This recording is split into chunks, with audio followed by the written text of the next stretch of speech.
Okay, welcome, welcome. We're back to continue our MSQ adventures. I think we still had to do more of Crystal Tower. So we'll get to that.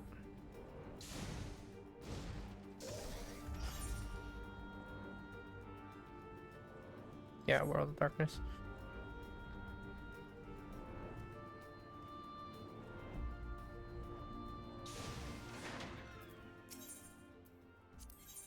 The World of Darkness.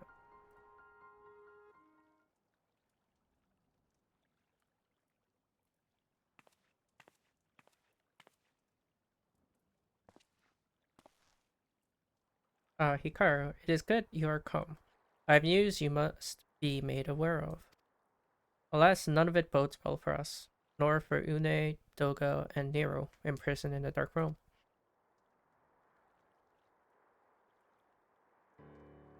Think back upon our last foray in the Circus Tower, if you will.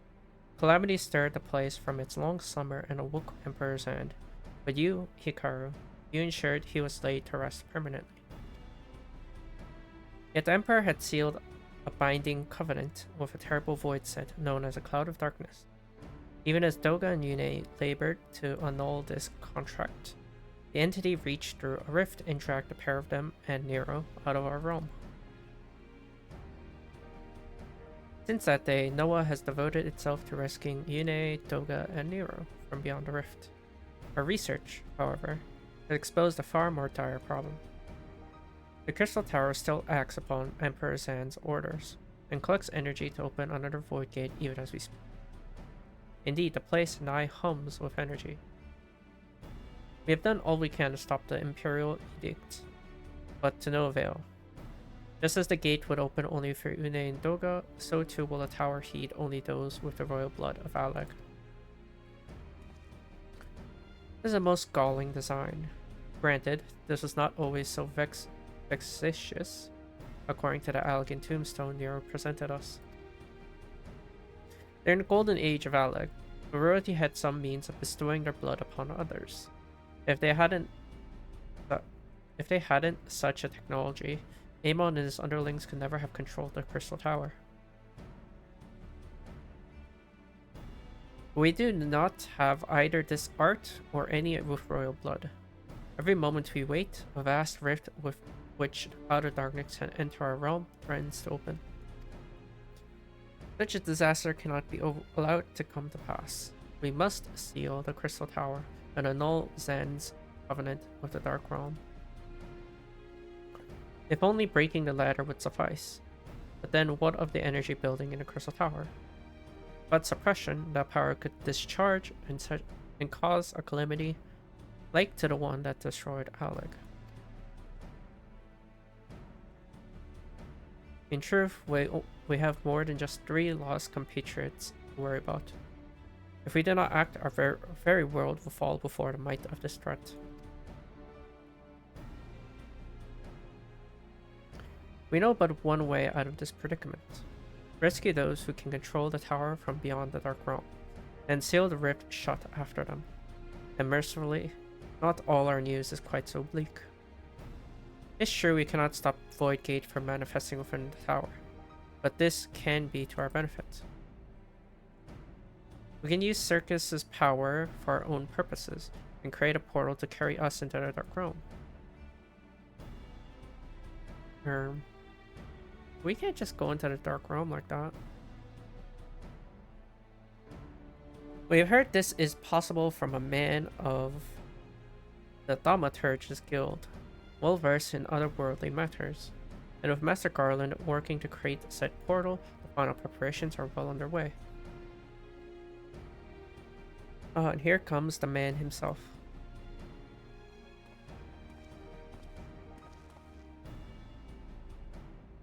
Hikaru, just the woman we need.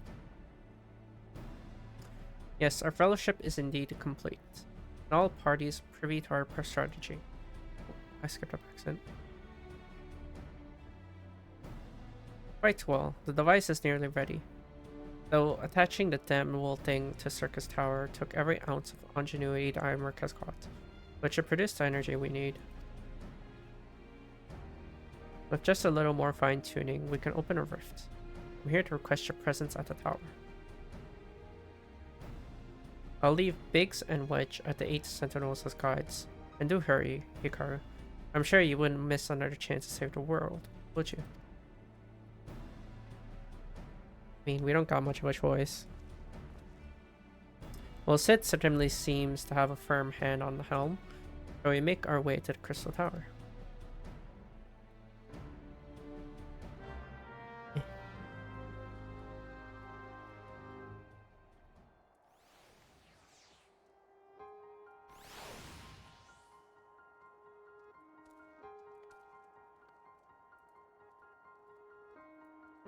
One moment.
Okay.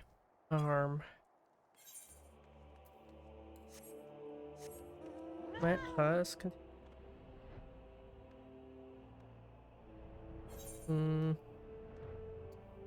We just need to go back to the 8 Sentinels again.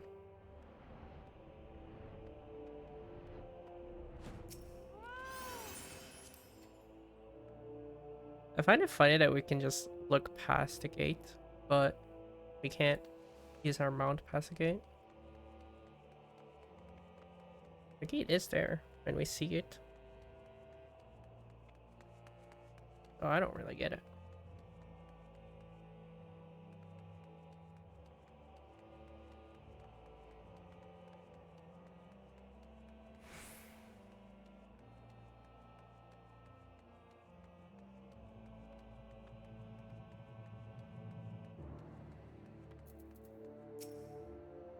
Hikaru, I'll bet you're here to watch us pry open a rift between worlds, eh? We're almost ready. Circus Tower is full of engineers scurrying around and making adjustments. We're dealing with a lot of power, and if a single coupling's off, well, boom. But it should be fine, really. Anyway, you best wait at the top. The chief's there overseeing the whole operation.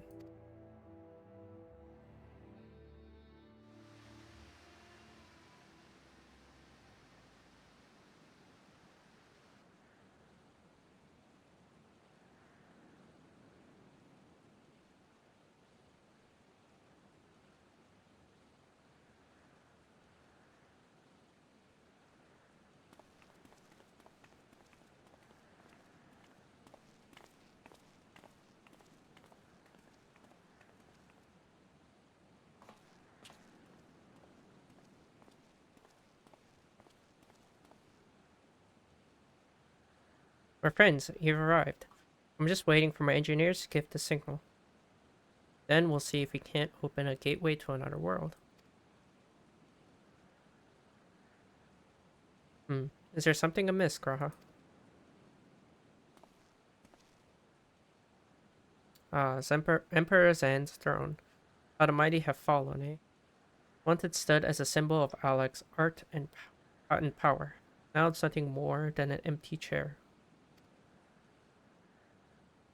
Just imagine if Allegan civilization had lived on, and a just emperor still sat on the throne. How different would our history be? How much further would we have advanced? Unfortunately, there's no stopping Sand and his ambition. There were those who tried. Sand's war of dominion left no one unscathed, unable to abide the horrors inflicted upon the people. Warriors young and brave took up the sword against Alag. These men and women became as beacons of hope to those who had suffered, not unlike the warrior of lights in our age. But all this merely hastened the destruction. Just as they moved towards Alag's heart for the kill, Sand lashed out in anger and frustration, as trapped beasts are wont to do. In his desperation, Sand desired that a great rift be opened to hasten the cloud of darkness' coming. To this end, he commanded the sun's power, held within Thalamid, be emptied in Circus Tower at once. The act bore terrible consequences. The tower only withstood the blast by flooding the land below with energy. Circus was swallowed by the very earth upon which it once stood. The fourth umbral calamity. I'd learned of it from Une and Doga. I had no idea the rebellion incited Sand to rashness, though. Your knowledge of Allegan history is astounding, Graha.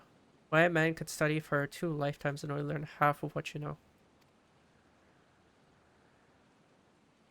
Mayhap.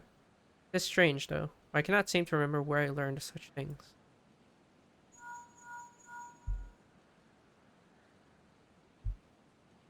Yes.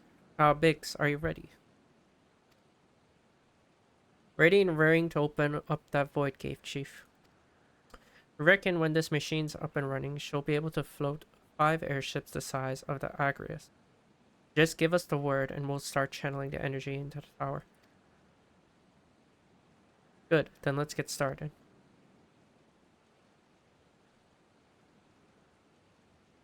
Our preparations are complete. Everyone step away from the throne.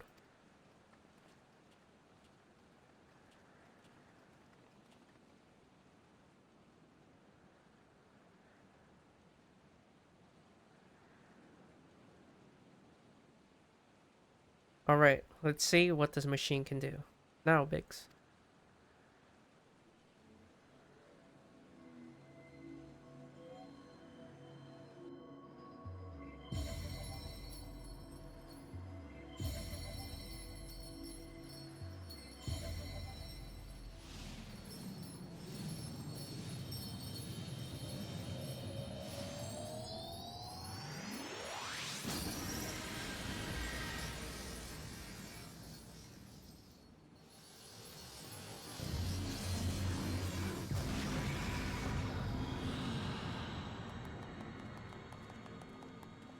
So, are they not going to talk about how traveling to the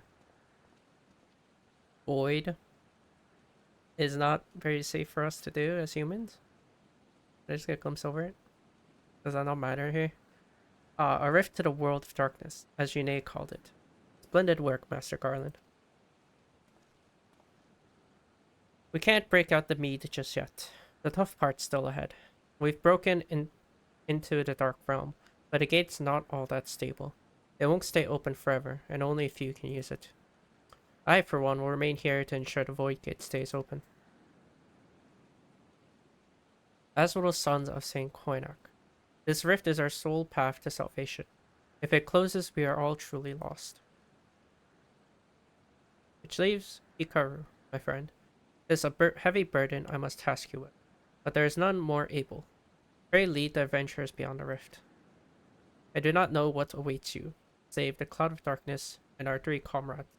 But you must go, for the fate of our world now rests upon your shoulders. Not the first time. This is our only gambit, but I have every faith you will succeed. It will be no small feat to return after you have passed beyond the rift. Make certain you are you're prepared before leaving.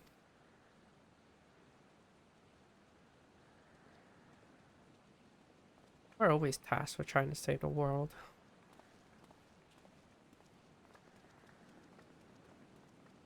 Might I have a moment of your time, Hikaru? There is a matter of important we must needs discuss ere you leave.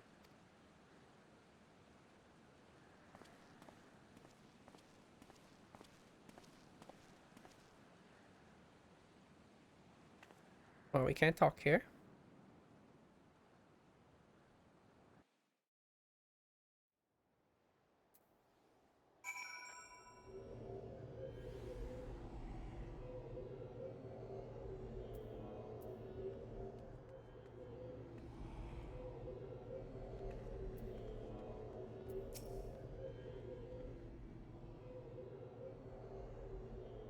Hikaru, I wish to speak to you about my eye.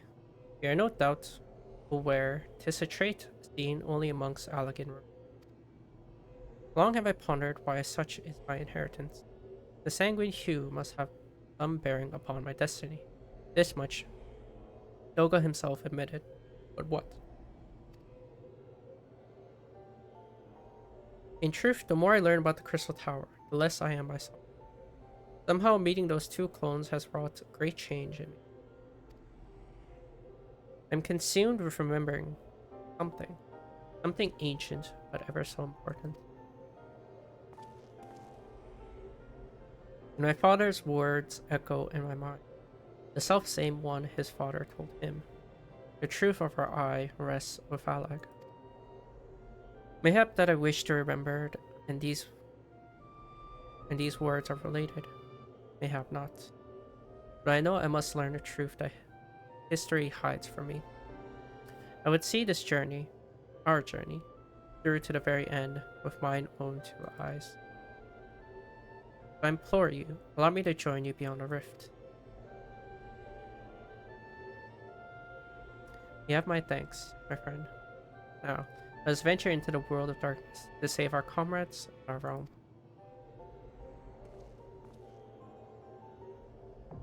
The world of darkness. People don't like this one. I don't get why. None of these three are actually very difficult. People don't like it. I require you to think a tiny bit more compared to Labyrinth of Ancients, Circus Tower.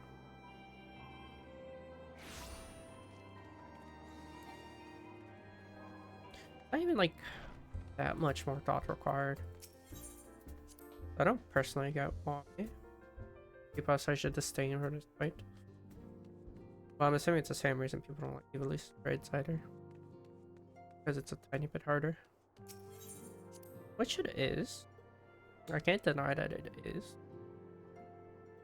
Not like that big of a difference for the amount of disdain it gets.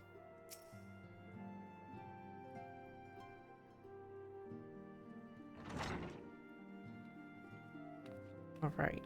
I've been here like 3 times now.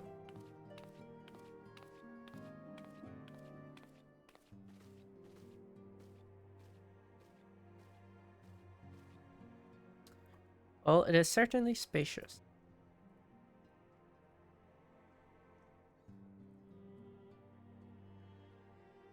I don't remember where we got left off.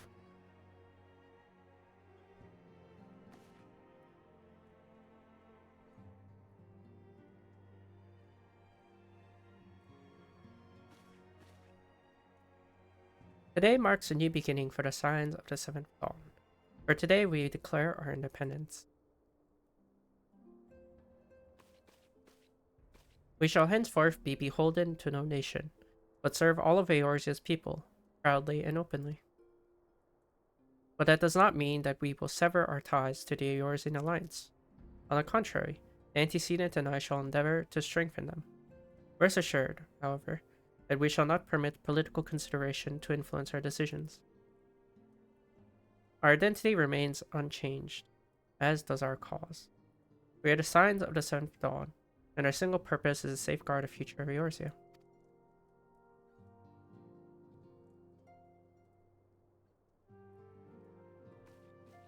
For Eorzea.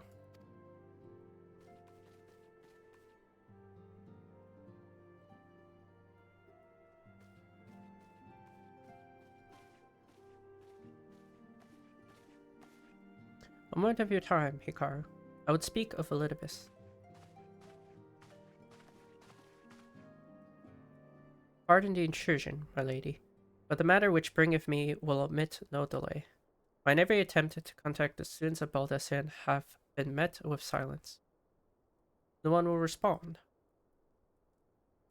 How odd. Allow me to try.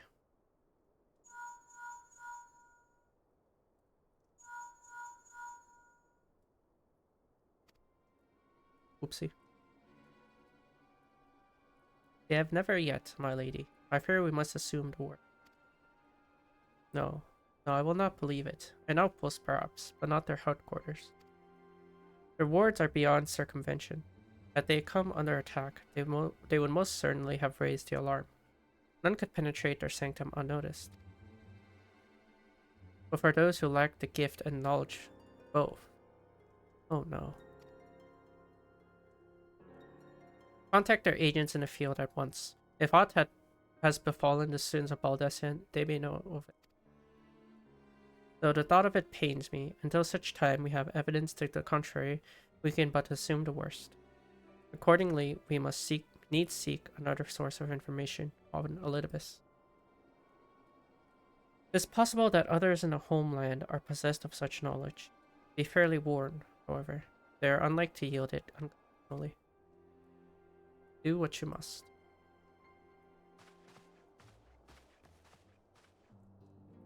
Yet another unforeseen and unwelcome development.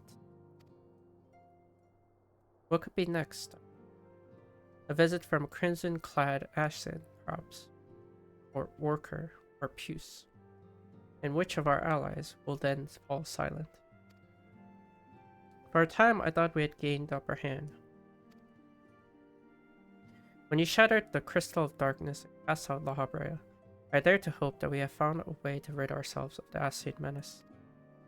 But I was wrong. He endures and may yet return. Upon that point, I have no doubt that Elidibus spoke true. Yet there must be a way to destroy them.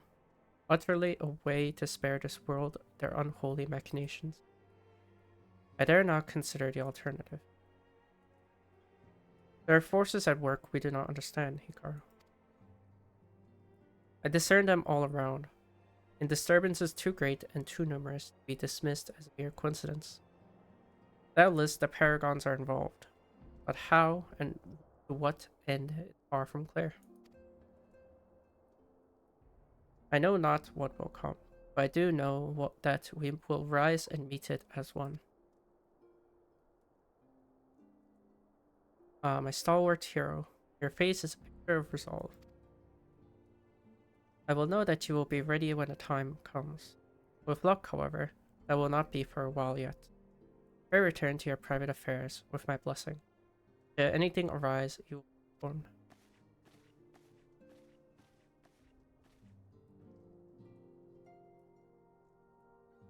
Kyle, where are you?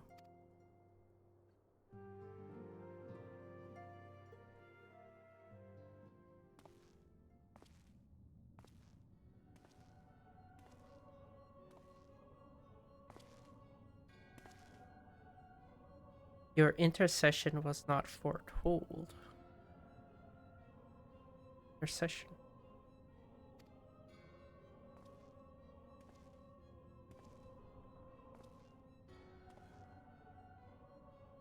You object. We question. Our plans are in motion. Your intentions are clear.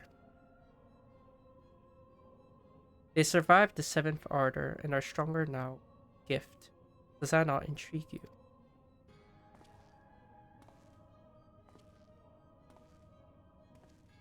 No, it does not.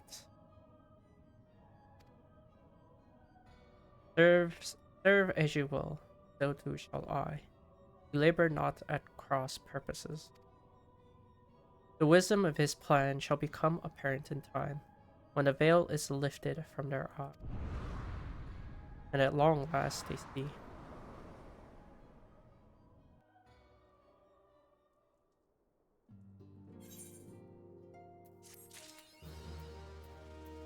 Oh, that was the last mission in between. That makes a lot more sense. Surely there is no rest for the weary.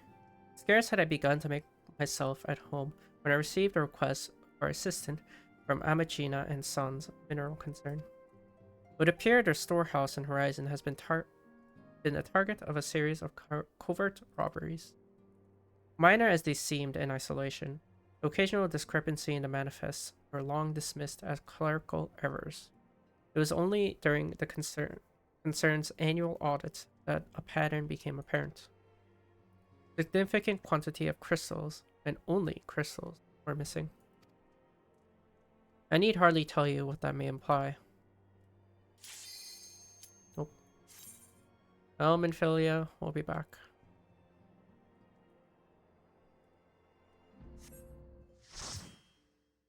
We'll be back to deal with the crystal problem later.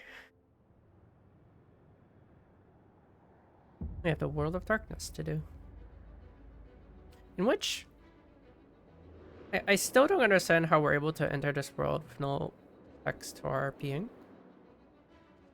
When the 13th world isn't safe to enter for people like us. But what? We'll just say okay and just conveniently have a plot hole.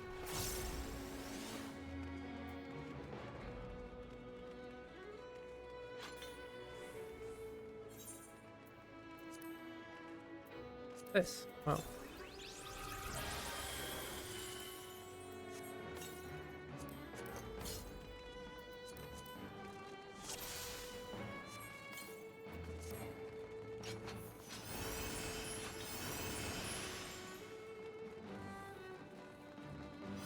What am I? Mind speed.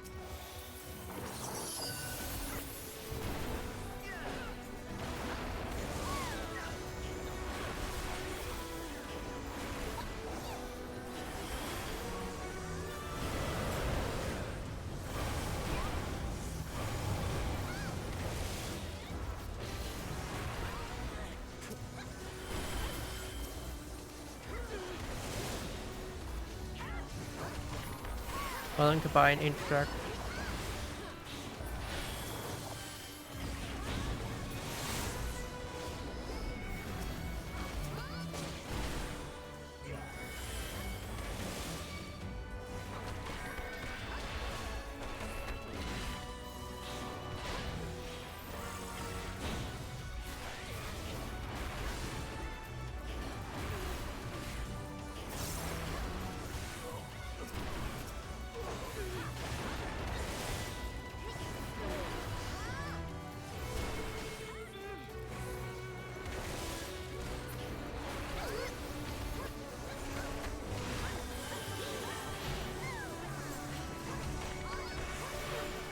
I hear voice 5 Miko.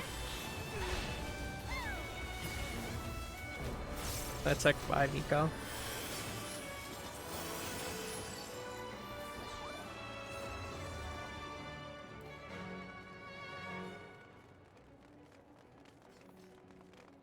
Just realized someone in line C ditched already. We got the giant eyeball to fight.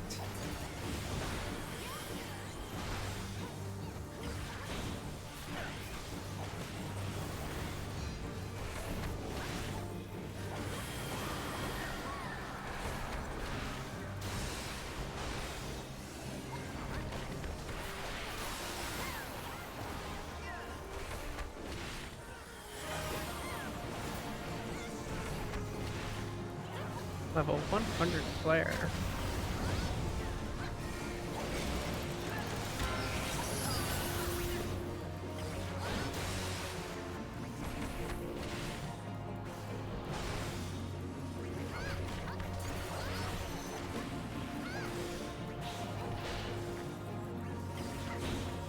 God, this is so slow. I guess the mass of people aren't here. That's why.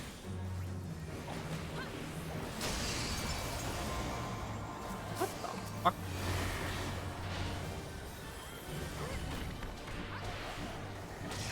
How did that hit me, first off? When... Oh right, this is on the animation-based pass. I forgot about that. Okay. Good thing I took the lights. First one.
Where's the second hourglasses? Oh, there they are. I don't think we have to actually get hourglass this time around. Just be able to kill it.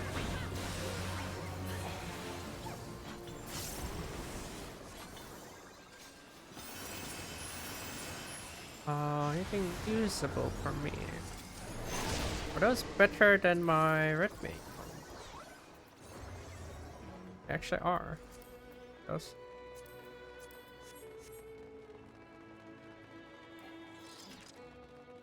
Yeah, lance rates are usually there for catch-up gear. Generally. They're there for catch-up gear.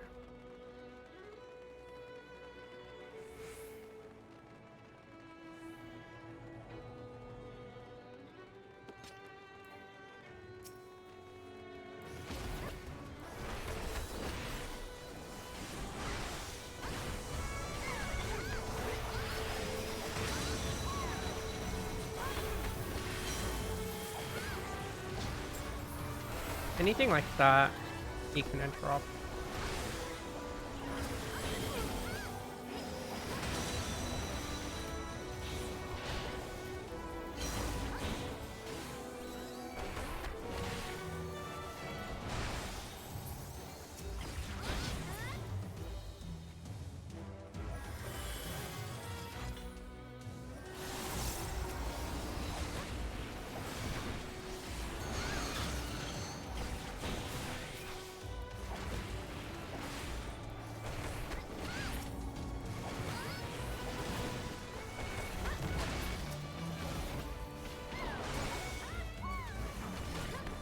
Any of those like red cast bars, you can interject those.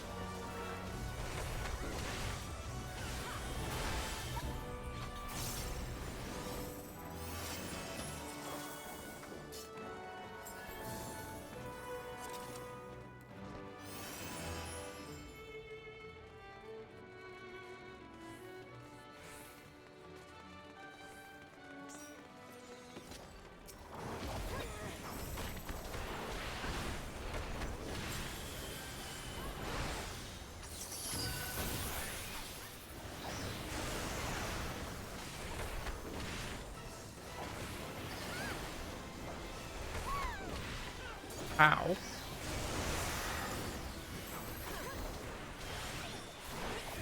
I got the white.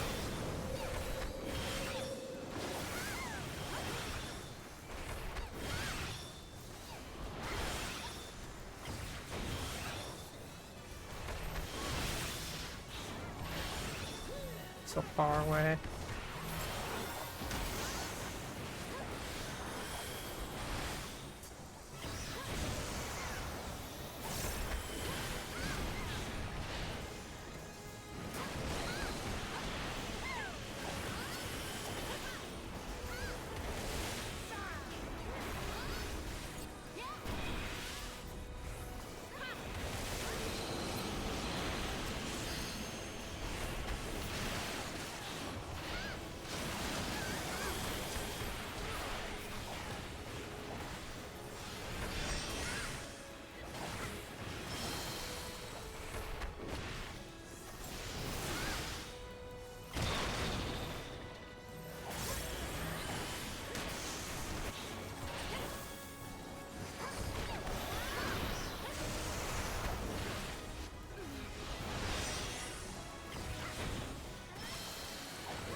He should be doing his read, isn't it?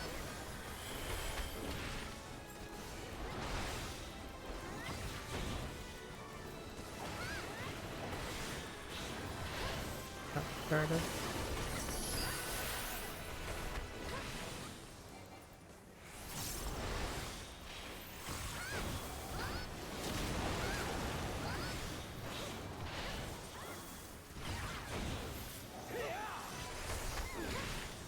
Nope. I don't know what you're supposed to do when you're the one targeted. Are you just supposed to get along? I just don't know.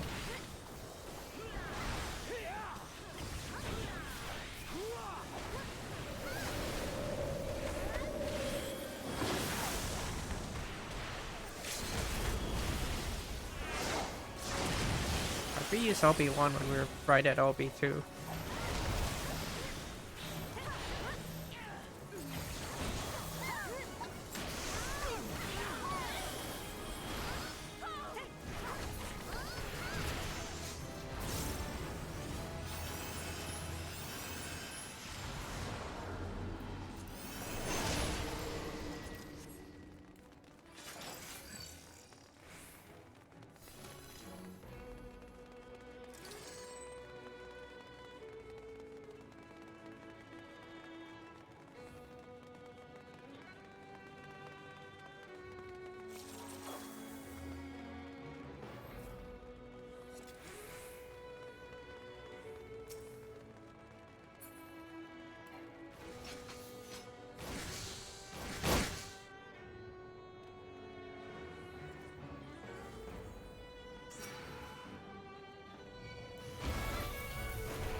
Oh, he doesn't have stance on.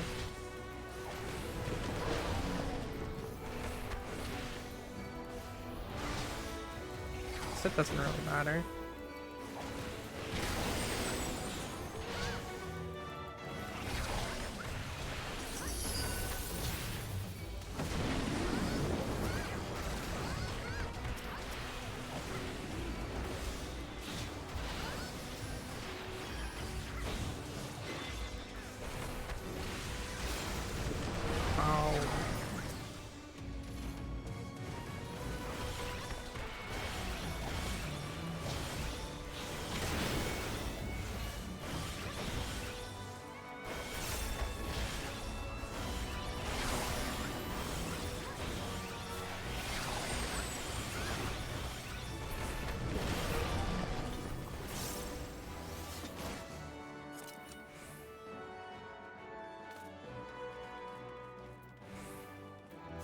I don't think I was supposed to tank that, but that hurts.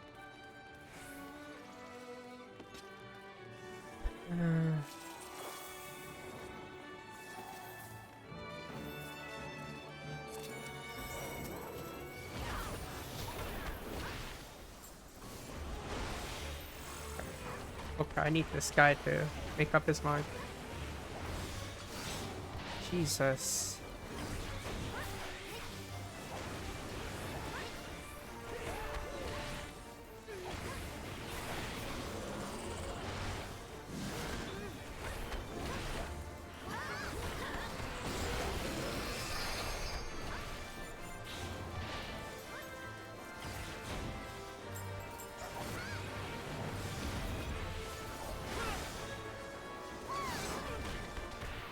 Wait, what? It's that? Okay.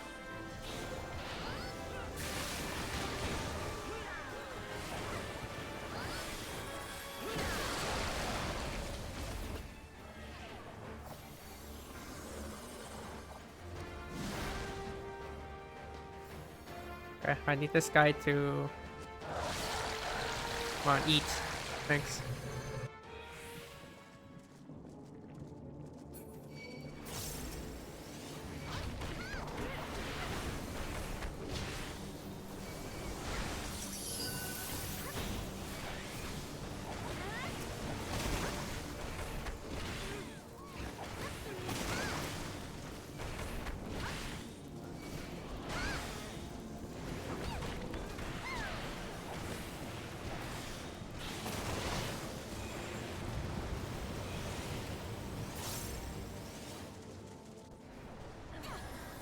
Good thing that I was able to do my meditation stack.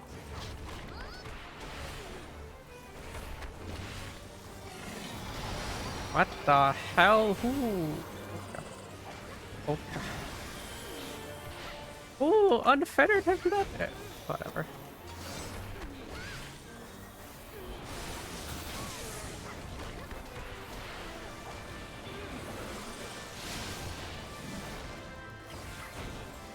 Wow, that was kind of close.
Where's abandonment?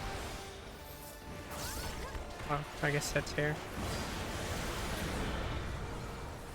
Oh, we kind of killed it. So I guess no abandonment. Yeah, because abandonment was supposed to come out. And didn't. Well, it did, but it didn't matter.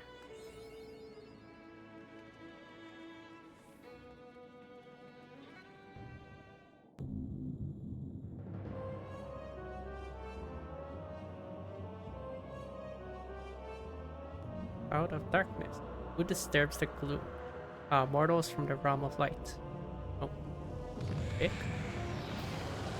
In a cloud of darkness, what I do not smother, I devour, and what I cannot devour, I destroy. Covenant is everlasting. All mortals before the flood of darkness will sink into lifelessness into the void.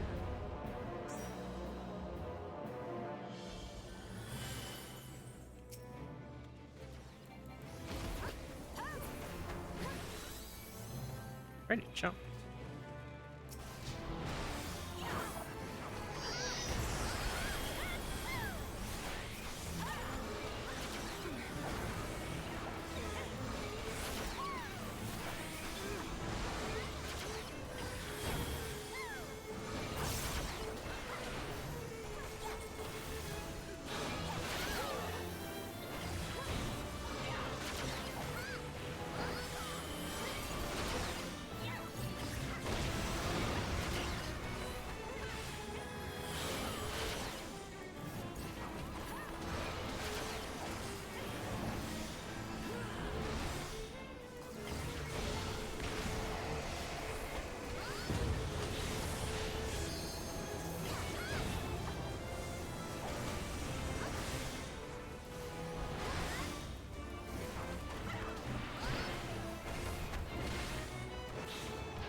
I would go, but I would just be running around.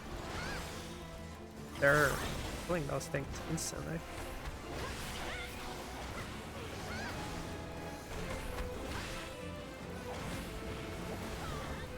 Oh, I should have rethought it, huh?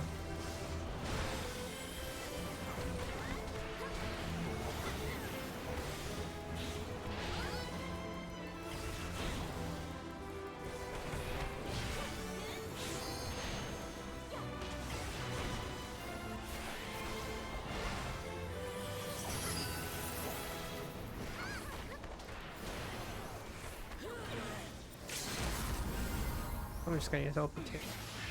Nothing else to do.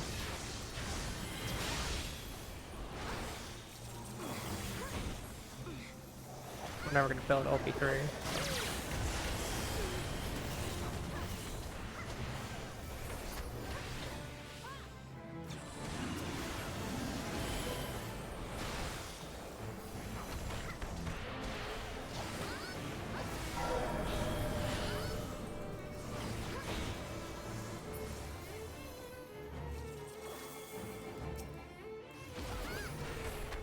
stronger than Kit.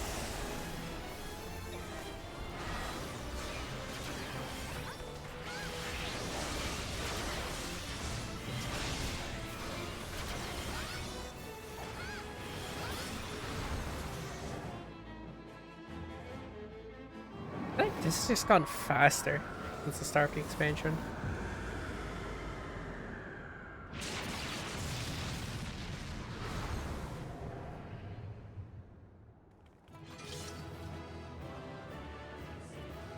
So where the heck are we? Are we not in the 13th world? Why is there actual sky in these stars and the clouds up there? Where exactly are we?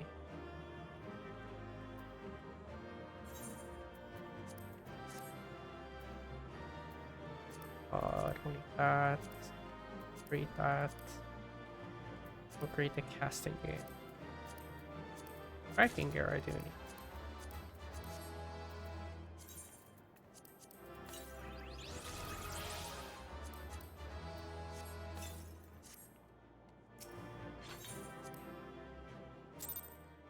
Striking gear I need. Because I'm not really getting Toma gear. I don't think I'm gonna get enough anyways.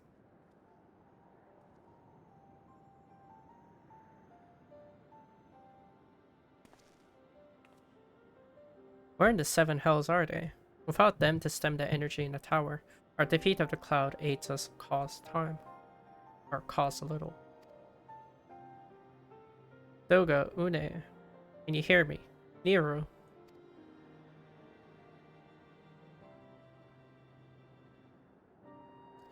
Must you be so infernally loud? Are you so keen to attract more void scent?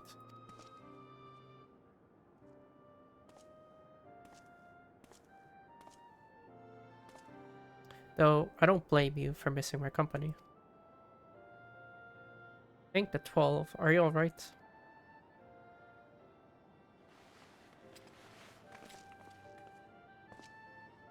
As alright as can be expected. Yune has simply passed out.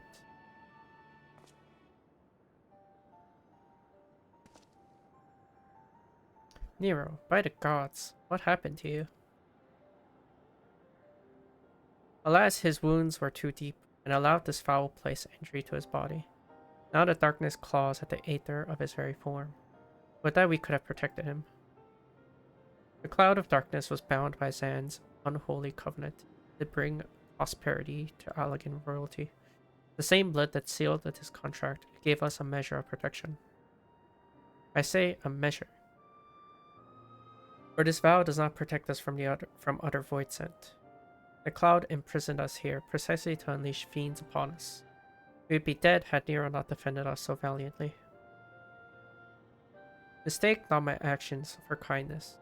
I have use for you yet in Eorzea, and simply cannot let harm befall you here.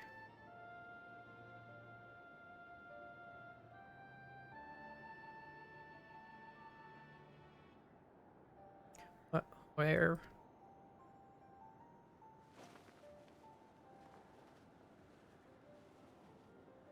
Yune, you are safe. Our friends have come for us. Have they? Then perhaps, Doga, there is yet hope we may fulfill our purpose.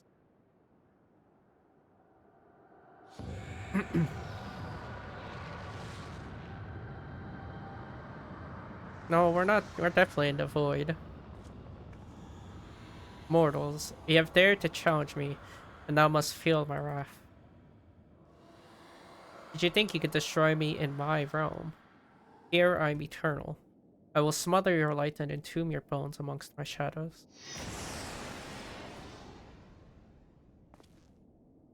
Are we truly so powerless here?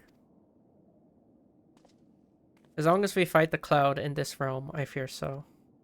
And yet, though we may not be able to destroy it, this may be our chance to stop it. If we strike now whilst the cloud can barely hold her form, mayhap we can sever Zan's covenant.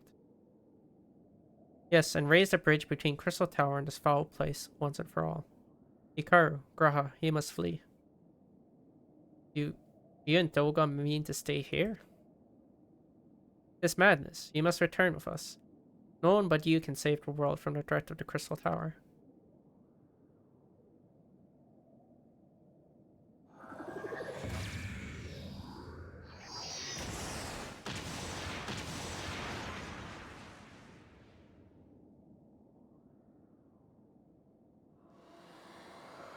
What is this trickery? Your blood. You too gain protection from Zan's blood.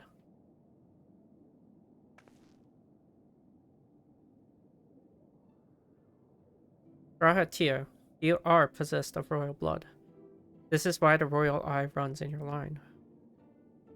It is a gift you have inherited, Raha. You have been granted authority over the Crystal Tower. I thought the time would consume all of Alag that was. That a man should still live with his forebear's blood in this age can be no coincidence.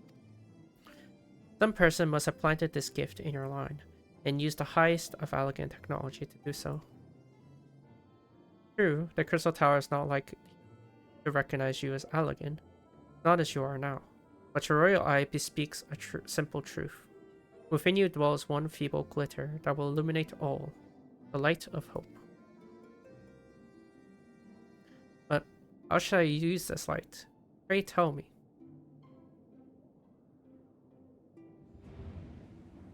You must gain control of the Crystal Tower. We will share our blood with you, Graha. Though its effect will be but ephemeral, it will bolster the Alagan presence within you. This is our gift to you, that you may fulfill your destiny. All of the royal eye are bound by fate to Alag. Our part in this journey is to bury Zan's dark ambitions in the past. This was the true Yune and Doga's purpose, one we have carried into the future. Know that as long as this light of hope survives in you, our souls will still remain, even if our bodies are lost.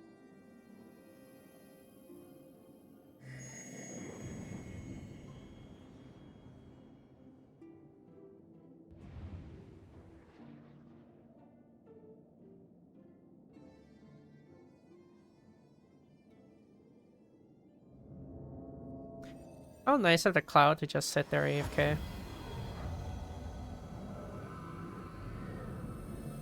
Just sitting there.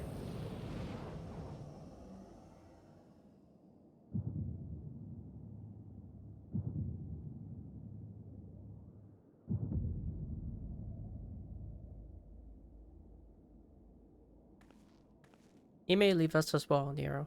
I'm sorry we cannot live up to your expectations. I must return to you what is yours, though. You dropped it whilst defending us.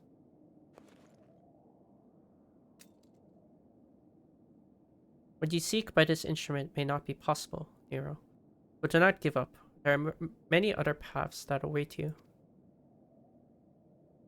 Of course, State. Doga, Yune, I thank you. We shall never forget you. Now, Hikaru, Nero, let us quit this place. Shall not escape me, impudent children of light.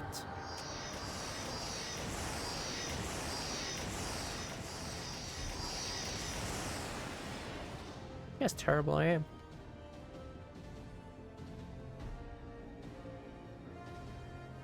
No, you shall not escape us. Here Zan's blood-stained dreams of glory end.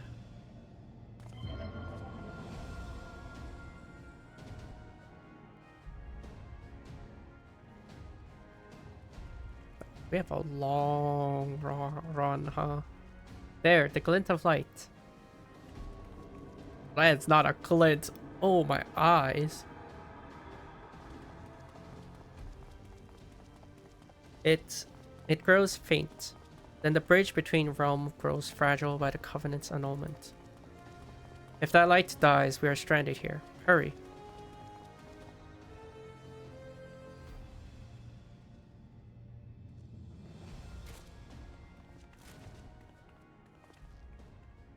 Nero, no, you must move. Leave me. I don't need you. If I die here, it'll be because I bloody well decided to. I failed to master darkness. I will not suffer watching a green boy master the tower.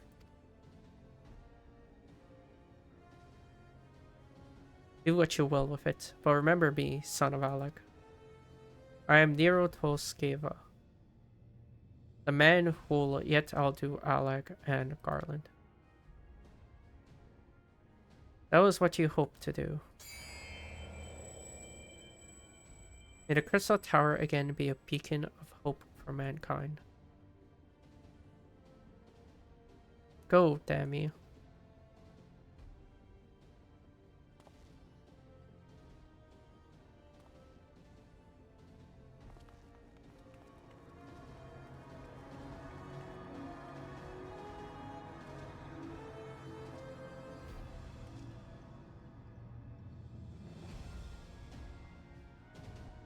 We must move onwards. This is not where I come to rest.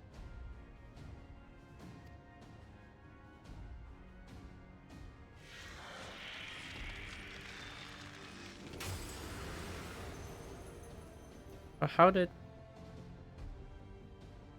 Those damn clones did it after all.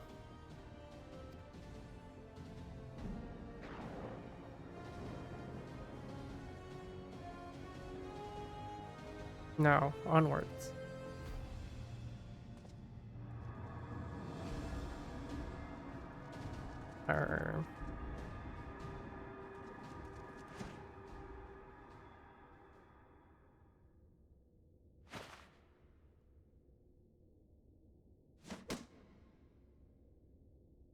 You owe me, Nero. The hells I do.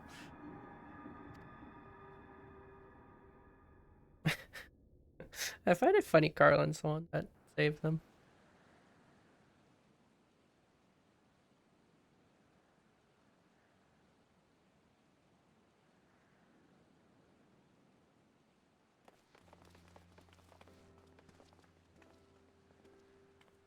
You have returned unharmed. Thank the gods. When that void gate started to close, I had never felt so powerless in all my life. We were running about like madmen, trying to keep the gate open. And then the chief actually went and dived in. But if you're all...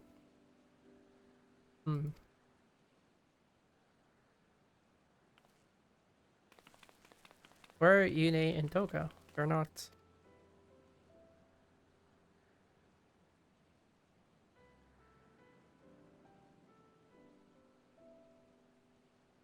I see. I will miss the two of them dearly. But I'm happy they fulfilled their purpose. We who live on must still attend to the Crystal Tower, though we now have no one able to seal it. That is not true, my friend.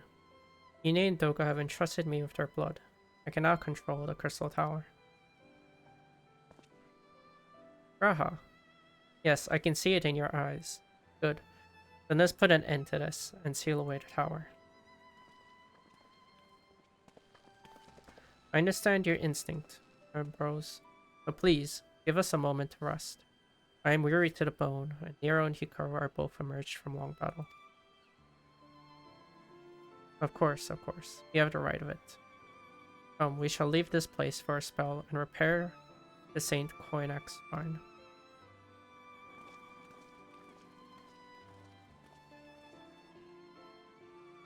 No one but you could have succeeded in the world of darkness, Hikaru. But that I could have been more use beyond the rift. As it stands, I was but a vessel for Doga and you.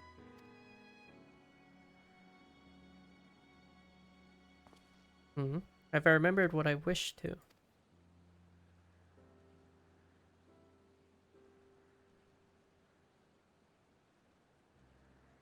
Yes, something has come back to me. Gaining royal blood and witnessing true bravery has reminded me of my forebear's dearest wish. Oh. I didn't mean to skip that. Oopsie. I could not have asked for a better comrade. If only I could have been a part of your adventures for longer. Or, alas, fate dictates I have a different role to play. A wish hidden for millennia and brought to light by the good people. Finally, 'tis my time to see it realized.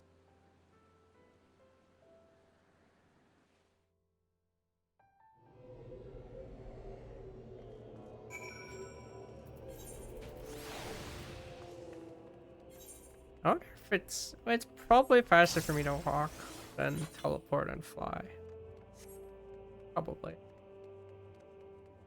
I'm actually not too sure, but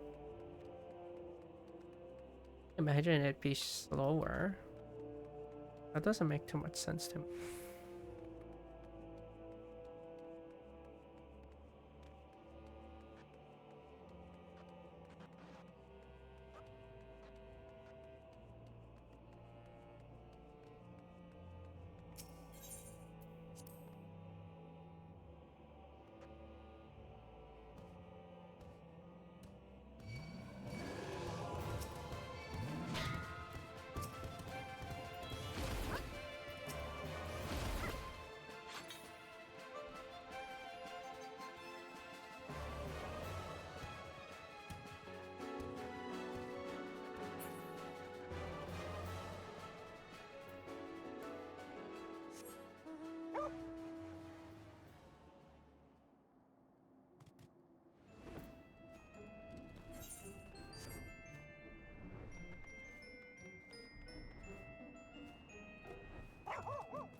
I cannot express how glad I am you returned safely, and with the means to dispel the threat of the Crystal Tower for good. Rest if you will, then let us free ourselves from the specter of the Elegant.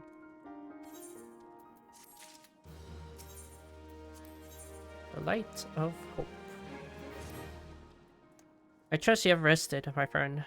Good, I wish to seal the tower now. But there's something we must do first. Let me summon the others and hear in full what happened beyond the rift.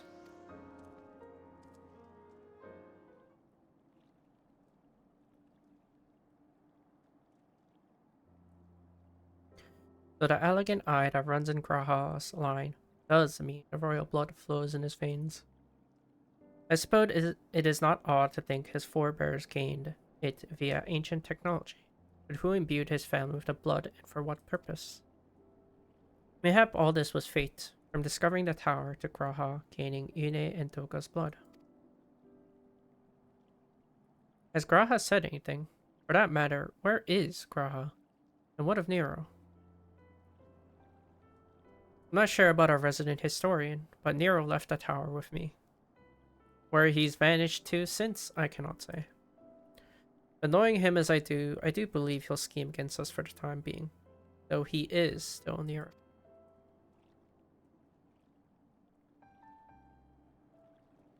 Hikaru, you say Graha stayed behind at the Crystal Tower. I wonder if he even now prepares to seal the place off. Master Rambros. Is Graha Tia, sir? He came into the Crystal Tower and began ordering the researchers out. What? Why would he do such a thing? I do not know, sir, but he was quite insistent. He all but bodily forced me out of the gates. I suppose it's possible he told one of the others, but I wasted no time finding out. I thought it best to hasten here and ask for your guidance. Very well, let us go and speak with these researchers and get to the bottom of this queer business. Master Garland, Hikaru, please come with me. Know that Graha means to seal off the Crystal Tower, but it worries me that he did not breathe a word of his plan to us.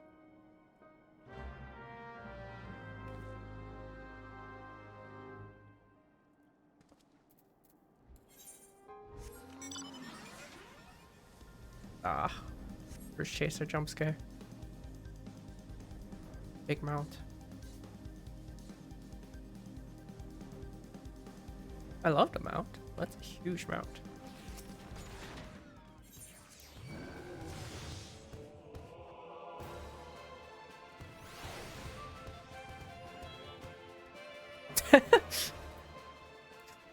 Oh, that's silly. Seeing its head poking out the door.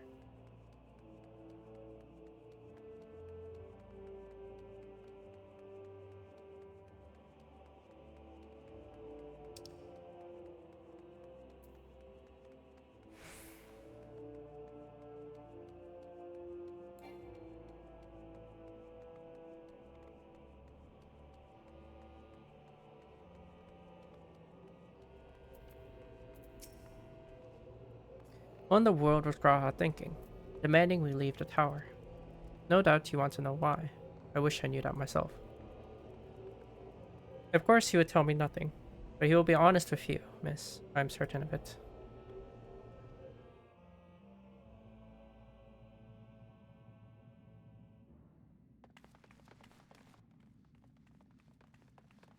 Go no further, my friends.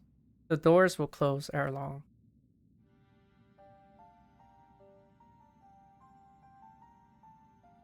So you are of a mind to seal the tower, Graha. I know time is of the essence, but all I ask is a hint of your plan. Please, come here so we can discuss this. No, my apologies, but I cannot. Oh man, what is this nonsense? If aught is amiss, surely we can help.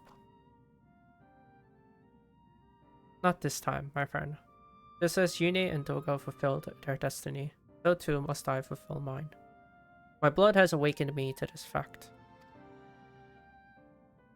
As my father told me, the truth has always lain with Allagan. Or, rather, was there the wish I must grant was born.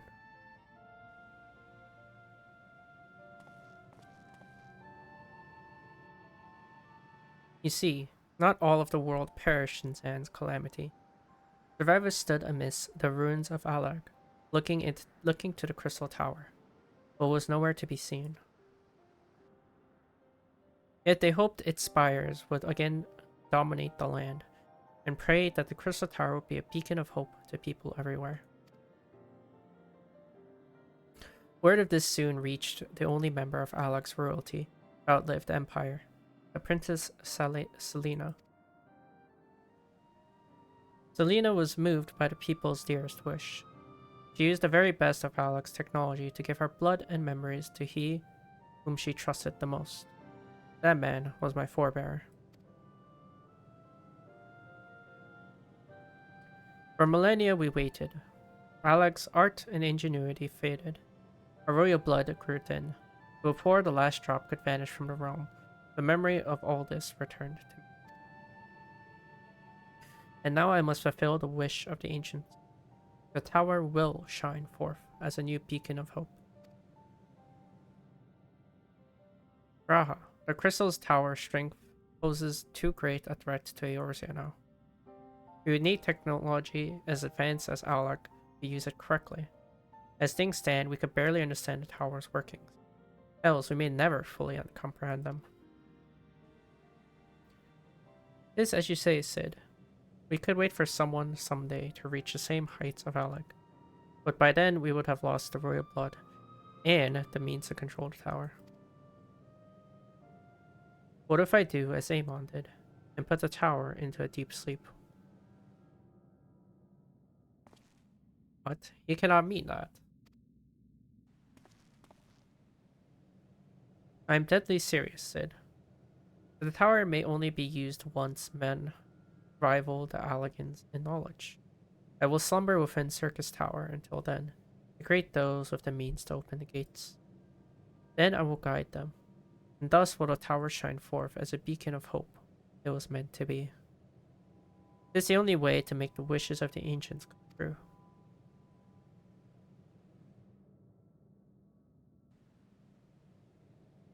The future is where my destiny opens. But yours lies outside of these doors. Go. Create a future where hope reigns, and the tragedy of the past are but my memories. No one but you can accomplish such things. Nothing we say will change your mind, will it?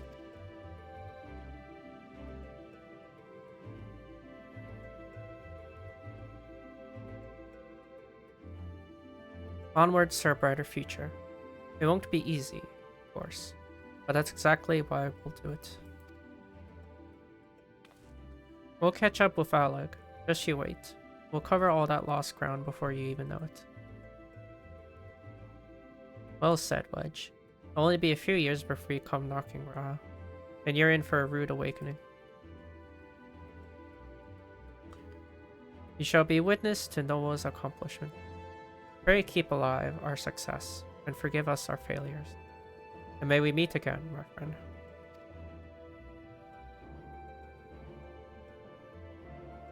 The 12 keep you till then, my Ambrose. I look forward to learning of your exploits. And you, Hikaru. I know history will remember you. Know that your heroism will be the star by which I chart my course when I awake. Well now, I must rest.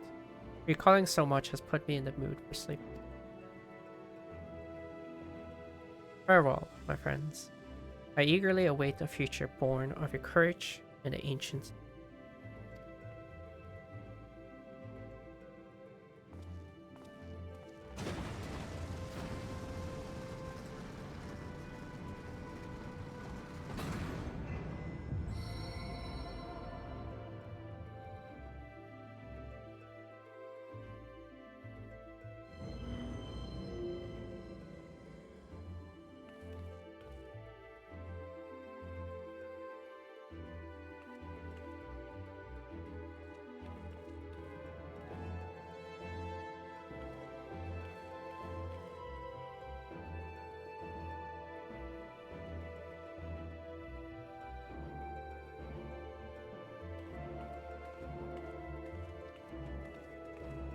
This becomes very relevant in Shadowbringers.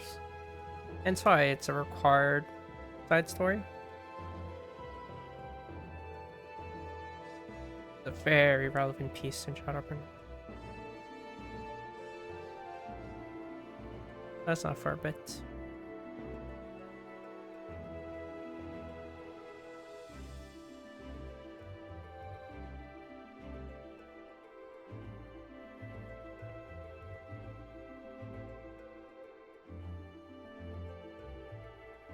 The crystal tower slumbers again, then. It's too quiet for my taste.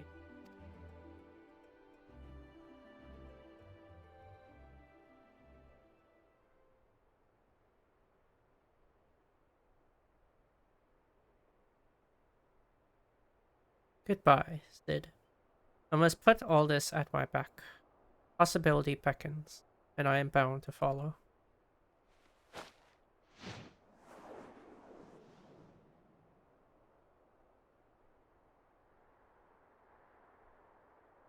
A new dawn has come for me.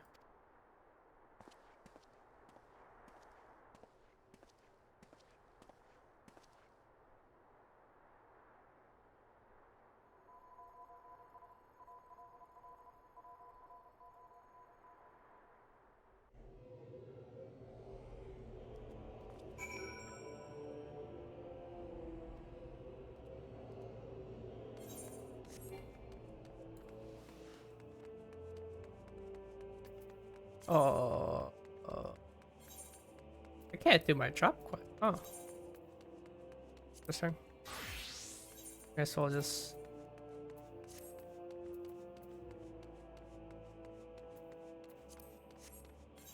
These things not better. Oh, did I not get them? Oh, I didn't get them. Oh, never mind.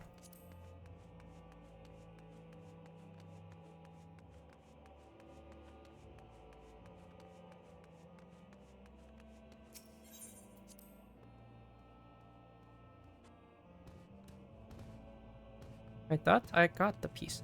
I did not.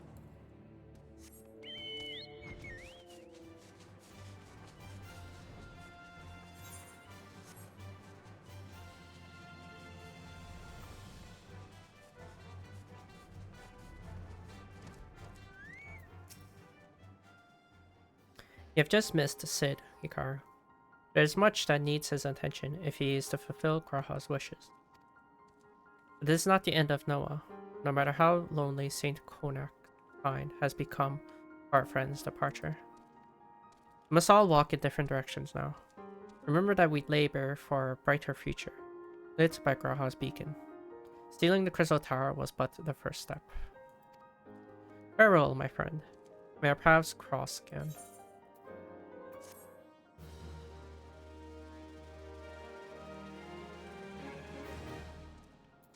You have completed Crystal Tower quest series. Rest well, champion.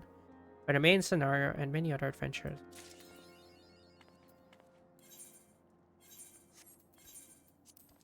Menuing.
We'll go back to where we were.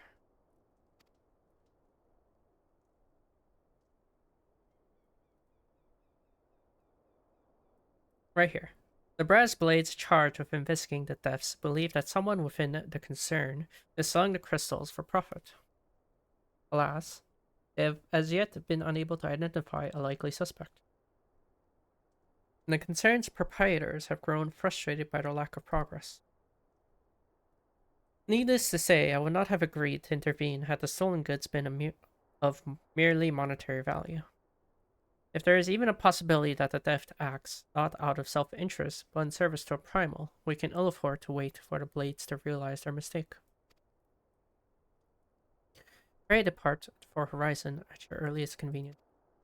Rendezvous with Y'shtola when you arrive. She and Thancred have already begun our preliminary investigation. I have every confidence that the three of you will get to the bottom of these thefts. I only hope our fears prove unfounded when you do.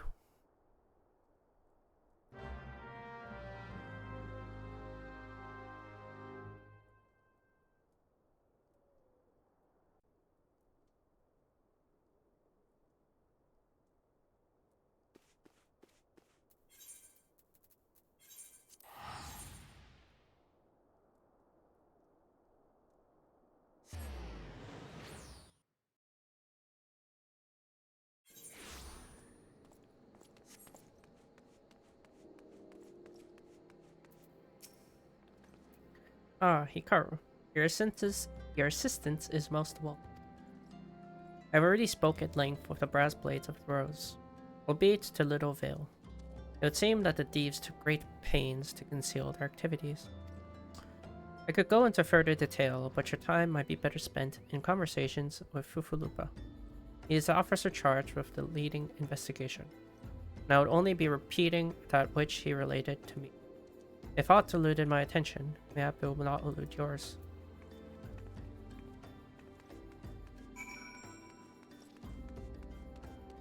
Back to talking with Fufulupa.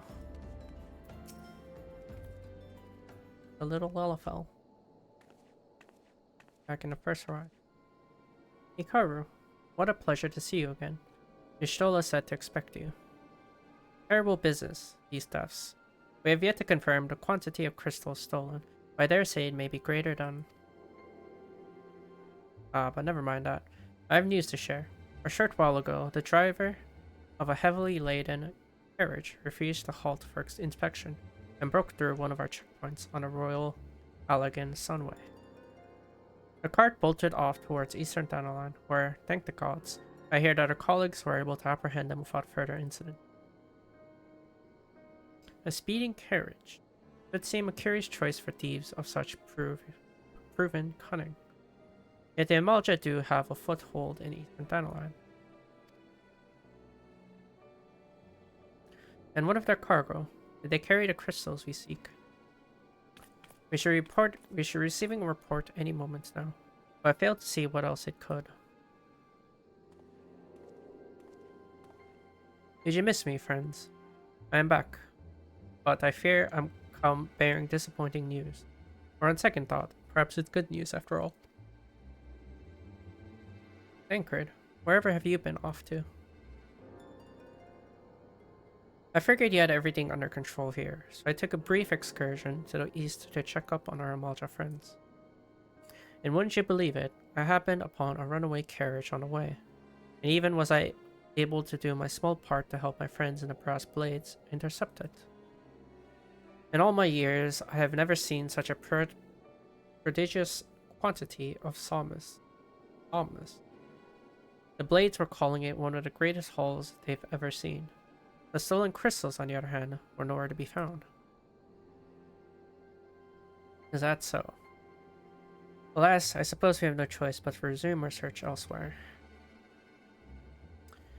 We should reassess our options as well. Come with us, Hikaru.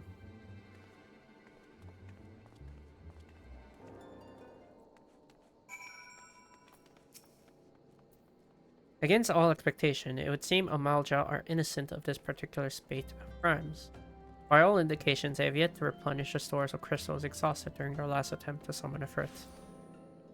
What I cannot fathom is why anyone else would go to such lengths to obtain crystals in such quantities. It cannot be that we are dealing with simple thieves. If their motives were profit, why would they limit their trade to crystals alone? Plainly, we are missing something. While you think about what it might be, I shall inform Irionje of our progress, or lack thereof.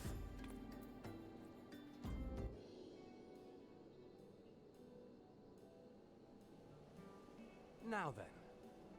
Oh, it's voiced.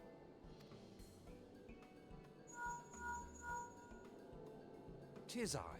The situation may be more complicated than we anticipated.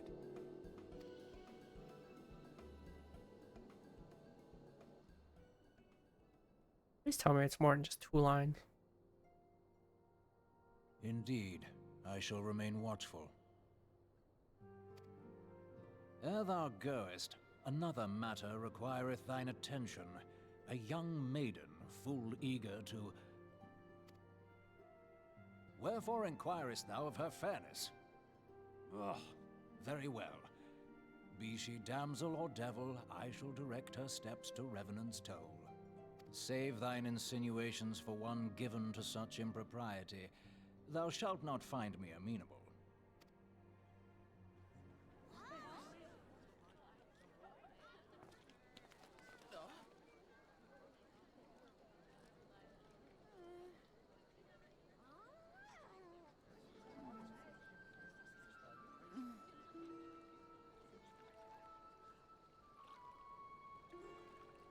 Far across the sea from the land of Domar have we traveled. We seek audience with the ruler of these lands. Who here speaks for you?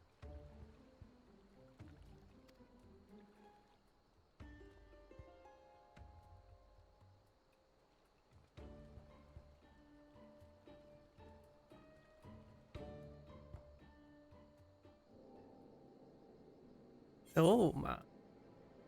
First mention of Doma. Or Eastern Lands.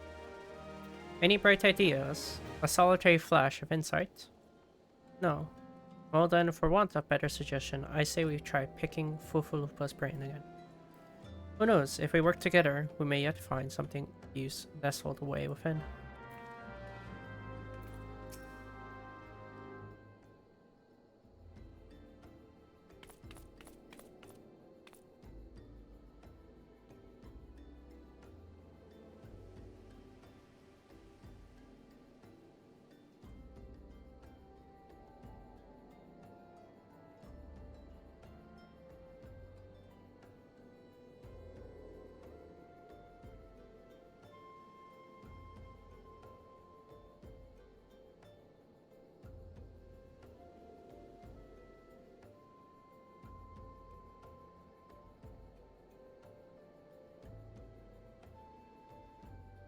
Oh, but it is good to see you return. I've given some thought to the matter, and I've just hit upon a most disturbing possibility. How could I have been so blind? Calm yourself, Fufulupa. What is this disturbing possibility of which you speak? I was contemplating as to how the thieves' activities escaped our notice for so long, and then it came to me. What if there is someone amongst our own ranks conspiring with them? A traitor in our own midst? It would be most unfortunate if your fears proved well-founded, Fufalupa. Indeed, if, for reasons of security, the concern decided to transfer the remaining crystals stored on Horizon to another location, our plans would be discovered the moment the brass blades were informed. But such a shipment would surely be well guarded. Would thieves as wily as ours risk open confrontation? Mayhap not, but neither would the concern be eager to present them with such an obvious target. Nay, they might instead elect to carry out the transfer in secret, to entrust the goods to, let us say, a lone Mikote miner, traveling without escort so as not to attract the undue attention. But who? Ah, I see. Yes, the concern may elect to do that, but to travel with so much cargo would be a strenuous task indeed, and this miner would certainly need to rest upon the way, mayhap north of the bridge to Hammerlane. A fine spot for rest, would you not agree, Hikaru? You lie in wait to the north, and I shall do the same to the south. Ahem. Forgive me, my friends. While I've received new orders, I must inform my men at once.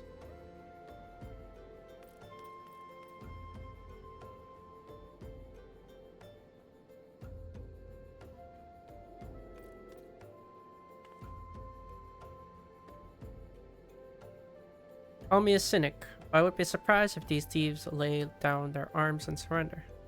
They should come prepared to offer them some encouragement.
Well, we certainly got our people.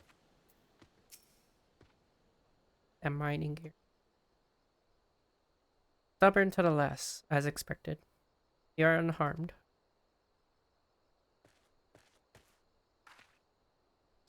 A gang of sea wolf thieves and Antanolan, no less. I suppose there's a first for everything. Sea wolf, all of them.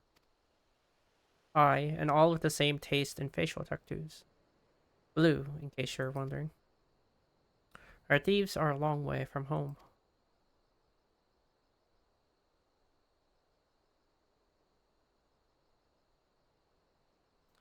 Tancred, if you'd be so good as to attend to the outstanding matters in Horizon. I have inquiries to make. To Horizon. Then, Bufalupa will want to hear about your meeting with the thieves.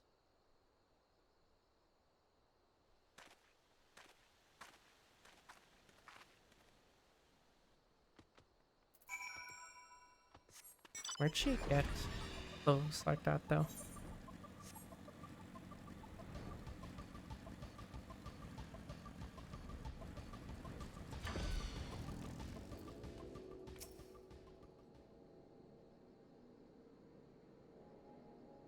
On behalf of the Brass Blades of the Rose, I thank you for your service to Horizon. But we have not been idle. While you're afield, we succeeded in identifying the traitor within our ranks. Is that so? Then by your leave, I should very much like to have a word with the fellow in private. No. I'm afraid that will not be possible. Regrettably, he managed to subdue the unit of blades dispatched to detain him, and made good his escape. Oh, for the love of... And how did he manage that exactly? Their men haven't been sampling the somnus we confiscated, have they? Or was he a giant in disguise? No, but he was quite strong. A sea wolf. A Lominson born and raised, I believe. But do not worry, we will find him, and you have my word on that. I see. Pray keep me apprised of any developments. Yes. She's standing next to me. Understood. I fear our time is at an end, my friend. Your services are required elsewhere. Awfully disappointing, I know. But one must follow where duty leads. You might try to look a little disappointed. Or do you mean to give me another one of your stoic knots? You do, don't you?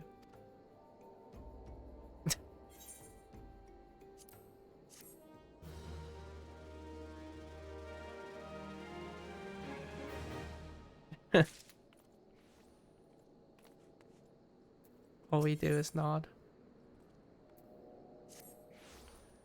The antecedent bid me to tell you to make for Vesper Bay, where young Alphana awaits your coming most eagerly.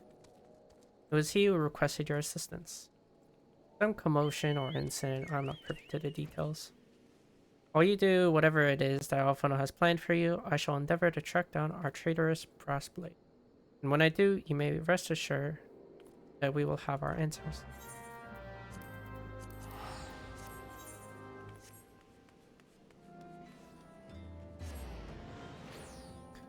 Might as well use NHI tickets. They give a lot anyways, might as well use them. You're late. No matter. I know where our visitors are headed. From what I've been able to gather, this vessel belongs to a band of Domans who seek an audience with the Sultana. You're familiar with Doma, yes? And authored? Well, like the rest of the nations of the eastern continent, it is ruled by the Garlean Empire. Given our visitors' unannounced arrival, as well as the state of their ship, I suspect they did not leave their homeland under the best circumstances. Needless to say, I should be very interested to hear their tale, and more importantly, what they know of the current state of affairs in the Empire. Such information could prove most useful. It would be fools not to pursue this opportunity, do you not think? Come with me to Ul'dah, Hikaru. Unless I am mistaken, and I am rarely mistaken, you will find the Domans bickering with the Sultan's sworn on the royal promenade. You are uncertain of your role in the proceedings. Insurance. Our guests are not themselves Imperial agents. It seems fair to assume they may have been pursued by some. If not, who better than you to have on hand in the event of an unforeseen diplomatic incident? Besides, I do so enjoy your sparkling repartee. Satisfied? Good. I shall see you in Ul'dah.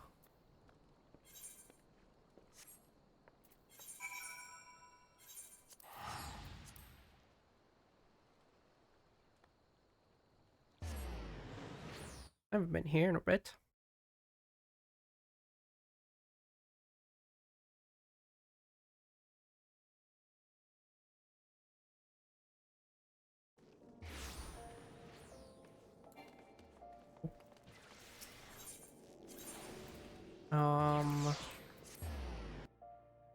Royal Promenade. It's up here.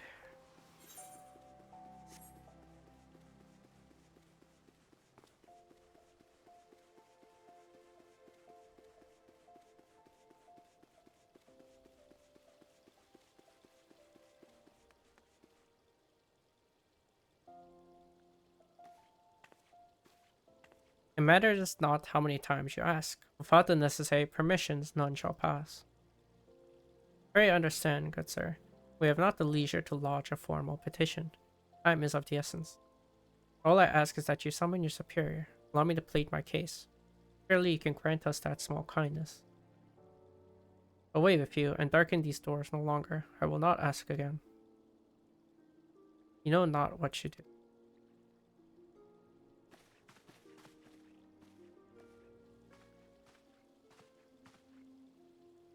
I gather your pleas fall upon deaf ears. A loyal man with cold heart. I know his kind well. I hope that you will find me more to your liking. Alphino Levier at your service. A friend. Which I believe makes me nearly unique in this part of the world. At least. You indeed are your allies in Ul'dah. Yet you will need some if you wish to endear yourselves to the wealthy and powerful. Pray join me and my associates at the Quicksand. There you may explain your situation to us, and we shall see if there is aught we can do to help.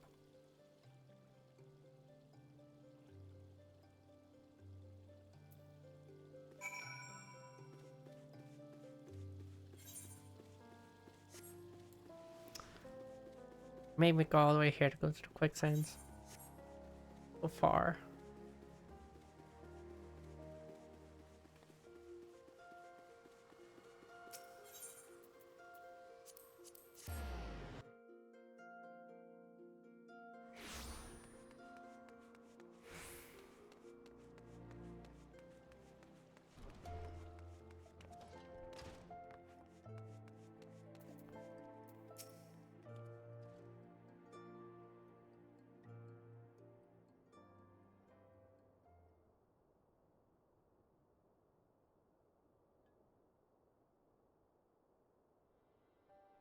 We have traveled some several thousand miles across the sea from the nation of Doma, in hopes that we might find sanctuary in these lands. Sanctuary, Lady Yugiri?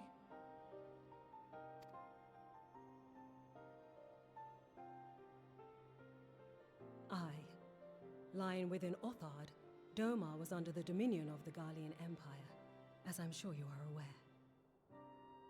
When the War of Succession broke out in Garlemald, we espied an opportunity to free ourselves from the yoke of imperial oppression and took up arms.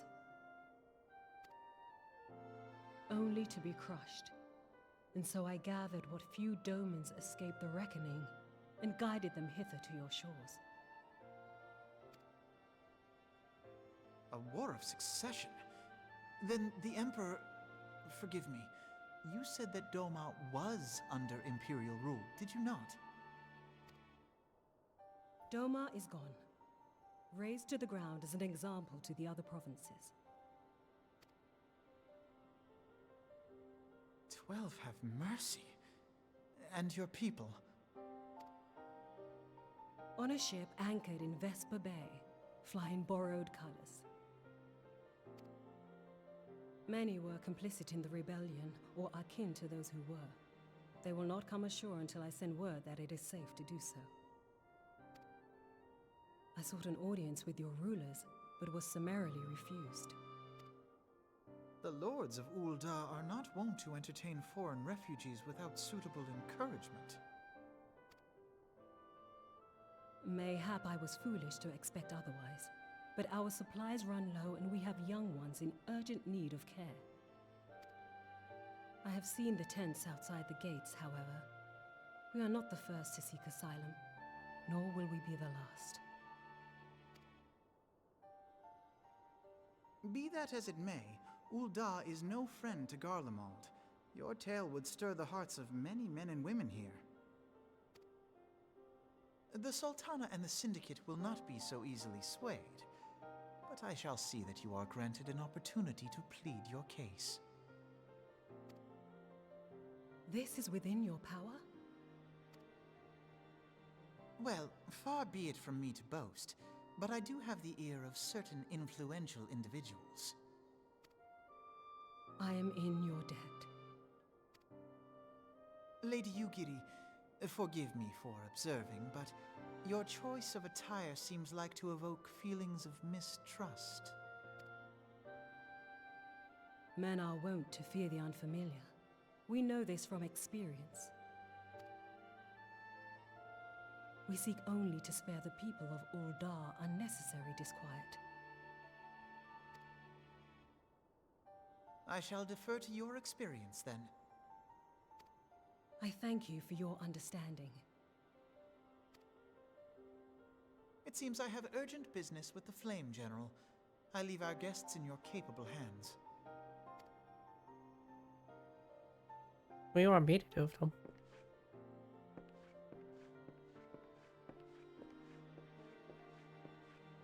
The heck am I supposed to do?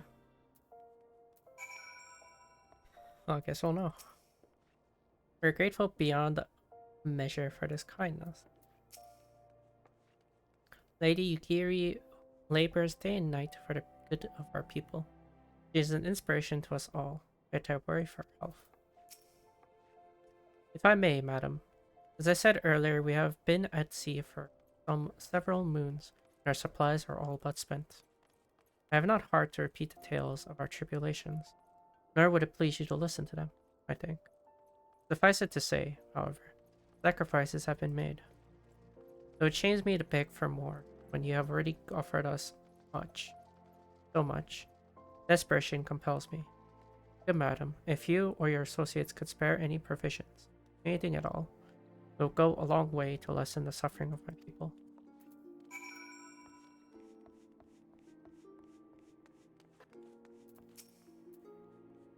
Hells, why didn't you say sooner, Hikaru? Of course I'll help.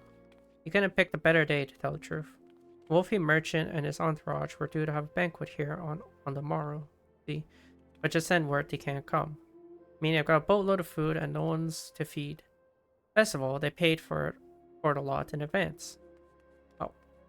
How did they do such a thing? Go and call on Gregory and Catherine at the Sapphire Exchange. And tell them I said to ship the little prince's order to Waking Saiyans. Oh, and if they argue, just show them these letters. That should set them straight.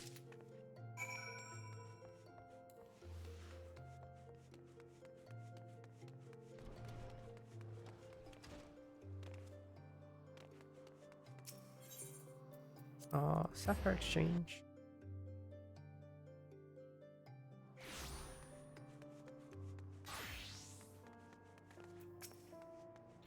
My, that's a rather odd request. Maybe you misheard her instruction. No, you shouldn't encourage them like this. They'll start to expect it. You mark my words. She's in the business of feeding refugees now. I ain't normally one to question Mistress Momodi's judgment, but that doesn't seem wise to me. I'll not speak for the children, but if you ask me, any man what can't earn a crumb deserves to go hungry.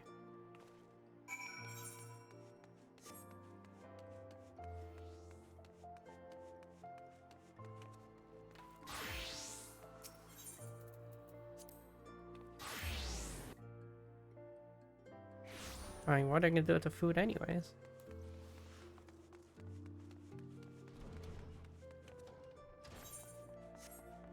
Not like they're gonna do anything with the food anyway.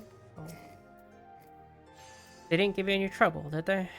Good. Now go and tell Lady Yugiri it's all in hand.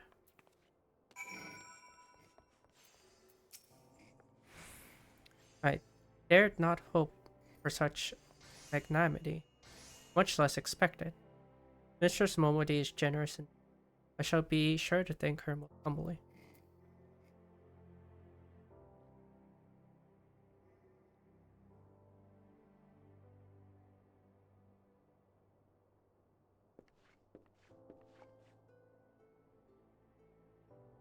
Lady Yugiri, I briefed the Flame General on your situation. I think he will be pleased with his reply. We have been granted an audience. Before the Sultana and the Syndicate both. We should return to the Royal Promenade at once. You have done much for us, Master Alphano. I swear we shall return the favor. Naught is owed, Lady Yugiri, for naught has been given. This small favor you fairly won with your words. And it is with your words that you must win the favor of the city. And I shall choose them with care. You will be accompanying us, yes? Good. Your presence may serve to remind the Syndicate of the true meaning of philanthropy, and that nothing so unpalatable will be required of them. Assuming the Domans are willing to earn their keep.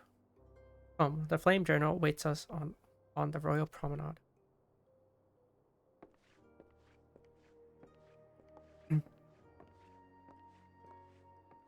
No, I just now realized that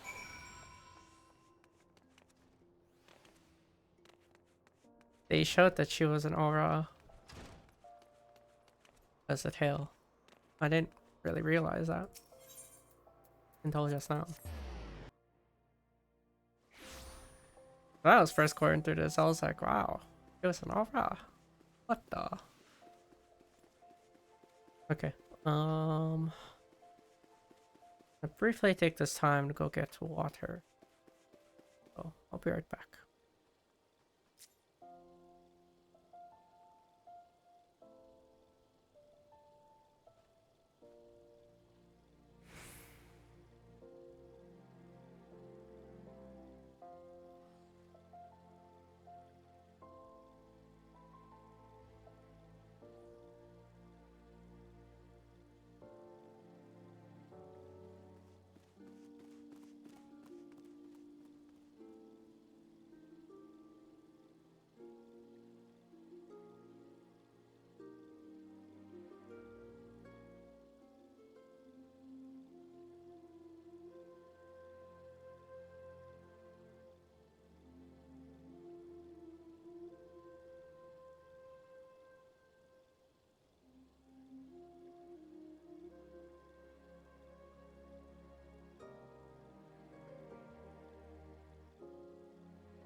Okay. I have water. You must take pains to illustrate how accepting the Domans would benefit Ul'dah. Only then might the syndicate be swayed. I wish to greet our guests beforehand and offer my support for their cause. Doman, Ul'dah, it matters not to me. Birthplace does not equate to birthright. I take great pride in my establishment for this very reason. The Plateau Mirage, in particular, serves as a showcase for the talent of countless men and women born beyond our borders. Bards sing of wars which decided the fate of nations. A single word spoken within a council of chamber is more like to decide that. If we are all enemies of Garlemald, it is not fitting that we should join forces. I have heard that the Sultana is a kind and generous ruler. Of the Syndicate, I have heard less flattering things. Not wrong, the Syndicate aren't the most nice. A pleasure, Private Akari. The others are already inside. Let's not keep them awaiting.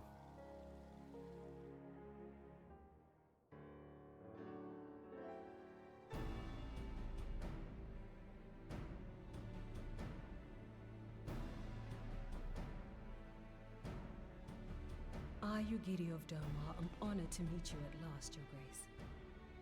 To mark this auspicious occasion, I should like to present to you the finest treasures our humble nation has to offer. Alas, the circumstances which have brought me here today have divested me of both time and dignity. I come before you as a pauper in direst need of aid, to request that you grant my people asylum.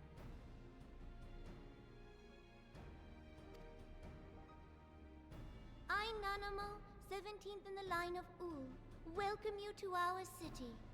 Be at ease, Lady Yugiri. Although I myself have heard the tale of your misfortune, I would ask that you recount it once more for the benefit of the others here present. As you wish, Your Grace. For many years, my nation, Doma, suffered under the yoke of imperial rule, and my people yearned to be free. Thus, when a war of succession broke out in Garlemald, we sought to take advantage of the chaos and reclaim our liberty. Alas, our enemy proved less preoccupied than we had hoped, and our rebellion was put down in the most brutal fashion. Those who survived, how many do they number? More than 200 souls huddle within the cramped confines of our own galleon's hold. Yet this figure accounts for but one of a number of ships which escaped the Purge.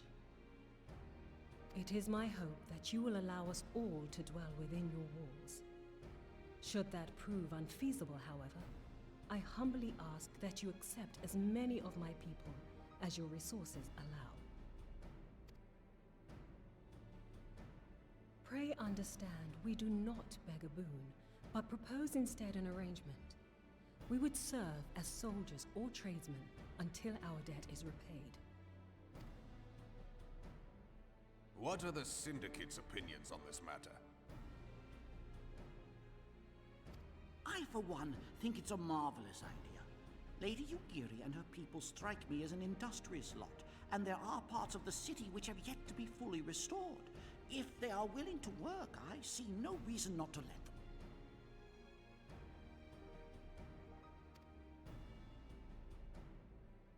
The head of the Mirage Trust is not known for his generosity. He sees profit in this. I agree. That said, these are foreign refugees. To admit them would require a formal resolution.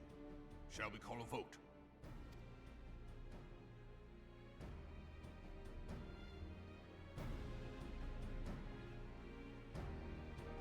The law is the law. Lord Lolorito? Tell me, are you blind or willfully ignorant? Even now, our streets are choked with the displaced victims of the Calamity and Alamigan refugees. They live hand to mouth, subsisting on aid provided by the immortal flames, the cost of which grows ever higher. The wealth of Ul'dah is not without limits, my friends.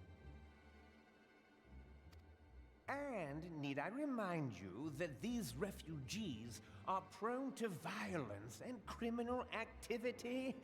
You have all read the reports, I think. Without homes or employment, it is only a matter of time before men grow desperate and take that which they imagine has been unjustly denied them. Yet, knowing this, you would have us swell their ranks. Mayhap you think the brass blades and the flames are not hard-pressed enough? Some say the chairman of the East Aldenard Trading Company passes Gil thrice daily. This may explain how he came to be the wealthiest man in Ul'dah. Or it may simply be that he's ruthless beyond reckoning. Surely the Sultanate can support the few hundred domins Lady Yugiri represents. That our resources have been taxed, I do not deny. But we are hardly in danger of financial collapse. I move that an exception be made. An exception, Your Grace?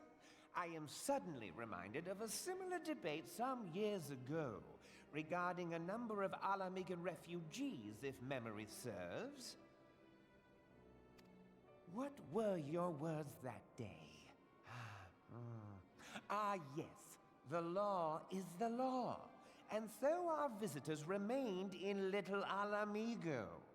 Mayhap our wise and benevolent Sultana would be so good as to enlighten us as to which other of our laws should not be upheld.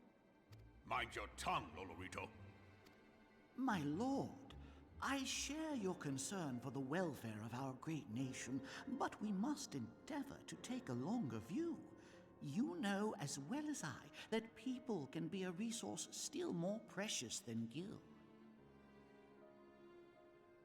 Precious or not, they were never yet so reliable.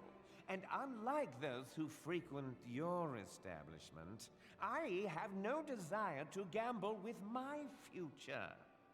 Ul'dah's greatest asset is, and has ever been, her material wealth. We risk this at our peril.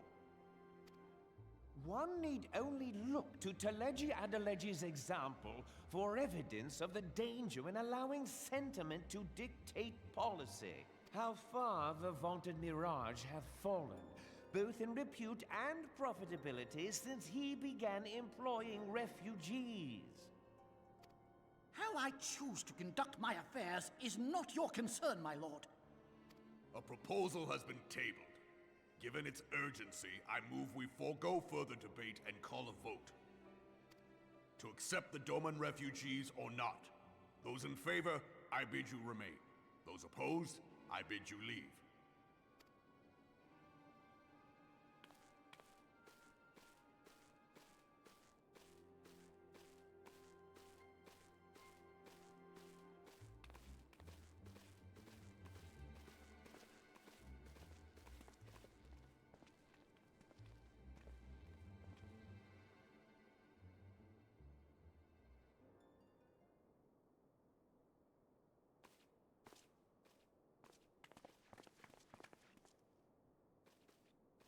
Would that it were within my power to welcome you and your people, Lady Yugiri. As you have observed, however, my authority in such matters is regrettably limited. Without the consent of the Syndicate, I cannot act. I understand, Your Grace, and I appreciate all that you have done on our behalf. The nerve of the man! If that bastard had not forsaken the eastern trade route, Little Alamigo would now be thriving. Oh, that you should have traveled so far under such dire circumstances, only to be refused in this manner is utterly unconscionable. Pray, accept my sincerest apologies.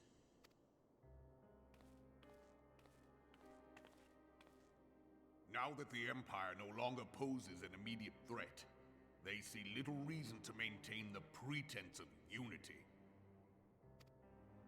The Monitorists have grown especially defiant of late. Lord Lolorito most of all. But this is neither the time nor place for that discussion.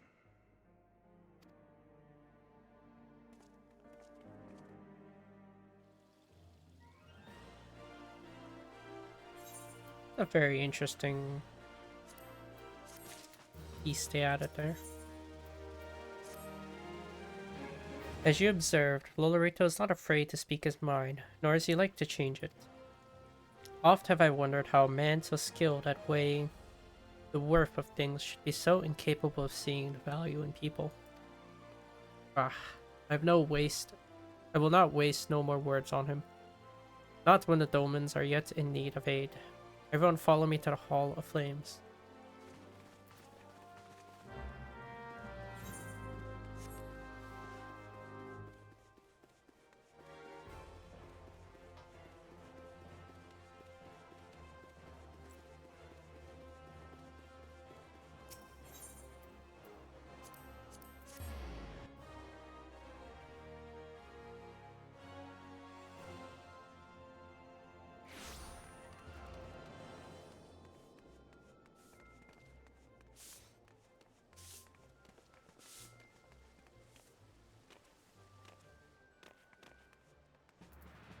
Anyone else's lines have changed.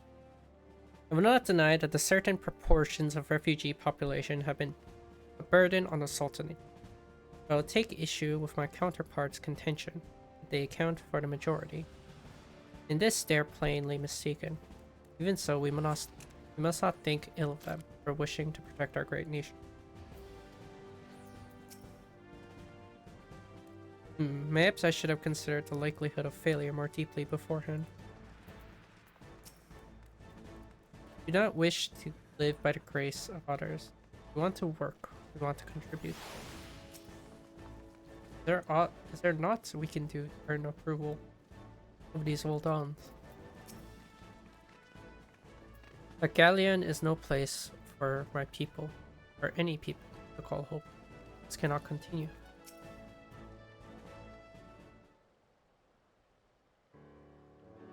The Syndicate has spoken, and I see no point in moving the matter be reconsidered. The Monitorists have made their position clear. Agreed. Ul'dah is not an option. Nor are Limsa Lominsa or Gridania, Dutch, given the state of their internal affairs, which leaves our Doman friends confined to a ship.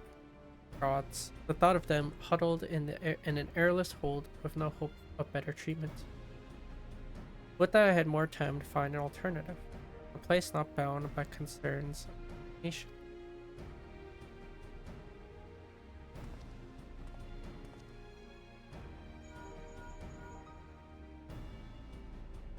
Infilia. That is precisely what I wish to discuss. I understand the Syndicate's decision, I do. We all wish to preserve that which is ours, especially when we believe it to be under siege. But I cannot meekly accept this judgment, not while my people suffer. Would it be out of the question for the Sultanate to accept us for a limited time? A week, mayhap, or even just a few days. Excellent. I'll keep you informed. Lady Yugiri, I have a proposal, if you will hear it. Out with it, Master Alpanon. The headquarters of my order, the Scions of the Seventh Dawn, stands in a place called Revenant's Toll, an outpost in Mordona. Like most outposts, it is frequented by merchants and other men of action, and lacks the comfort of a more well-established settlement. However, the leaders of Revenant Toll have been doing their utmost to change that. To that end, they will need of able-bodied individuals willing to work as frontier hands. Hard labor, lest you doubt, with not safe food and shelter by the way of reward. Terms not unlike those which you yourself propose, Lady Yugi. I will not hear a word said against our beloved Ul'dah. Revenant's Toll would offer certain advantages, the absence of unhelpful bureaucracy being obvious. They can accommodate us all, we shall gladly accept.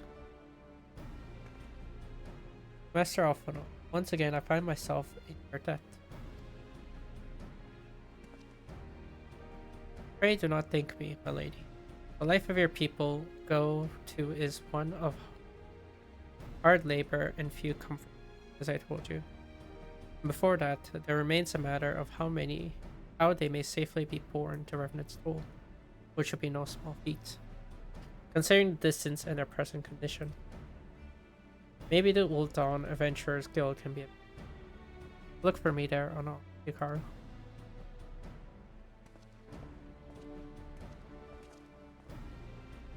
Lady Yugiri, if you and your people would accompany me, we may discuss what aid the Immortal Flames can provide.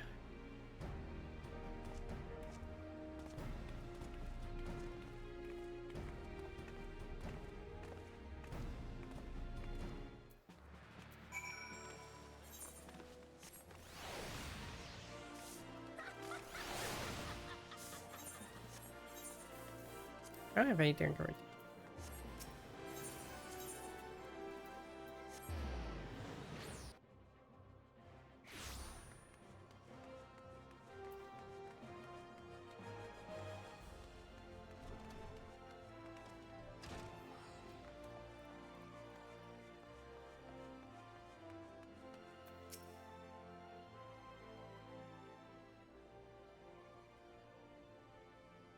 We're concerned that the Doman refugees may find the journey to the Revenant's Toll too much to bear. Too long have they been sequestered aboard their ship, with insufficient supplies and scarce room to breathe, let alone stretch their limbs. With that in mind, Mistress Momodi has kindly offered to accommodate the Domans until such time as they are ready to set out from Mardona. Those healthy enough to travel will embark as soon as transportation has been secured, while those too weak to leave at once will be permitted to stay until they regain their strength.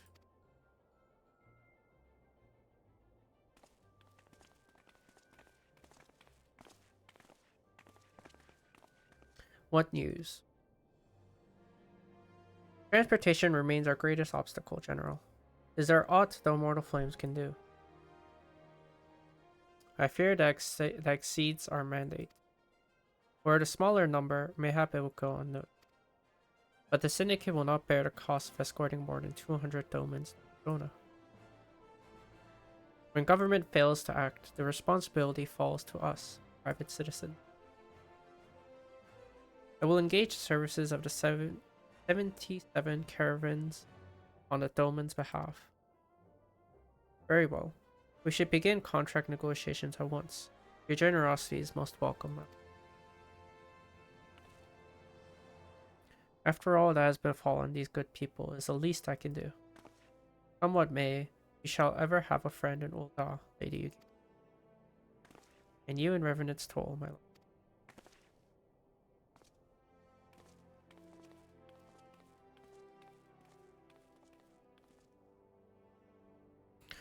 Well, it sounds like we all have work to do. Lady Yugiri, let's put our heads together and settle the details of our arrangements, shall we?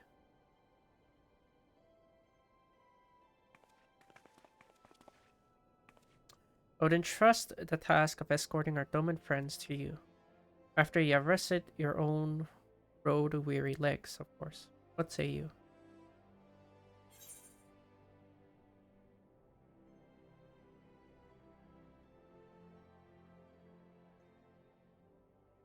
Wow, did they split? Striking and...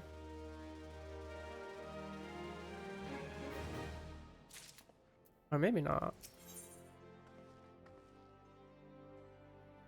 I guess they just made slaying. Is it like that normally? I don't remember. It is. As we speak, the Domans prepare for departure at Vesper Bay, wherefrom they will be transported by carriage to Ul'dah. That said, this has all been decided rather suddenly, and it would not surprise me if the refugees require some assistance in coordinating their preparations. Hikaru, I'd have you return to Vesper Bay and facilitate the process through tasks great and small. In short, whatever must needs to be done, do it. Speak with a man named Hosen when you arrive. As Lady Yugiri tells it, he has been designated the leader of the first group.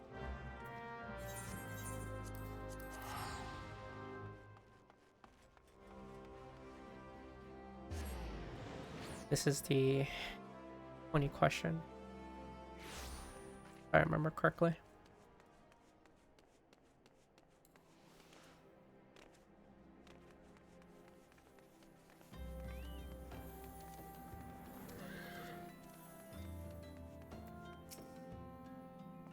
Greetings. Alpha informed me that a scion will be arriving to help with the preparations. I am honored to meet you, though shamed as well. Great warriors should not be tasked with such triviality. I knew you from a glance what manner of woman you are. I too have some skills at arm, as do so many of our people. Pray forgive this trifle, but might it trouble you to help round up the children that have been given into my care? They are most adept at staying hidden from my sight, but perhaps your keen eyes will succeed where I fail. You have my thanks, friend. Pray seek out my son, Yosen. He can tell you more.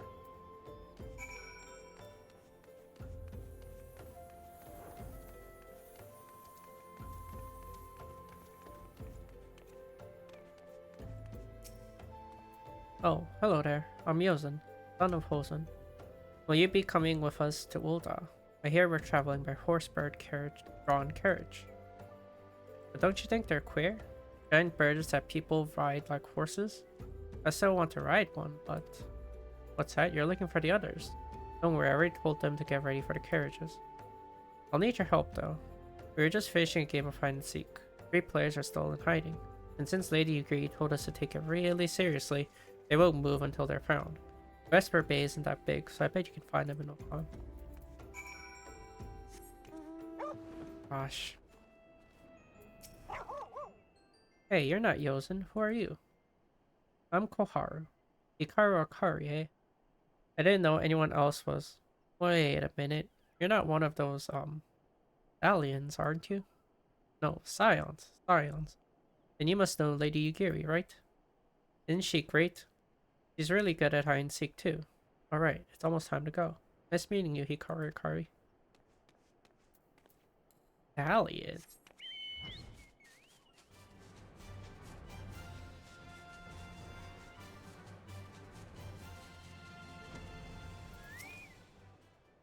How'd you find me? I guess I need to practice more. Or maybe you're just good at this. I mean, the Garlands didn't find me. Garlands didn't find you? Maybe they're just bad at this.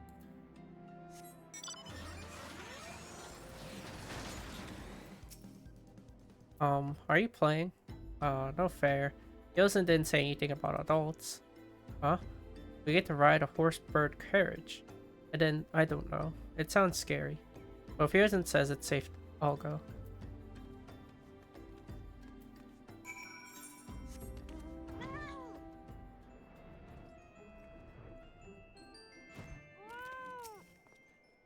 Wonderful. All the children are counted.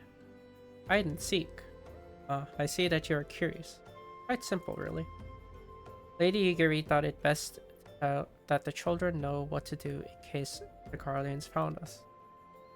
I should hope that those days are behind us, but I nevertheless take comfort in knowing that we are prepared. Passing on. We do need those. The first caravan is due to depart shortly, followed by the rest at regular interval. My family and I, including my stubborn old father, Home, will be traveling in the lead carriage together with the young Koharu, whom I believe you already met. I understand the road of Ul'dah is regularly patrolled by a brass blade. It would give us great comfort if you would agree to accompany us on our journey. Once again, I thank you for your kindness. When you're ready to leave, please inform our coach.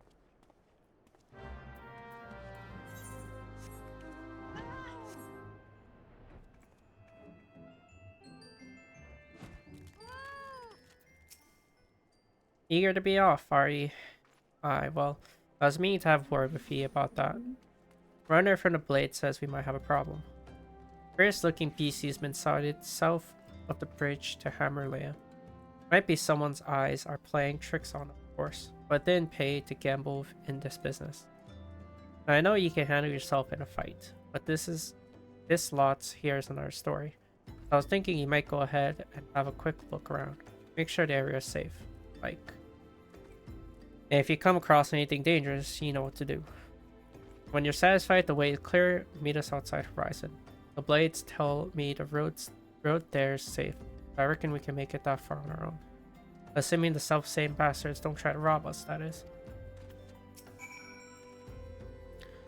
Grandfather's lucky. These horse birds smell terrible. Oh, it's so fluffy.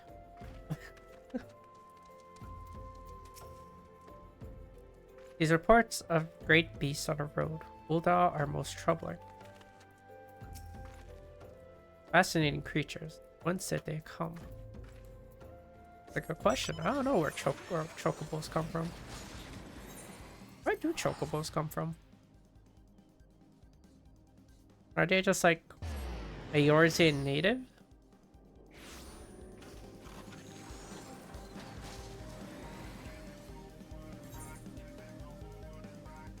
But they aren't native to Doma.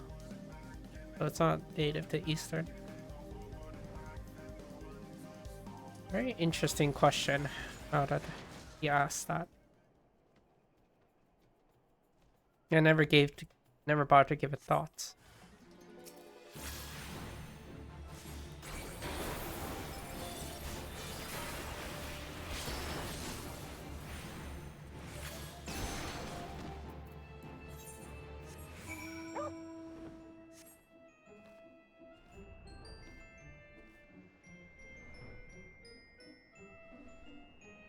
Where did these void scents come from, I wonder?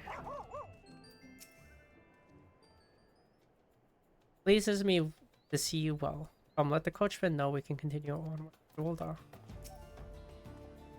I must say, that was a surprisingly pleasant ride. Mayhap the journey to Revenant's Toll will not be so bad after all. Which do you think would win in a race, a horse or a horse bird? They have wings, so that means they can fly? And does that mean we can fly if we ride one? Yeah, technically. So there was a beastie. Was being the operative word, eh? Nice sushi. How are you doing? Well fought, madam, well fought. If only I were in better health. I should have been proud to stand at your side.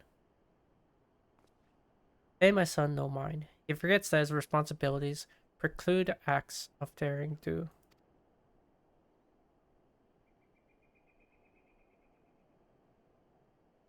Be that as it may, I cannot help but envy you. Had we been able to call upon heroes of your strength and skill in Doma, things would have been very different. But we cannot change the past. Those who fought and fell are forever lost to us. Lost but not forgotten. Lady Yugiri's kinsmen least of all. They fought far fiercest through, though they knew full well it was in vain. She had every right to walk away, yet she chose to stay. Food, shelter, the promise of a better life. All of this and more we owe to her. How does one even begin to repay such a debt? In kind, Father. To she who has given everything, we shall give our all. Whatever work there is to be done, we shall do without question. Ditch, digging, bricklaying, it matters not. Revenant's Toll will grow and prosper by our hand. Be chill, hope the story's been good. Typical AR story.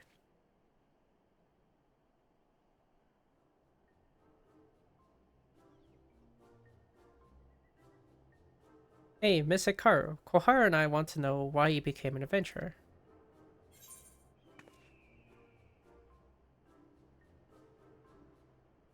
Ah, to go over there the wild world.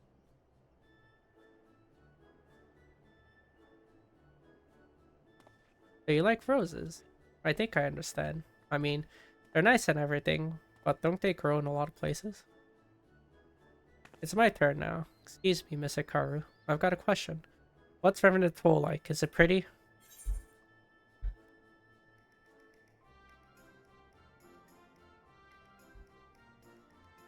It's a stone's throw away from an Imperial Gastro. Not wrong. I don't think I want to say that to the kids.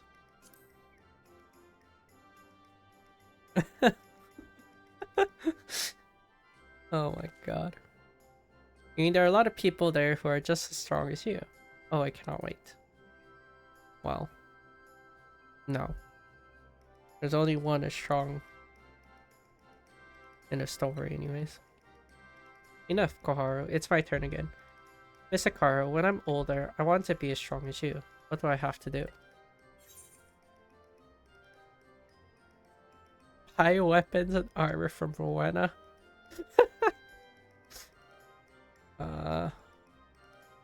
Yeah, seek out experiences and adventures.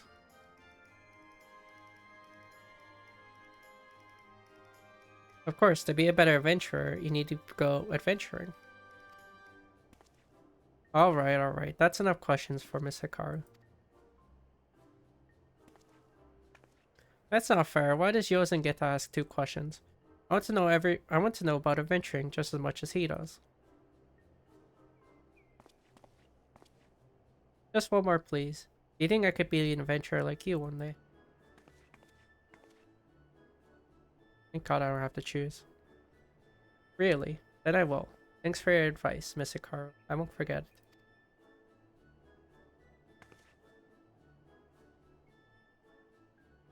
I'm going to be an adventurer too. When we get to Revenant's Toll, let's make an adventurers guild for Domans. We'll protect our friends and punish the wicked, just like Miss Hikaru and Lady Yugiri.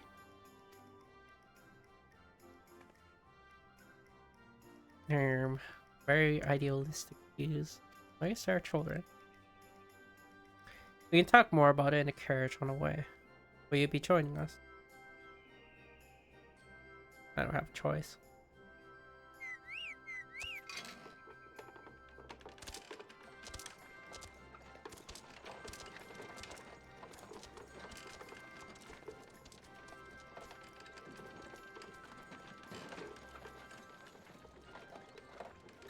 A lot more spacious.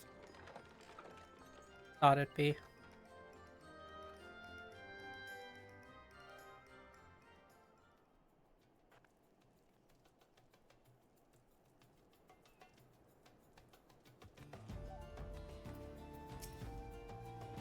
Mind letting Master Alpha over here when you stay with the birds. I bet they could keep out an entire legion with those. Would you look at that? How many steps are there? 100? I'm going to count. I don't know. It would be good to sleep in a proper bed for a change. Even if it's only for a night.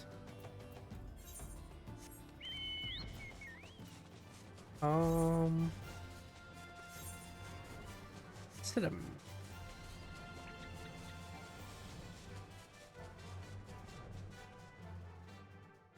Where this puts me at? Oh. Wow. The complete opposite end. We'll just have to take the Aetherite, then go over to Adventurers Guild, huh?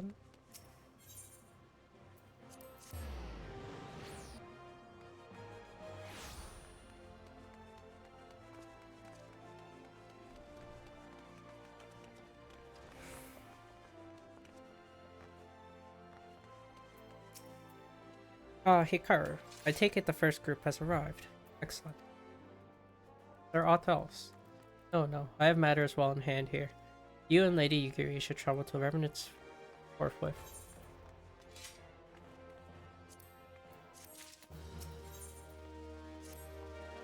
This past time, Lady Yugiri met with the guild representatives in Revenant's Toll.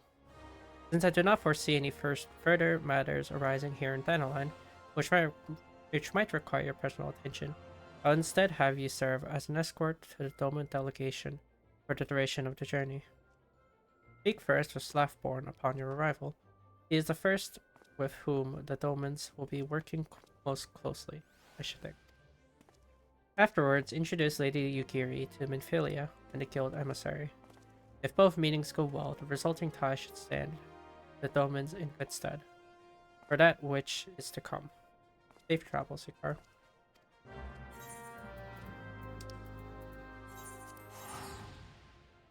You know, they say escort, but like, I just teleport there.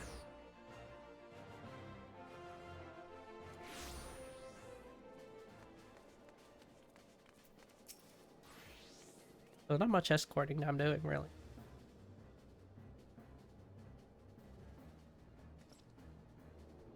This must be the esteemed Lady Yuki and her associate.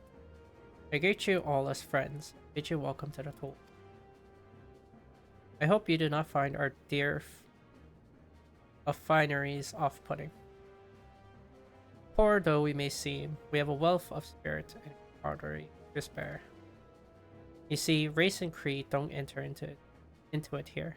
We welcome all sorts, provided they're willing to earn their keep. We are no strangers to hard work, my Laughborn.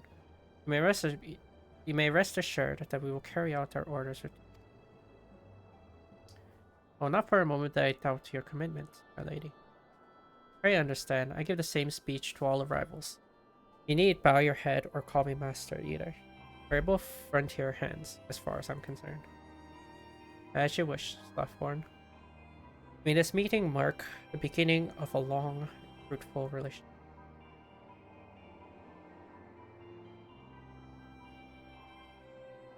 Our guests have yet to meet the antecedent. 7, House Hikaru. Why are you wasting your time with me? Lead them to the rising stones.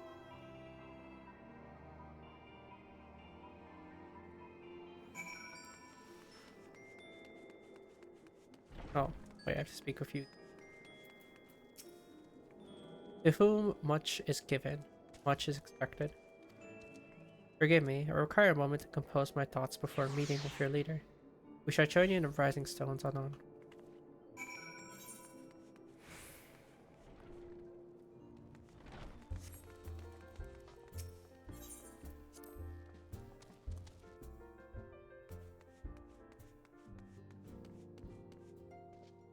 They moved.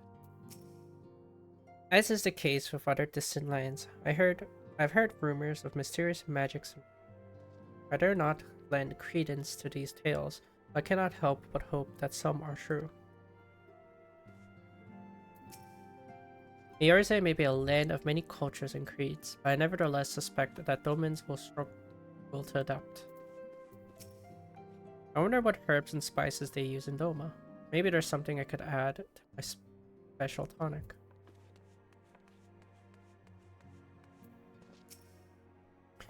This little thing, it's nothing compared to what the Domans have endured.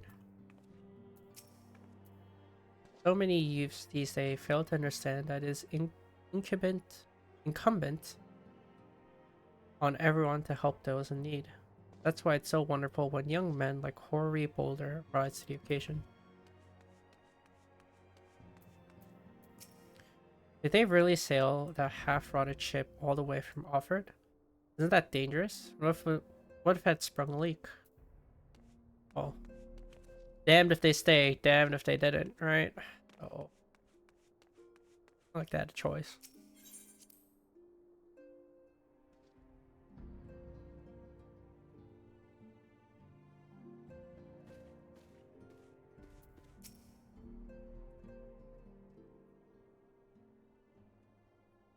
It's no use.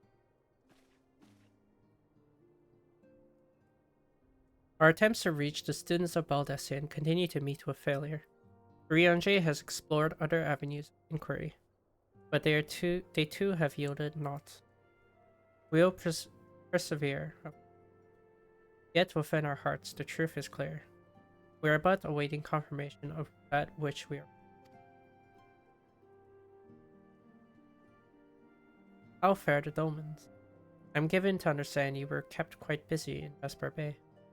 Mayhap you question the wisdom of aiding refugees when the primal threat remains unresolved. I should not blame you if you did, nor would I deny that this matter falls outside our normal purview. Be that as it may, I cannot ignore the plight of these refugees, not when it was within our power to help them.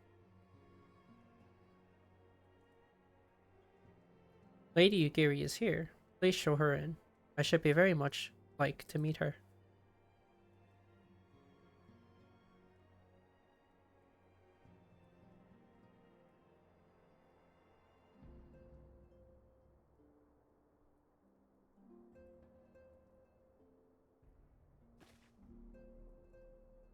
We have no objections.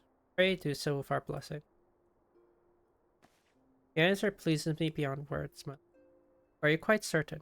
We have no way of knowing how many might answer my summons.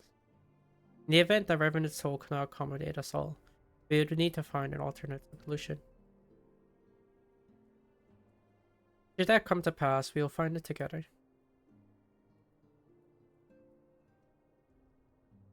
As ever, it has been a pleasure, Antecedent. Alas, we must take our leave, as the first carriages are due to arrive at any moment. If you require aught else, pray speak with Slaffborn, Lady Ugiri, Hikaru.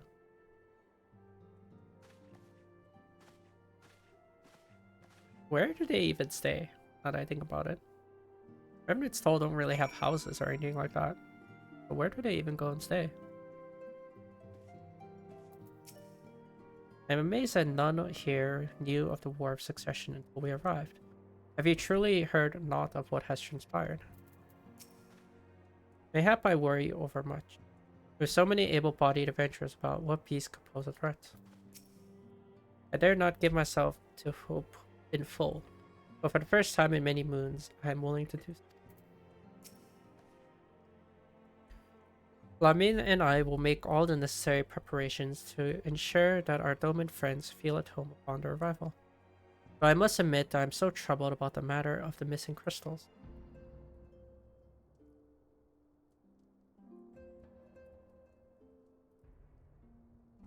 Your Stola should be returning anon with a report from a field. Mayhap you could wait here and speak with her upon her arrival.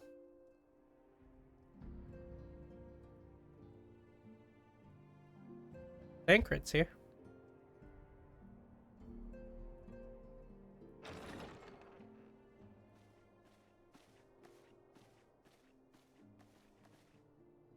How goes the fishing?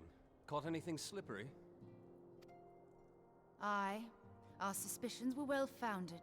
The Serpent Reavers are indeed the culprits. The plot thickens. Has there been any movement in Thanalan? It has been blessedly quiet, which is to say the Amalja are being no more or less of a nuisance than usual, summoning a Efreet with such crystals as they have hoarded. Urianger, too, reports not out of the ordinary. Then we have our explanation. Your explanation for what, pray tell? For the recent spate of crystal thefts in Thanalan, we naturally assumed that the trail would lead us back to the Amalja. Yet it did not. It led us across the sea unto Vilbrand. Vilbrand? There have been reports of increased Sahagin activity of late. Oh gods, they mean to summon Leviathan? That is the way of it, I fear. Whilst conducting our investigation on behalf of the mineral concern, we came upon evidence implicating the Serpent Reavers. With the aid of the Maelstrom, I was able to verify our suspicions. 'Tis only a matter of time before Leviathan returns to harrow the seas. But there is more. One of the Sahagin, an elder by my judgment, spoke of attaining the gift and knowledge of eternity. Ugh.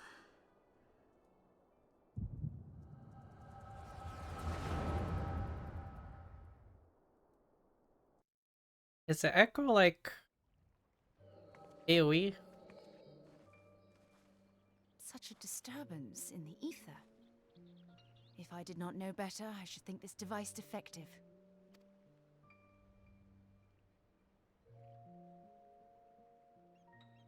And there is the explanation.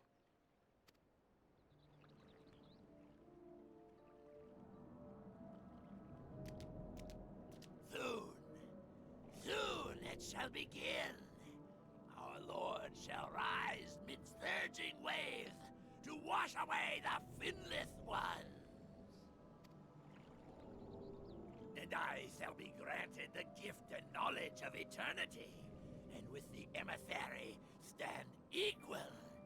Then shall I know no cessation, no oblivion.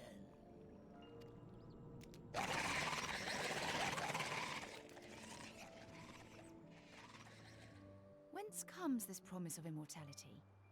The emissary? We have outstayed our welcome.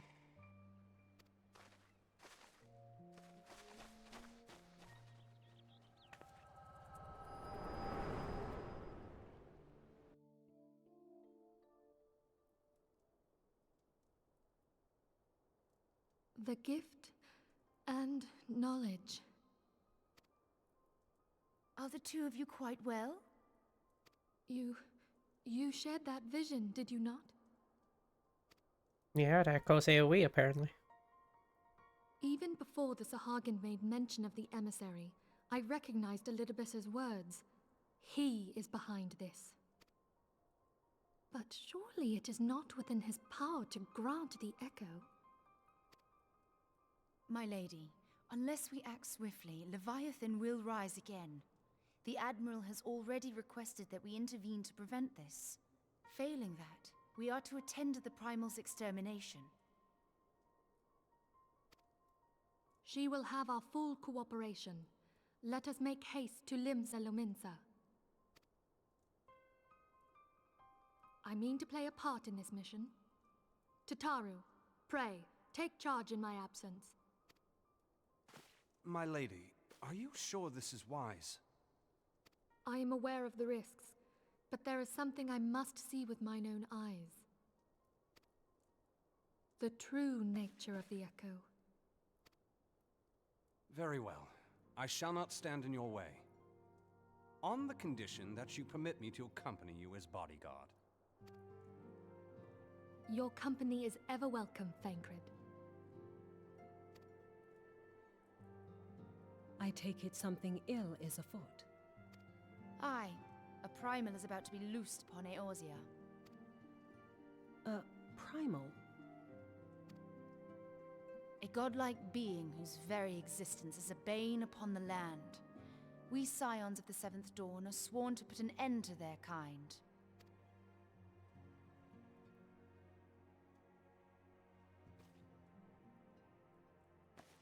I see. Know then that I am learned in the arts of war. In return for the kindness you have shown my people, I would lend you my blade. It would be most welcome. When contending with a Primal, one can never have too many able allies. If you crave a more intimate understanding of the problems facing Eorzea, this experience is like to provide it. Be sure to come well prepared.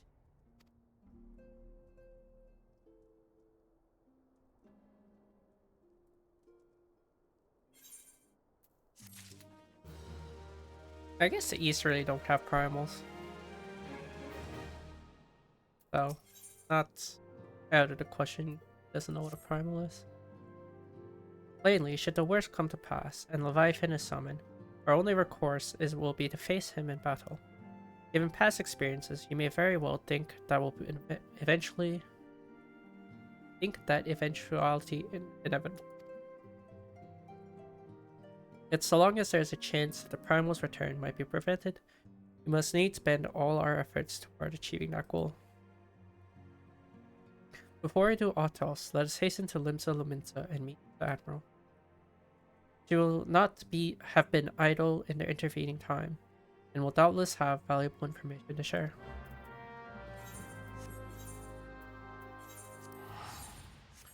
Well...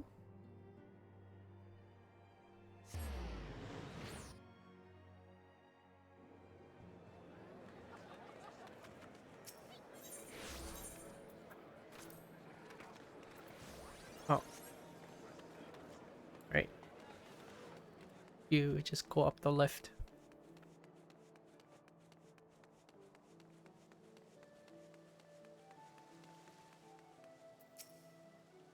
You're expected. Pray take this lift to the command room.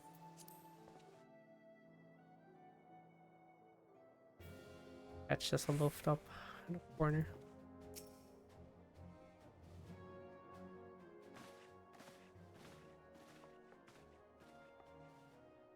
Welcome, friends. I take it Y'shtola has apprised you of the situation.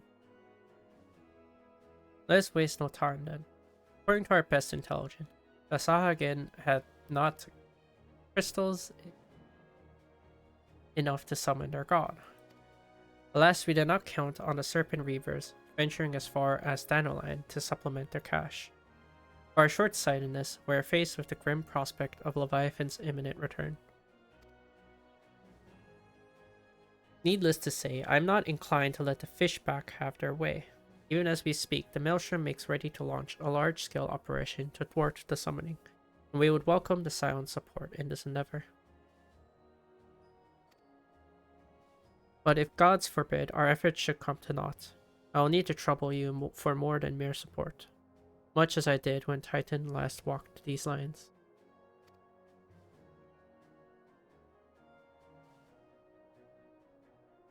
Lady Minfilia, I am given to understand that you mean to accompany our soldiers to the front lines. I can only assume that you have sound reason for doing so. I do, Admiral, but I'd rather not be drawn on their nature. I will say only that there is something I would like to see with mine own eyes. Is that so? Well, I'm not so stubborn as to deny the wish of one whose aid I require. But precautions must be taken. I should require that you remain by my side at all times. With that settled, let us speak of the operation. Hikaru, Maelstrom scouts are currently monitoring Sahagin movements within the Sapsa spawning grounds. Upon completing their mission, they will return to the operations staging point at Camp Skull Valley. I want you to make your way there forthwith, that you might be apprised of the latest intelligence. Commander Falk Brinda has charge of the garrison. League? I don't like League enough.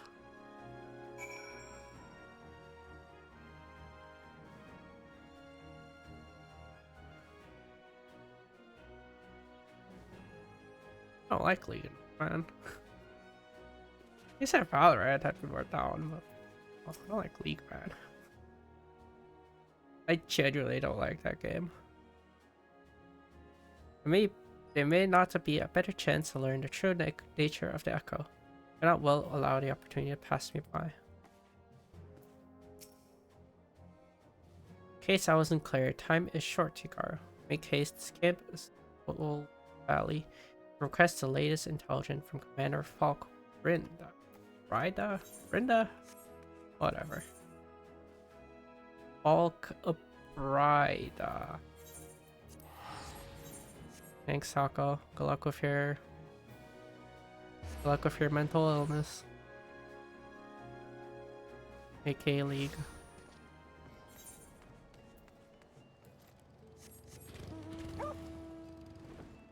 Oh, I do not like that game a lot, in the slightest.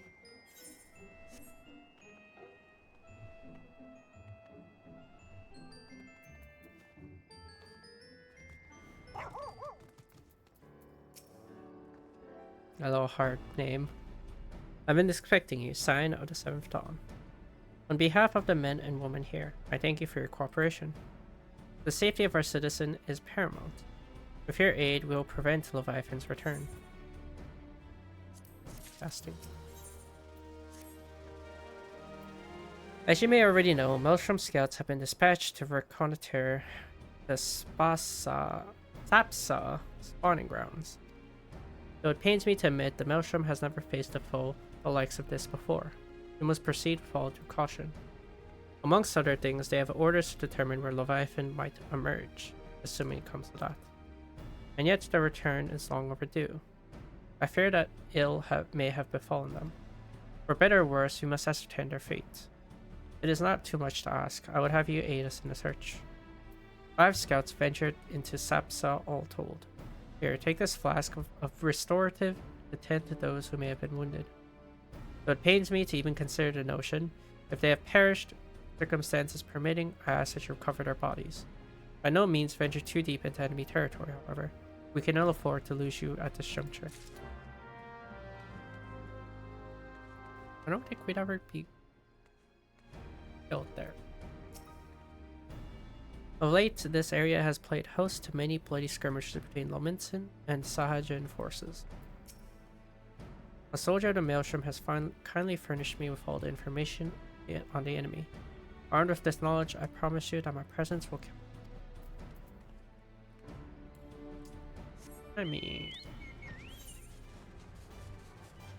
he just already shoot.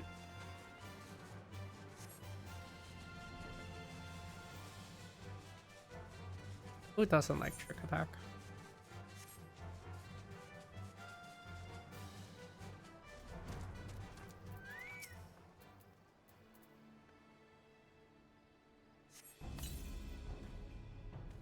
Thank you. I owe you my life. We were ambushed by the Serpent of Reavers. Lightly armed as we are, we didn't stand a chance. I was able to flee this far, but the others were captured. They were taken to the Serpent's tongue, I'm certain of it. I can make my own way back to the camp, but I fear the worst for my comrades. Save them, I beg you.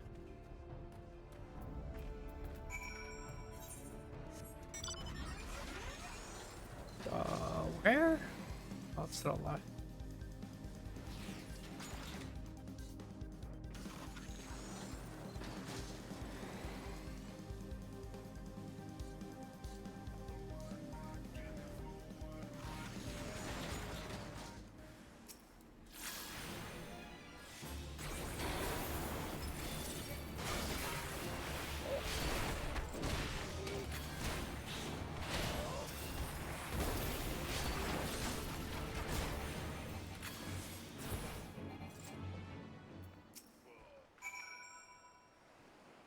They're dead.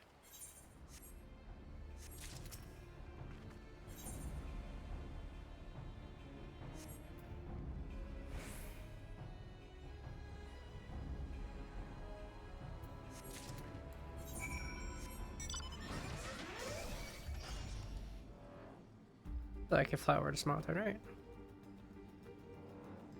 Never know where the hitbox is. Skybox is. I'm sorry. They're not infinite. There's a cap. Found a cap. That's really high though. A lot higher than I thought it'd be.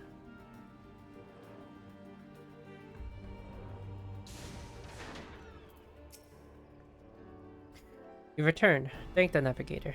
When I learned that you went into Serpent's Tongue by yourself, I feared you would meet an untimely demise. But tell me what became of the others. Dead. Dear gods. The wounds were not intended to kill, but to torture and maim. Does their savagery know no bounds? Enemies or no, they go too far. I dread to think what may have become of the two who remain unaccounted for. I pray that they haven't suffered the same evil fate. At the very least, one of my men came back alive, and for that I owe you my thanks. The price we paid was dear, but we have the intelligence we need. Even as we speak, the Admiral finalizes the details of the operation. The war horns will sound any moment now. Be ready to sally forth when they do.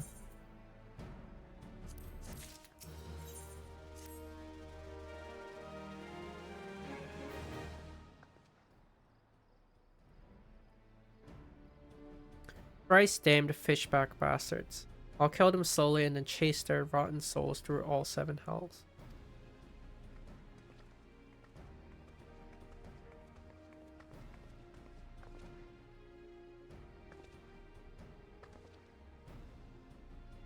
Peace, Commander. We are here for a purpose, and vengeance is not it. I want your mind on the task at hand, savvy? My apologies, Admiral. You may count on me to keep a clear head. Good. According to our sole surviving scout, the Sahagin and their thralls have already begun to mass at the Aetheryte in the depths of Sapsa. If we are to act, it must be now.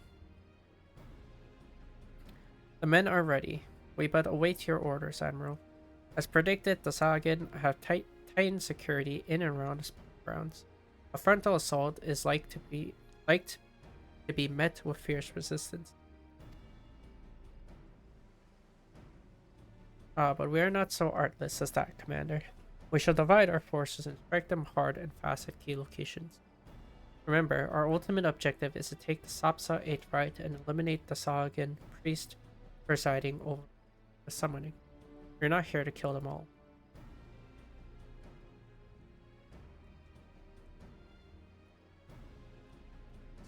The Maelstrom shall engage and distract the Sahagin legion of drowned pirates at the Serpent's Tongue.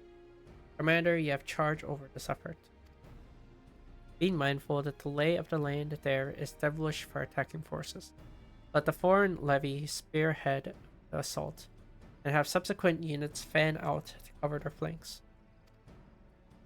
At the self-same moment, a diversionary squadron formed of galleons from the Crimson Fleet shall harry the enemy from offshore.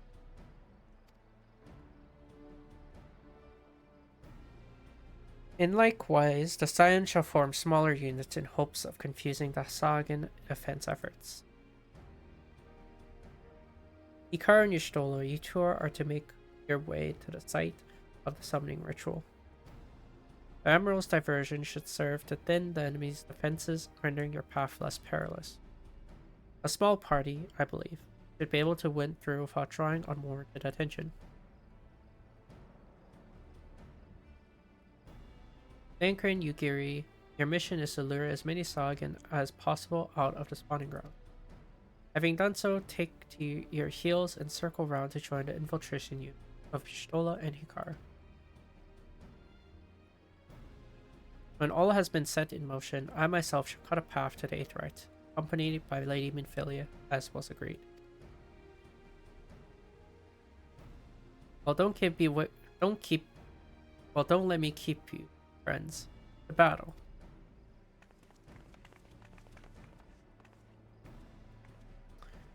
When last did we fight side by side, Hikaru? Too long ago, I warned. But come, let us away.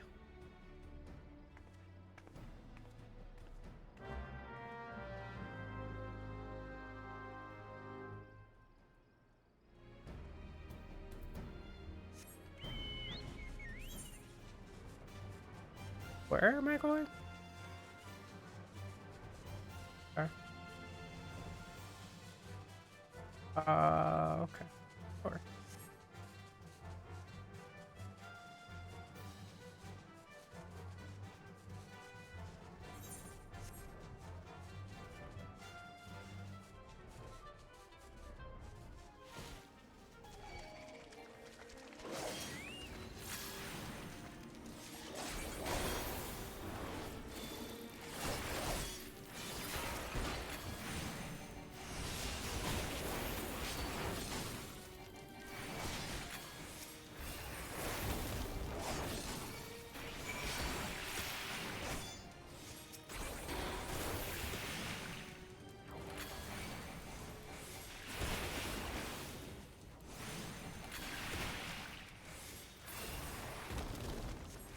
I hate how these level whatevers will aggro, because I am not 10 levels ahead. It'd be more than 10 levels for them to not aggro.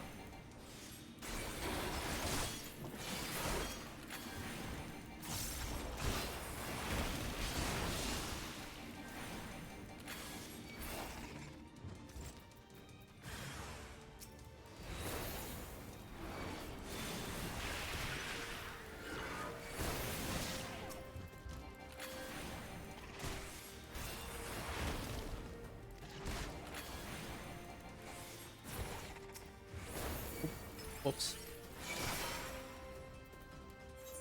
I didn't mean to hit that one. This guy hit for fun.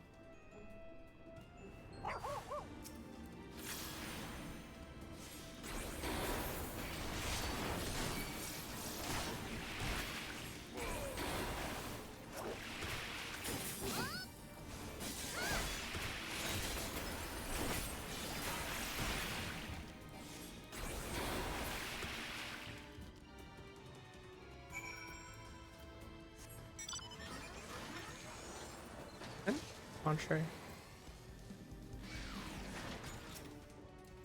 And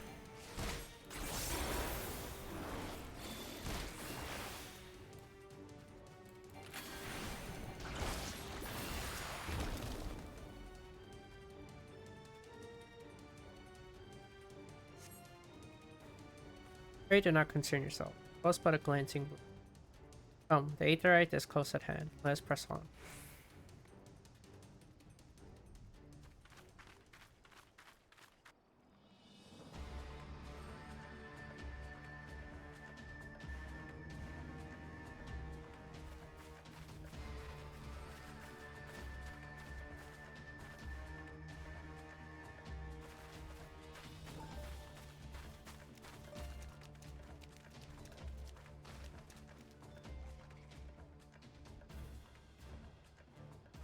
Damn them. They have made thralls of soldiers and civilians both.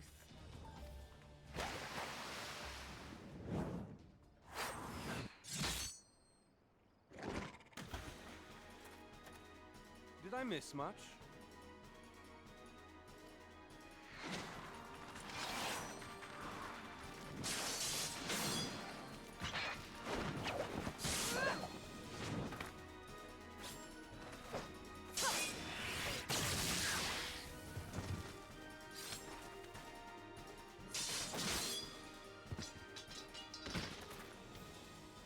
So that is how you fight in the Far East.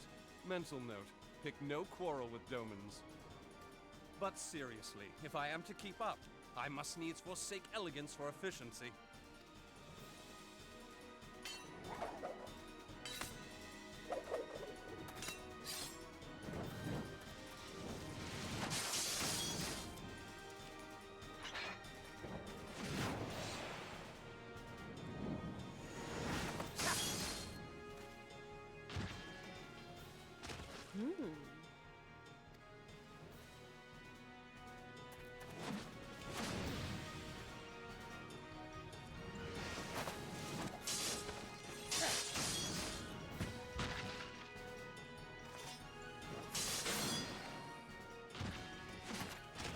To the Aetherite!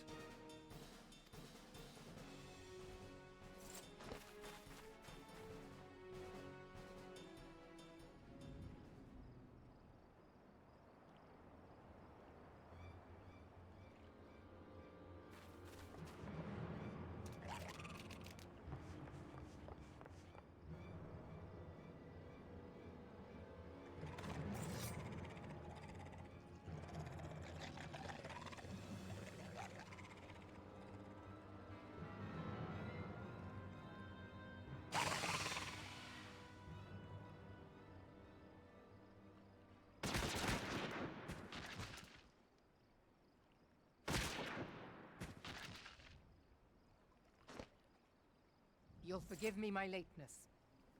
Gone. Also, how does something like that? Oh, never mind. Just two guns.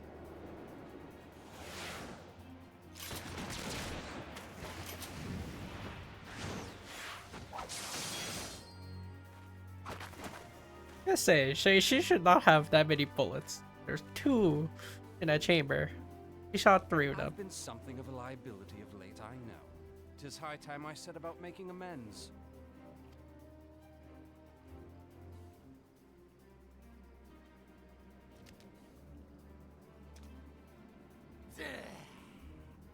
Long have you shriveled Zorwalkers tormented our kind. But no more! Your time is at an end! You shall perish with salt in your wounds and sea in your lungs. Lord of the world, hearken to our plea. Lord of the world, deliver us from our misery. Did they always have to ride?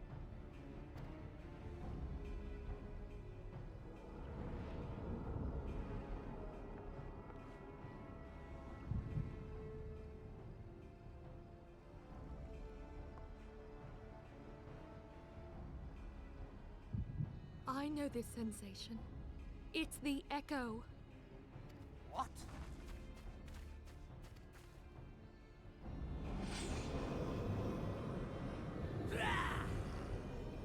Such power! It is transcendent!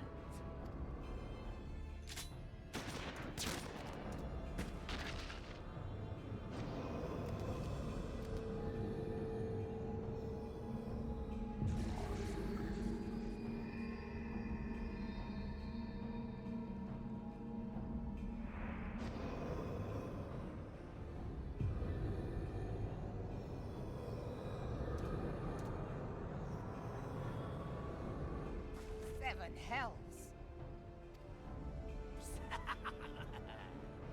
Strike me down if you will. It is futile! I have mastered the gift. I am eternal! Oh, mighty Leviathan, ruler of the seas, born of waters primordial, I offer unto you this frail flesh, that you might grant your faithful servants deliverance. I beseech you, come forth! Why don't you just keep shooting? Damn you!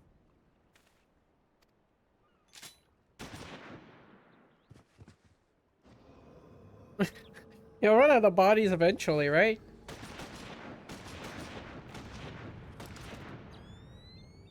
Foolish shorewalker! You cannot kill that which is eternal!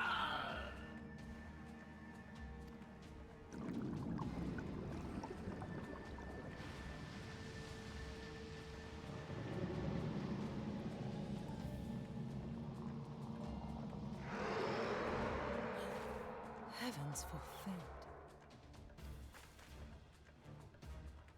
Damn it all!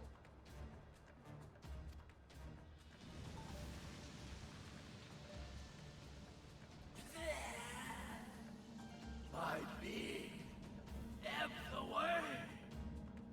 But it should by right be infinite. Am I not immortal? Curse you, emissary! You promised me everlasting.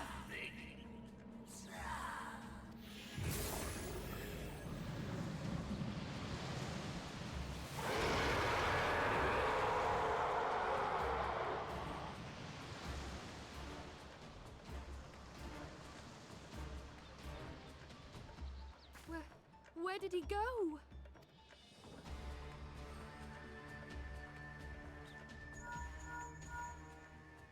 What say you? Nary a single ship? Hells take that sea demon. Gather the survivors and get to shore. Leave the wrecks for the pirates.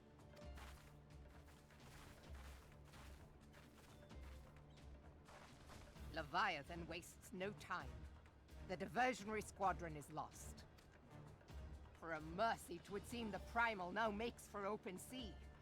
But why does he not press his advantage? Unless... God save us. He means to unleash a tidal wave.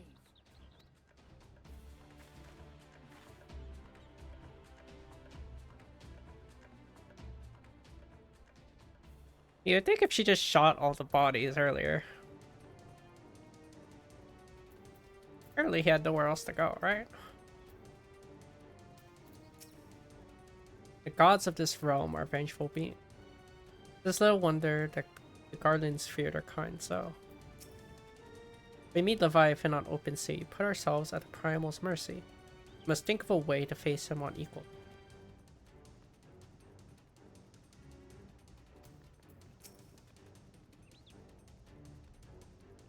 Though the mission ended in failure, I take solace in the knowledge that Infilia is unharmed. Had only we arrived but a moment earlier, but there is no time to brood over what might have been. Leviathan is returned and meets Fulfil. Understand, I speak of no normal fall of water. at which Leviathan makes ready to conjure, carries more destructive power than aught seen in nature. Enough to raise entire coastal settlements. His last attempts is any guide. We cannot suffer history to be repeated, yet how in the seven hells are we to prevent it?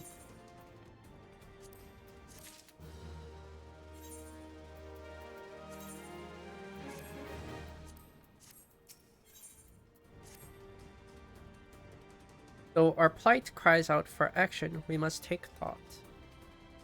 So long as the Leviathan remains in the open sea, he is effectively beyond our reach. Our plight is second to none. Of that you may be sure. But Limelane herself struggle, but at best the Lord of War in his element. In a straight fight, he would make meat and match with us. We need another plan. That much is plain. Let's return to Limsa and see if we cannot think of one. I shall await you in the command.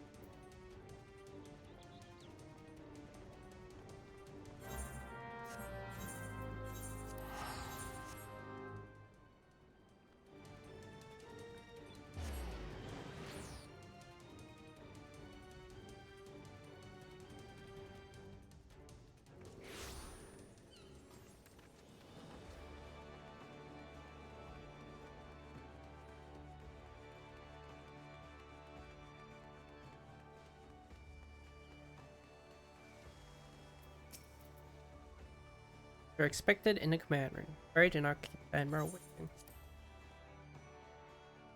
Forget what the plan is. Really don't. Confront the Lord of the World in his watery domain, far from ideal. Yet he is not like to come to us. But that he lacked the means to strike us from afar. When I saw Leviathan rise from the depths, I cannot well describe what I felt. No words could prepare one for such a sight. Being the observant adventurer that you are, you will doubtlessly have noticed my dagger work back at Sapsa. You know me, Hikaru. I like to dabble in a bit of this and a bit of that. The Sagan elder claimed to have become eternal, yet he was summarily considered Leviathan. What might this imply?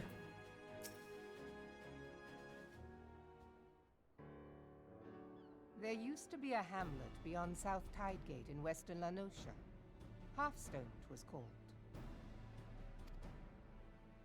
Some years prior to the Maelstrom's founding, Leviathan rose from the briny depths and set about unleashing watery hell upon us. On that occasion, the company of heroes put him down before he could do too much damage.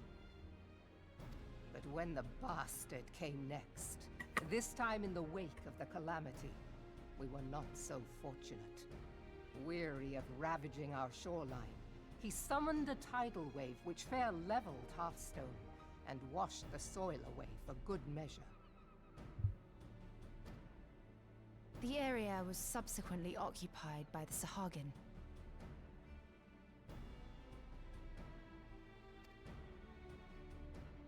Aye. The thrice-damned creatures transformed it into a spawning ground for their brood. Given the quantity of crystal stolen to feed him and his legion of thralls, we can be fairly sure that Leviathan is stronger now than in his previous incarnations. If that sea demon is left to wreak havoc, what befell Hearthstone may well befall a larger settlement, even Limsa. That cannot happen. The Primal must be stopped. That was ever our objective, Admiral. But how are we to achieve it? The sea is Leviathan's uncontested domain. The ships of the 3rd Squadron could not close to within 100 yards of the Primal, nor could their cannons pierce his defenses. I have read the reports, Master Thancred. Our warships may as well have been bloody pleasure barges for all the good they did. 7 hells! Is there no way that we might strike back? The company of heroes defeated Leviathan, having first lured him into an inlet, but we must needs contend with him upon the open sea. It will avail us little to consult past experience.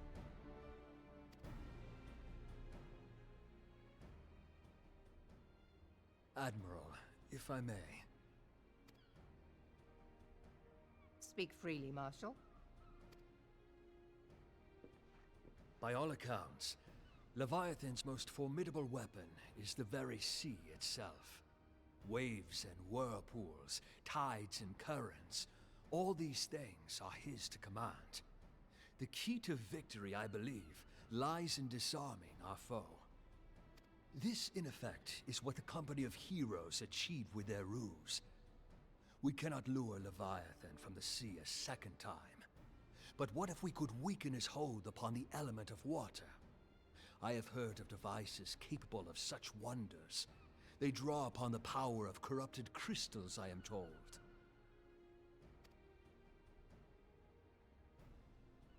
If mounted upon a ship, such a device might be used to prevent Leviathan from bringing the full force of the sea to bear against us, rendering him no more dangerous than any other sea serpent. Of course! Sid built a similar device to grant the Enterprise safe passage through Garuda's Tempest, did he not? Begging your pardon, my lady, but to give credit where it's due, this is something I heard from an old arcanist friend of mine. It makes little difference who thought of it first, so long as it works. Beg the specifications of this device from your friend, and I shall pass them on to our people at Naldic and Vermelis. But before we proceed any further, I would voice one concern. Piercing Garuda's defenses is one thing. Suppressing Leviathan's attacks, quite another. In matters of science, I am as a babbling babe, but I cannot well imagine that such a feat would be possible without a veritable mountain of corrupted crystals. The question being, do we have a ship big enough to bear such a burden? Mayhap not, Admiral, but two might. Recall you the tale of Mistbeard's greatest haul? It is said that he lashed two ships together, side by side, the better to bear his plunder.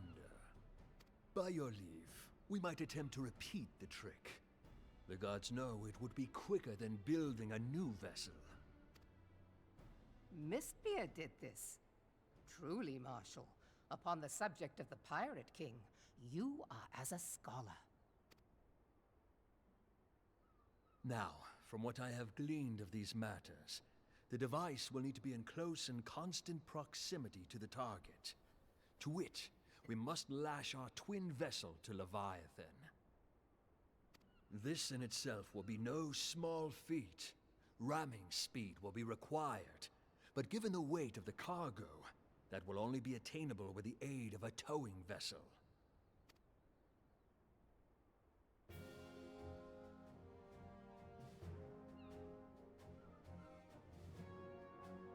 Suffice it to say, the task of piloting said vessel will entail considerable danger, and I would not ask it of another.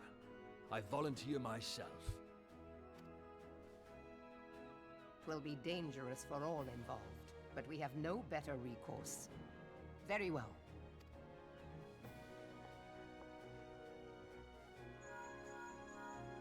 Commodore, assemble the remnants of the fleet at Morabee Bay. Give priority to our soundest vessels. The repairs can wait.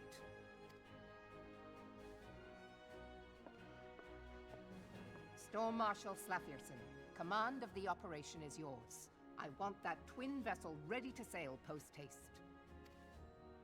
At once, Admiral.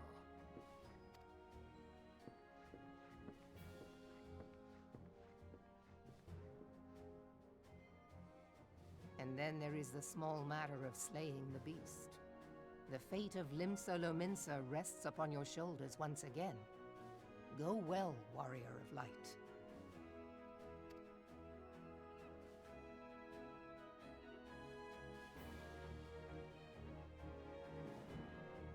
You always have to chop between.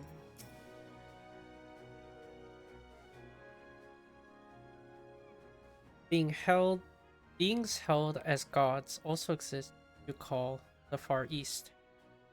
Legends tell us that they walked among us. But I confessed I never truly. I should live to behold one humbling, horrifying. Now that I've come face to face with a primal, I do begin to understand what a Guardian's.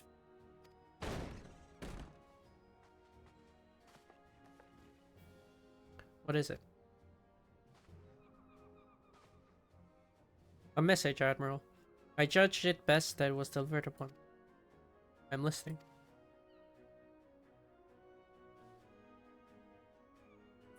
According to the Yellow Jackets, a man has appeared who claims to have defeated Leviathan, one of the company of heroes. The details are yet hazy. We have dispatched one of our own Russian individual. I'm disinclined to put any store in this claim. Even should it be true, this, as Y'shtola said, none save the company of heroes have bested Leviathan, and we know how they went about it. If this man is of their number, he could tell us that we do not already. And yet, having wagered Limsa's survival on 2 ships, some rope, pile of crystal, and we afford to ignore it. This testimony could yield us any manner of advantage do we not hear it. Damn it all. The twin vessel will soon be ready. We have no time to wait for the Maelstrom's report on this supposed primal slave. Hikaru, seek him out and learn what he knows. At the very least, it will spare you the torment, waiting for the reckoning in idleness. The man you are looking for is believed to be a resident of the Grey Fleet. Storm Private sent to question him will already be in the vicinity. Journey proof. Having a feeling of deja vu.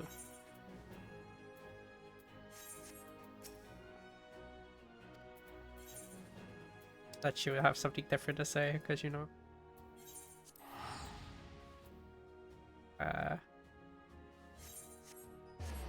We could take a good guess on who it was. Same one that tended to be Titan Slayer.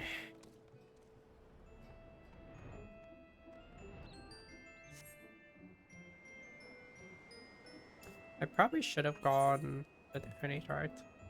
Do this on. Just say right. Right the journey.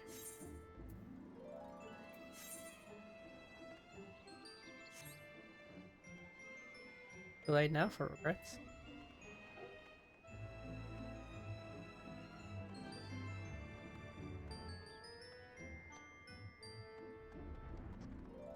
Oh. Hit a wall. Why is there even a wall there? Why is there a wall? Okay, that one I understand, because that was the... Ah, yes. Seems very familiar.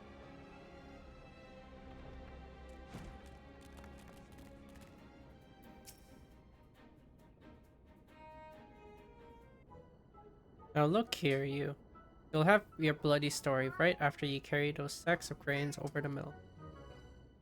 But sir, that's what you said before you had me pick those oranges for you.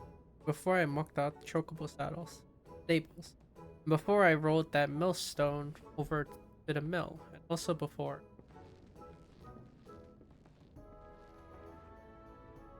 Gods, man. I've worked 3 days straight without a wink. 3 days. And do you hear me complaining? I suppose some of us just ain't made for the rougher stuff. Alright, I'll give you what you want. Never let it be said that old crack boom into generous soul. Prick up your ears, cause I won't be repeating too modest, see? Besides, there's only so much epicness a man can take in one sitting. The tale of Traktome's epic victory over the dread primal Leviabetis. Now, Leviabetis is huge, make no mistake. To give ye an idea how big each of his tails is about as wide across as me. And that's no me. Tell ye. When I fought him, I could barely see for all the brine he was pelting me with. Must have been a lagoon's worth at least. He even knocked me trusty axe out of my hand. Of course, that proved to be a grave mistake. What happened next? I grabbed him by the tail and tied him up in knot, but not wanting to take all the glory. I let me mates in the company of heroes handle the rest. Like I said, I'm modest as well as heroic. Maybe two. Now there's some, as ye can never truly beat Leviathan. That you've got to learn to live with him in the best of that situation. Not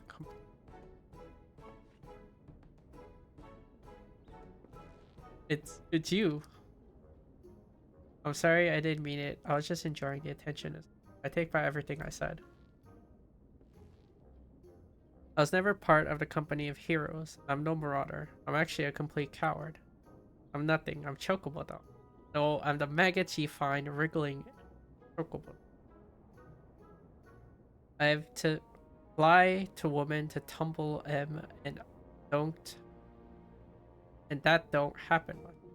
Remember's tiny and pathetic.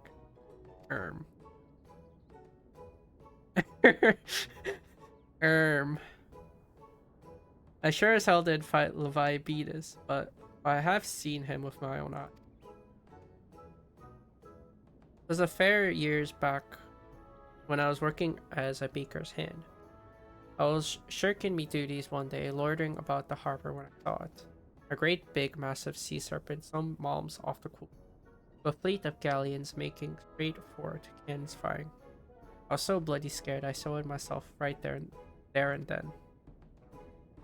Oh god, just remembering that day made me sewing myself all over again.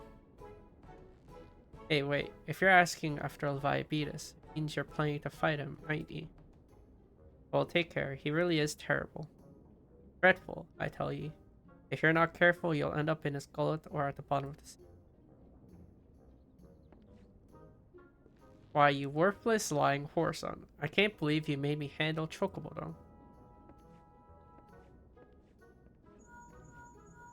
Shame on you for falling for it. Hikaru, this has been Philly. We're able to learn not aught of use against Leviathan.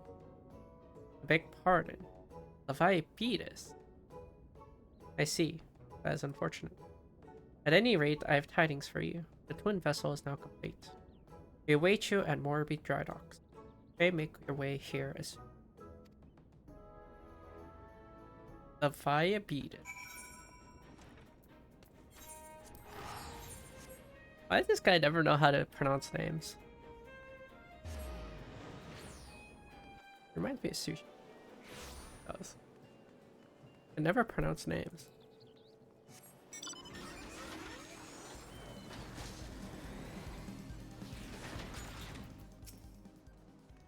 I'm told your jaunt to the Grey Fleet proved fruitless. My sympathies, lass. I'll wager it served to take your mind off the events of recent days, though.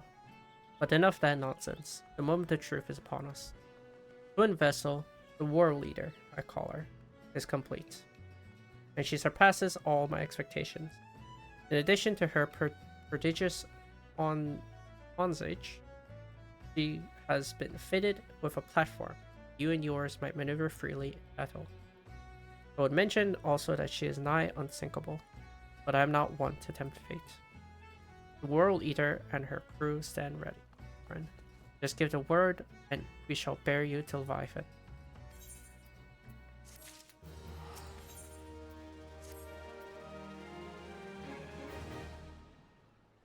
I know that look. You are ready. Having been constructed in some haste, the World Eater may not be pretty, but I assure you she's capable. She's been fitted with what our friends at Naldik and Baimeles are calling an elemental converter. Assuming the thing works, it will use the power of the corrupted crystal on board to rob Leviathan of his hold over water. Depending on how the battle unfolds, they will need to activate the device manually. Keep that in mind.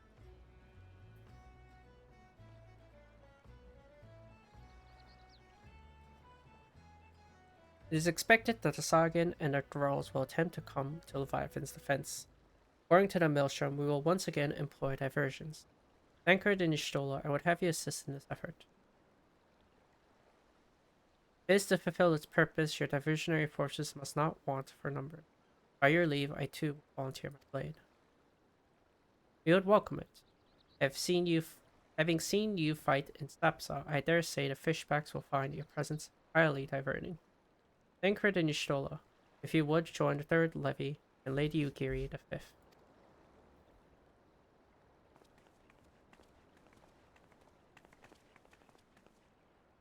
But what words have I for the women who have made sport of slaying gods? Only these. Go warily, for the sea is an unforgiving place to walk. May the navigator guide you through the fight. I would echo the Admiral's sentiment and add a few words of mine own. Know that we all have the utmost faith in you, Karu. May the crystal bless.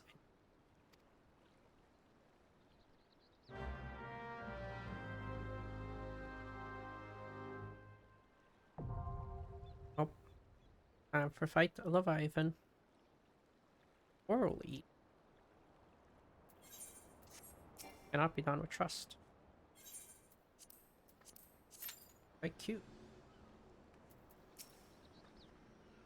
In order to build a World Eater, we had to decommission 2 perfectly serviceable galleons. Suffice it to say, their captains weren't best pleased with the notion. When I offered them the chance to keep their ship and face Leviathan instead, they magnanimously withdrew the complaint. We must all make sacrifices for the greater good, they said. We require no small amount of helmsmanship to build a World Eater. I dare say delivering you safely to Leviathan will be a battle in itself. With that, we had armed ourselves with more knowledge beforehand. Well, it cannot now be helped. I take comfort in the fact that you have faced worse odds in the past, and have ever prevailed. You will do so again, of that I have no doubt.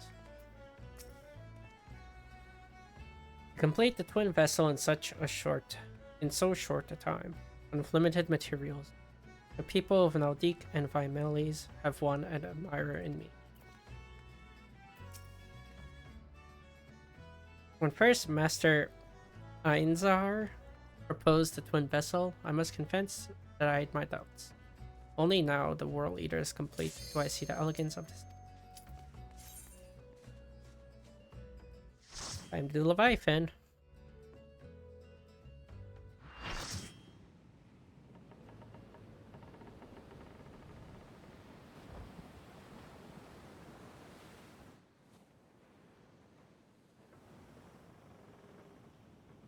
You know, I never noticed there was a ship tugging us the whole time.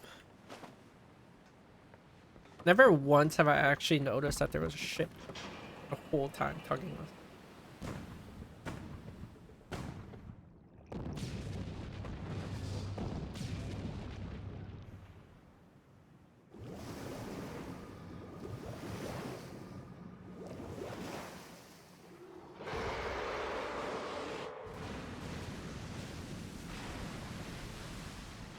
Water balls.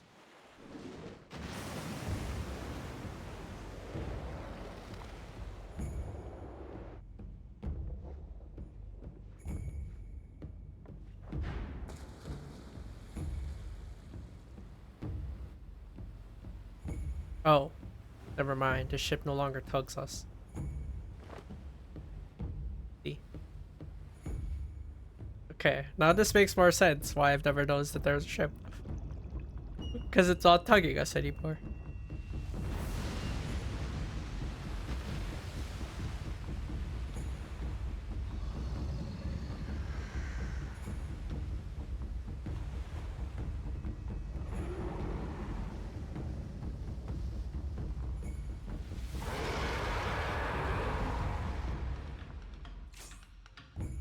Fishy.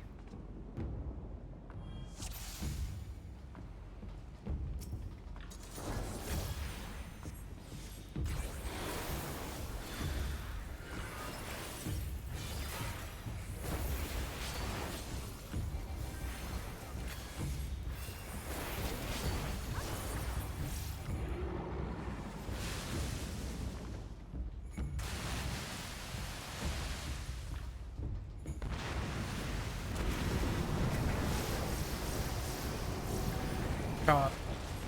I should really range attack.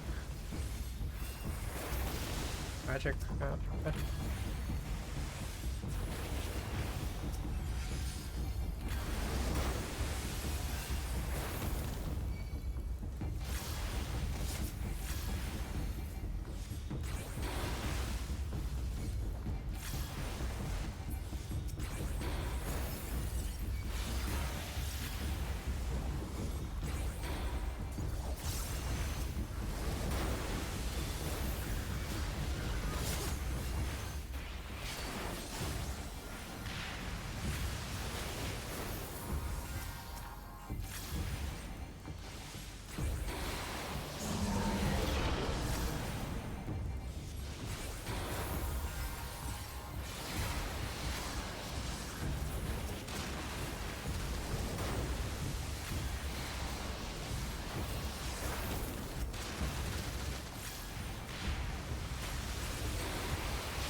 Okay.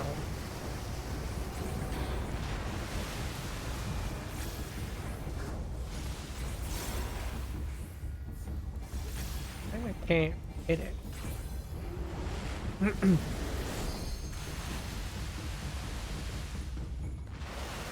Ow. Ow. I wasn't paying attention to that.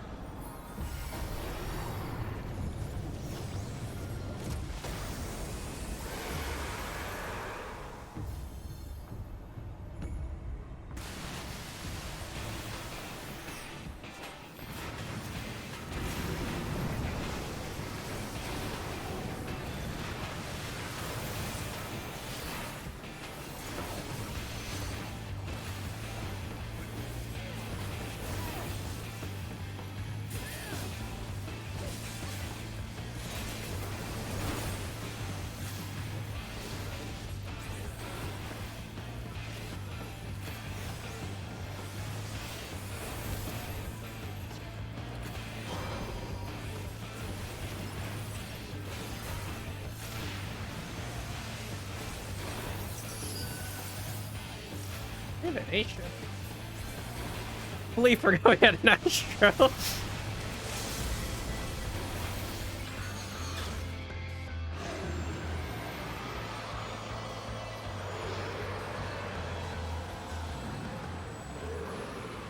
I completely forgot he dashes. It cleaves half the stage. I like completely like escaped my memory.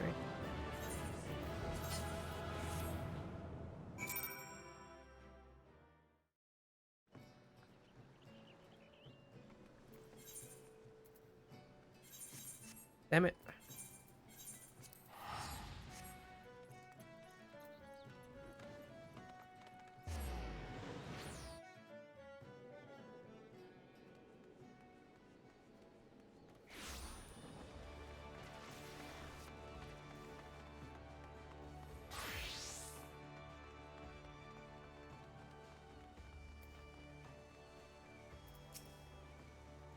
Knowing the urgency of your business, I thought it best to refrain from making conversation during your past few visits.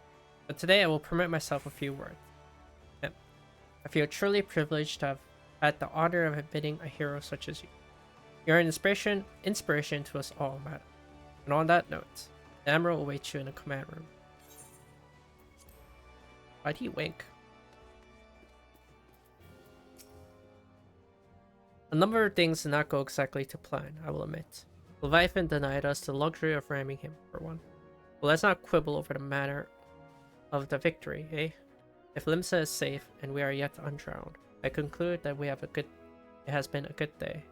Now go and bask in the Admiral's gratitude. You have certainly earned the right. My congratulations, Hikaru. This victory will serve us to quiet the Sahaj again for time.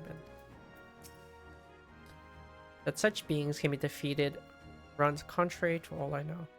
Whence comes your strength and sense of purpose? Another notch on the old belt, is it? Well done, my friend.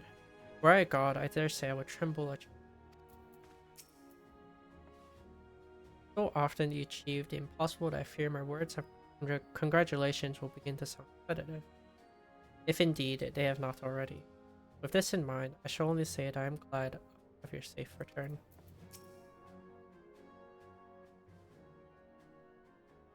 We Lominsons are sworn to strive, till sea swallows all. And swallow all it would have had Leviathan prevailed. That we still strive now, we owe in no small part to you. Not for the first time, you have delivered Limsa Lominsa from the wrath of a primal. Never has our nation known a stouter ally. On behalf of my people, I give you my humblest thanks.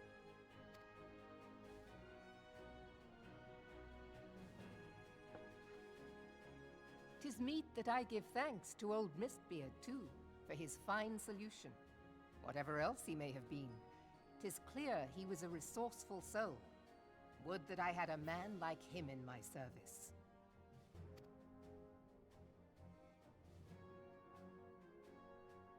Before I set foot in these lands, I had no inkling that the people of Eorzea contended with such mighty foes. Suffice it to say, their existence came as something of a shock, as did the idea that they could be defeated. This experience has served to remind me of the vastness of the world, and the boundless potential of man. Though I am but a refugee in this realm, I would fain be of use to you in your fight. Know that I am tutored in one of the foremost combat arts of the Far East. It may seem outlandish to the Eorzean eye, but should any of your people care to learn, I would be pleased to initiate them. And I will see to it that they are grateful. I have no doubt that your knowledge and skills will serve us well. Besides, your art is not so outlandish as you think. Would you not agree, Master Thancred? Naught escapes your searching eye, Admiral. Few are privy to this information, but Limsa Lominsa is home to a certain secret fraternity. Its members are trained in a form of combat not unlike your own. By my judgment, it should not be beyond such individuals to adapt to the techniques I witnessed you employing with such admirable deftness. I am heartened to hear this. I too noted a kinship between your style and mine own, though it seemed to me that you fought differently in the beginning. I suppose I did. What can I say? I'm a man of many talents. You just job change a Though you may lot, labour to believe it, Thancred. Thancred was once something of a scoundrel who fraternized with the criminal class in these parts. Yestola! You jest, of course. But for a chance encounter with Alphino's grandsire, he might never have left Limsa Lominsa, or received an education in Sharlayan, or taken up his post in Uldar, which is where he trained in the blade, lest you wonder.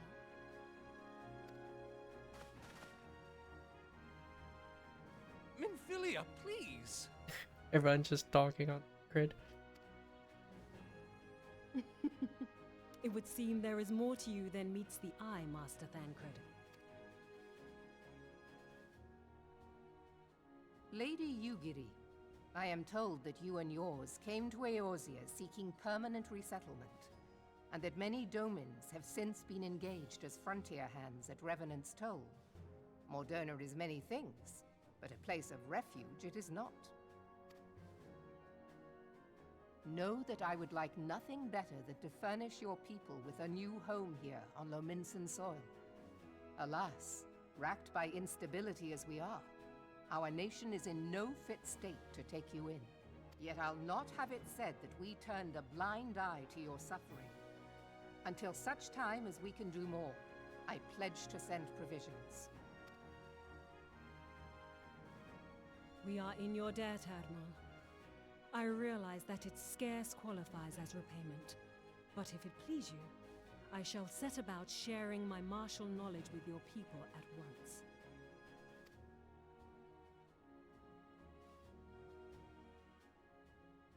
once. Bar ninjas are always good. What I say. Ignore the fact it's my favorite melee. You wished a word in private.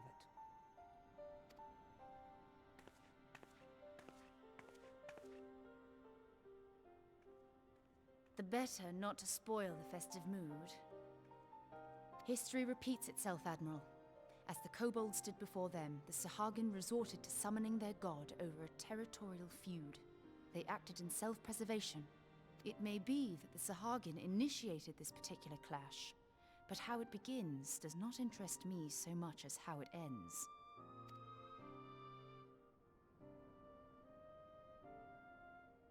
I have not forgotten our conversation, Y'shtola. I am aware that man bears part of the blame for the Primal's existence. Nor am I ignorant of the Sahagin's reason for acting. They sought to secure a place to breed and multiply that their kind might survive. Self-preservation, as you say. But we have as much right to live and thrive as they. If our own survival is threatened, are we to lay down our arms and welcome oblivion? Nay. And so you kill, that you might live. Yet if living is a right, then that right belongs to all peoples, be they men or beastmen. I'll not deny your reasoning. But when a storm gathers, it falls to me to see my people safely through it. That is my duty, and I shall do it.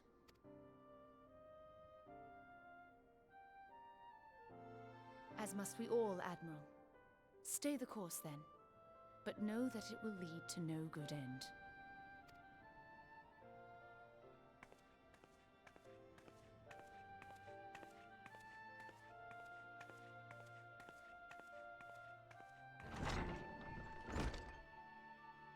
Man has ever put himself first and foremost. To justify his actions, he clads himself in the armor of righteousness, though it be a fancy of his own making. In this, mayhap the Garleans and we Domans are not so different.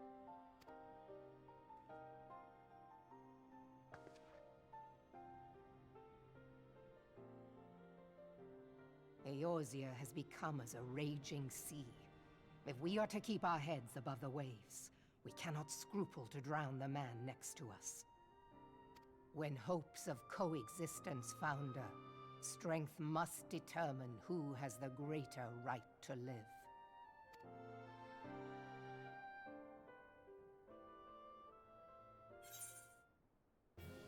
What's this? Oh, reduce durability. Does that count as a food? I don't even know.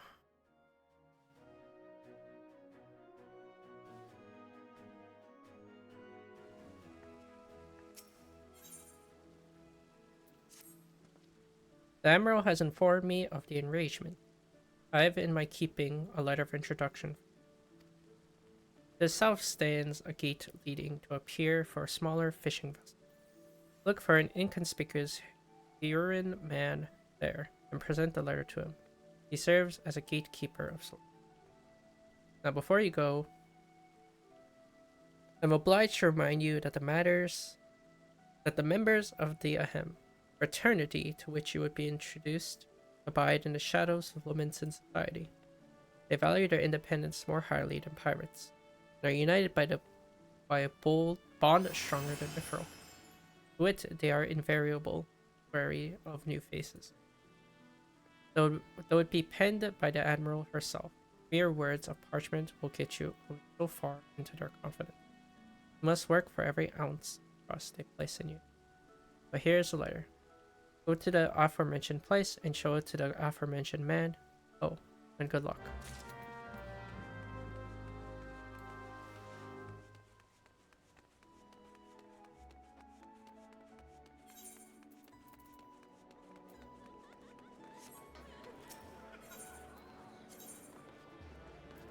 Oh, where am I supposed to go?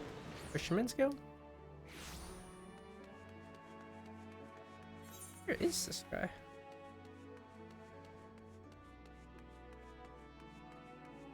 Oh. Yes, sir.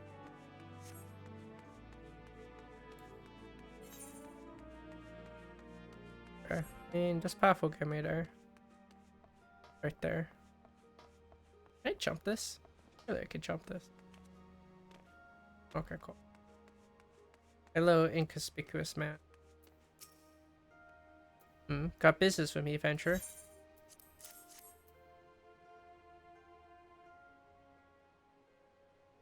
So you're the woman Admiral sent word of. I was hoping I might catch a glimpse of Dankert, too. Been a while since I saw his shite-eating grin. But what with all the doe-eyed wenches about? I suspect he's got his hands full.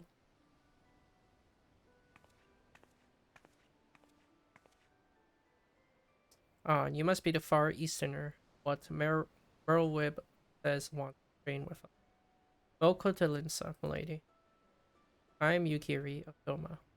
It's an honor to make your acquaintance. I must confess, when I first learned of your organization, I had certain preconception as the nature of your membership.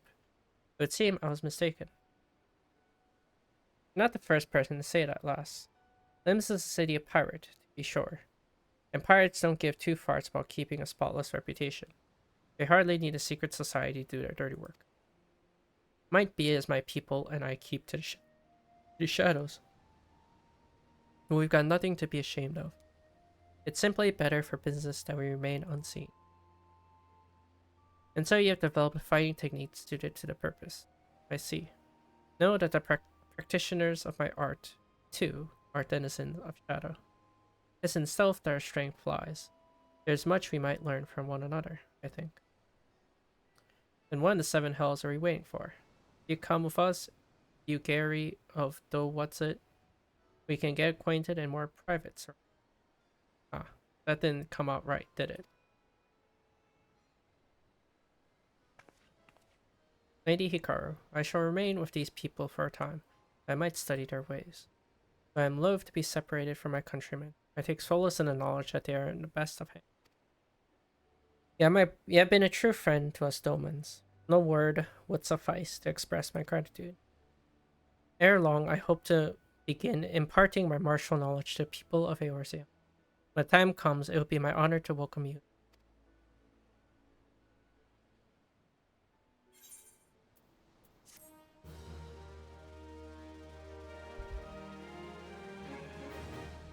I do love ninja.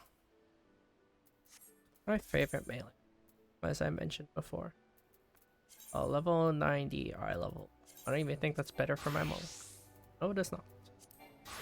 We'll just hold it for now.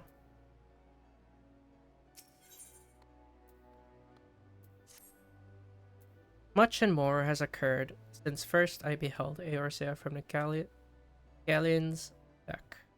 Suffice it to say, I did not envisage being invited to play a part in your struggle.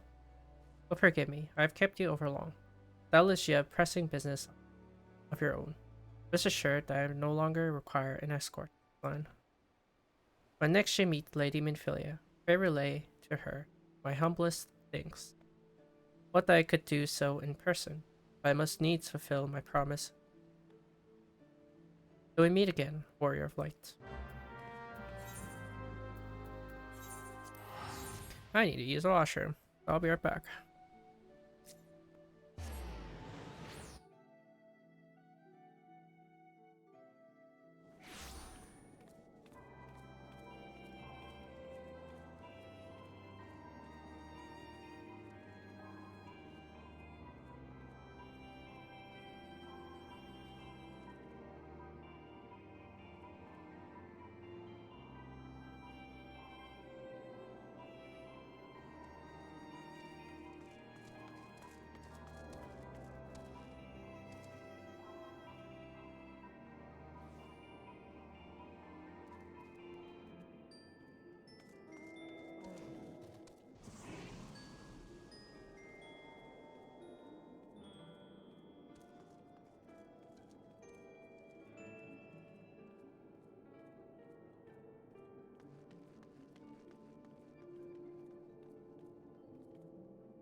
Then you go to Rising Stone.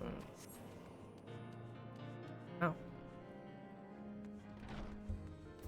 I don't know if I've ever seen that pop before. What is that mount?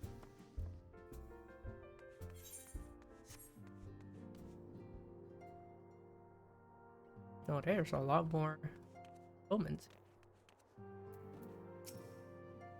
In my native land, there exist individuals not unlike these adventurers. They have found a master to serve. How does one know have one? I've been tasked with helping out in the Once I've grown accustomed to my duty, I hope to treat our host traditional Doman cuisine. An adventurer bends not to authority, but lives and acts according to his beliefs. He is the master of his destiny. History is our friend, young one. The answers to our problem of the present are oft to be found within the past, but we need but seek. What if you wanted to solve a problem that's already happened, like the Guardians destroying Doma? On behalf of the Scions, I bid you welcome to the Rising Stones. With cooperation, we hope to grow rich and transform this place into the piling gold. That's funny.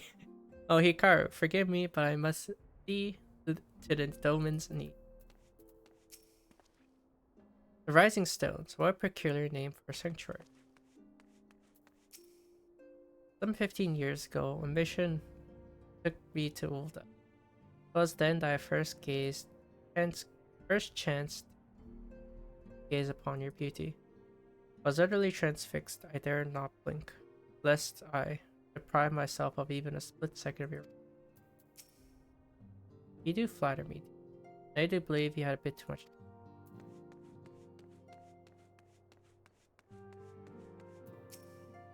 You think this is impressive?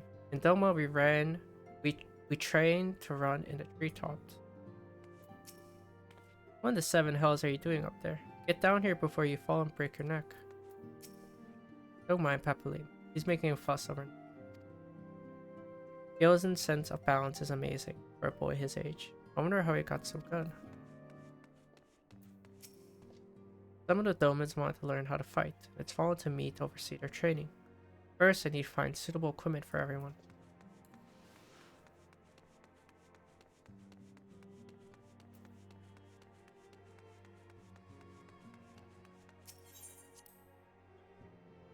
Typical Dankard. That's why I've obtained from all the blocks.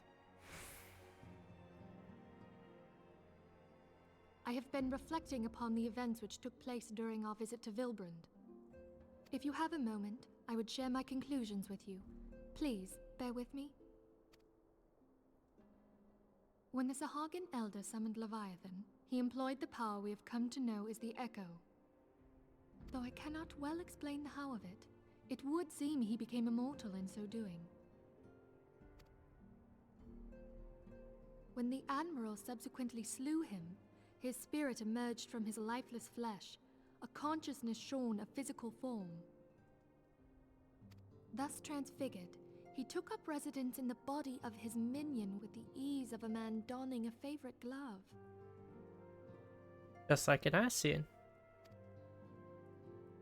Long have I known that the Echo allows one to pass through the walls of a man's soul. But never did I imagine that it could free us from our own flesh, nor less that our souls could then occupy the next corporeal vessel to take our fancy. It was of this that Elidibus spoke, an existence which knows neither cessation nor oblivion.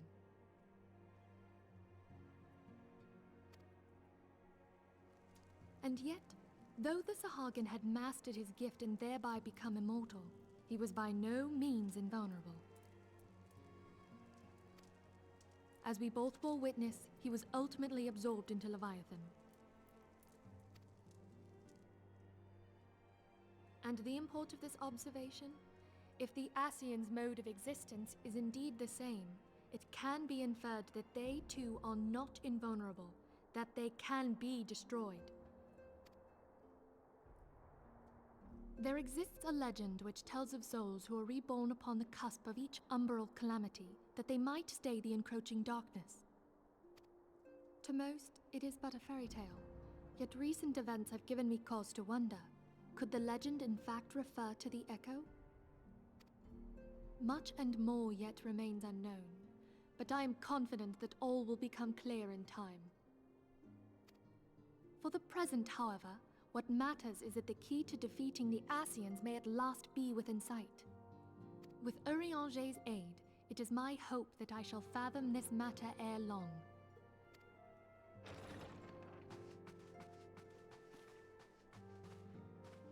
Oh, I was just about to send for you, my friend. Is Artemis? Grave tidings from the Sharlayan motherland, my lady. It doth concern our distant allies, the students of Baldessian. What of them? My lady, the Isle of Val, which for many years hath been the Order's home, is no more. No more? Whatever do you mean? I relate only that which hath been conveyed unto me by our agents. An etheric wave of the highest magnitude was recorded in the region. Soon thereafter, 'twas observed that the isle had ceased to be.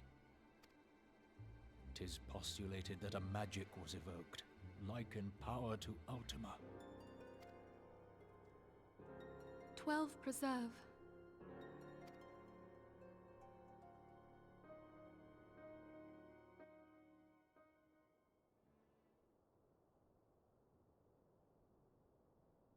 If there are no other matters, I move that today's meeting be adjourned.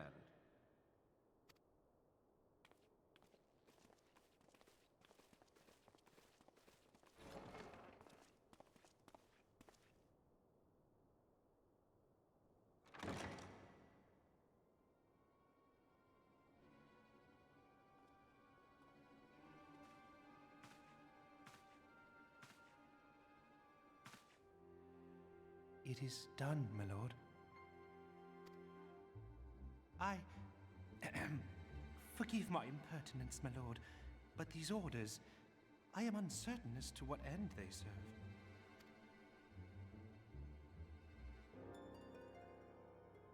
Revolution.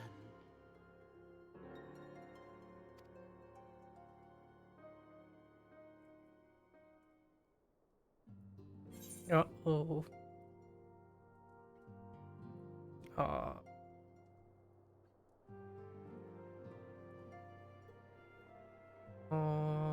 Why are these exactly the same?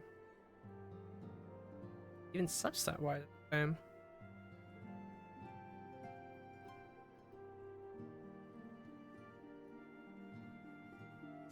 Doesn't matter. I mean, they're earrings anyway, so I shouldn't be bothered. I didn't realize they're earrings.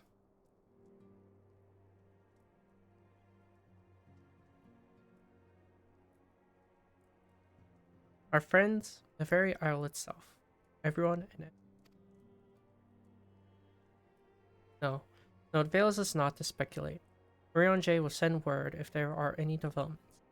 Until such time as he does, we must remain firmly focused on what is within our power to change.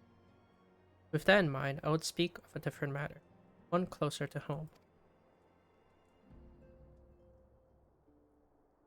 It concerns etheric fluctuation, which we had previously attributed to good King Ugulma 12. The king is no more, a blessing for which we have you to thank. Yet all is not well in the 12's Wood. Our latest readings reveal an ongoing etheric disturbance of considerable magnitude. They may even suggest the presence of a primal. Needless to say, the mere possibility warrants immediate investigation, and what have you.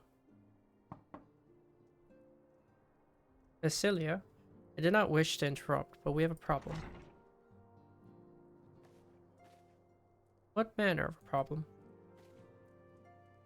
A band of refugees hailing from Ul'dah, this time are coming to Revenant's Fold seeking asylum. It would seem they expect us to afford them the same treatment we gave to Domans. At present, they are in the 7th heaven awaiting a formal response. I see. Mayhap this was to be expected. I shall meet with them at once. Cecilia, you know full well we haven't the resource to accommodate many more people. Considering what will happen, if you do this, word will spread and follow. Your opinion is due, but I will hear.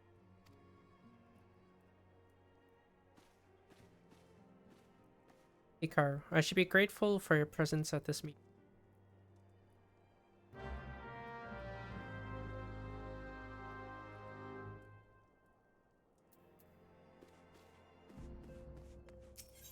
Well, not wrong. That is to be expected.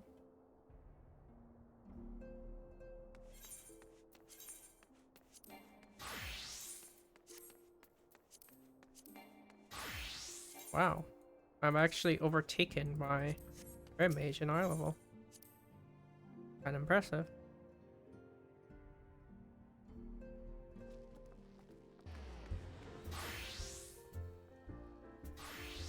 Where?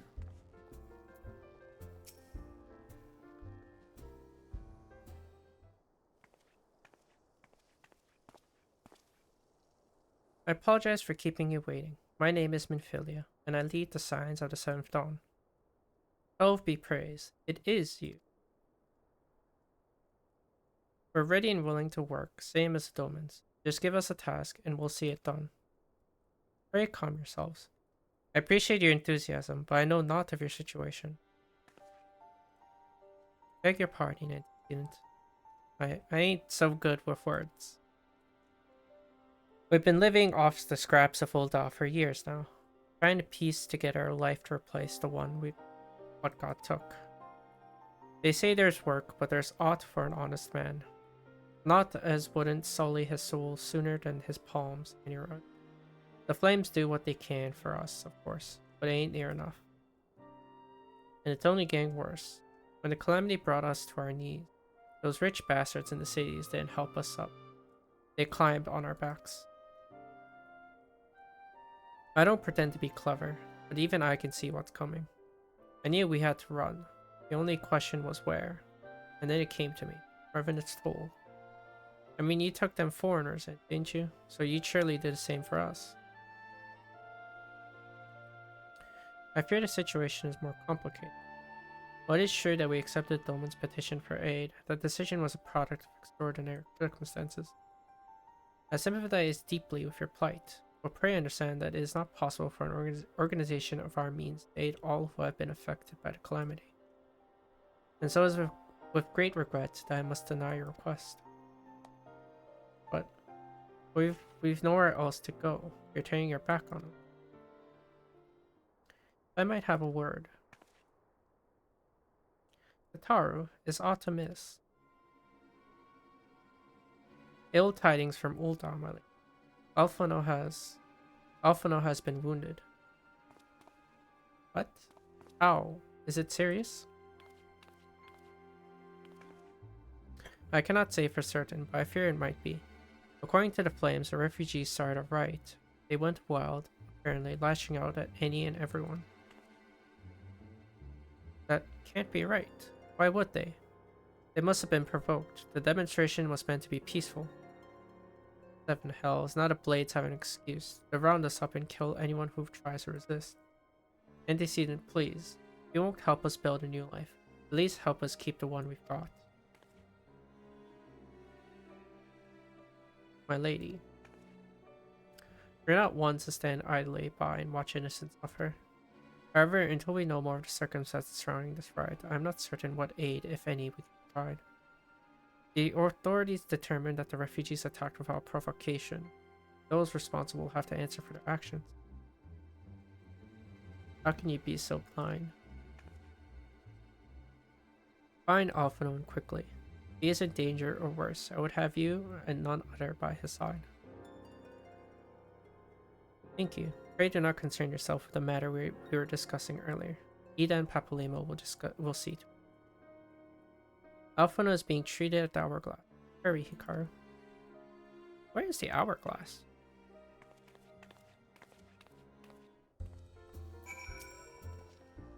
Don't believe what they say. I know these people. They would only take up arms to defend themselves. If there's a riot, I swear to you they didn't start it.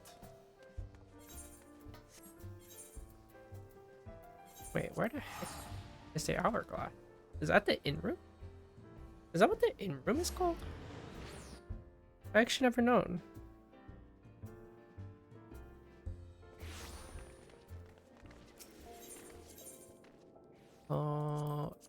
First guild. I guess it is the inn room. Interesting. You know, I don't know what the main city states are even called. The inn rooms. Interesting.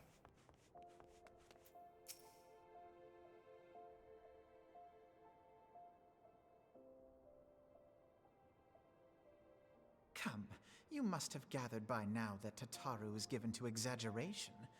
As you can see, I am quite well. Ul'dah, on the other hand, is not. This riot was anything but an isolated incident. There is a restlessness in the air. Tensions long simmering are at last threatening to boil over.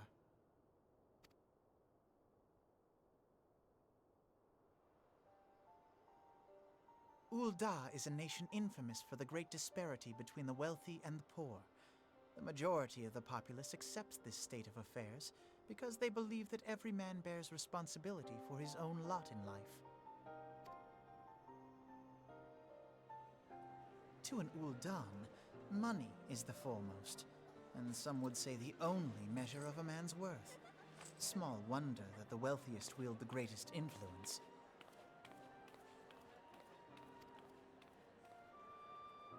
So where do the refugees fit into this social hierarchy? What place is there for those who fled Alamigo and the destruction of the Calamity? Plainly, there is none. They have no wealth, no power, and no worth. To the Ul'dan way of thinking, they may as well not exist.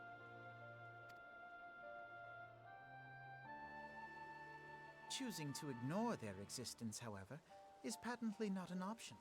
General Rauban and the Sultana understand this, which is why they ordered the Immortal Flames to provide the refugees aid and succor. Yet none would dispute that the expenses incurred by this policy grow by the day, with no end in sight.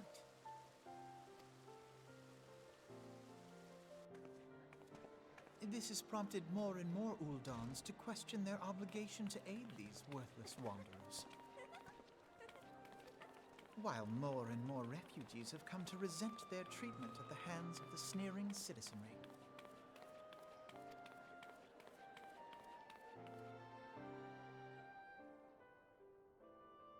The manner of Lord Lolorito's refusal to grant the Domans asylum bespoke a disdain for all refugees, an attitude shared by the rest of the monetarists. And you may be sure they make no effort to conceal their opinions. It was only a matter of time before the refugees united in protest, nor is it any surprise that some among them would ultimately resort to violence.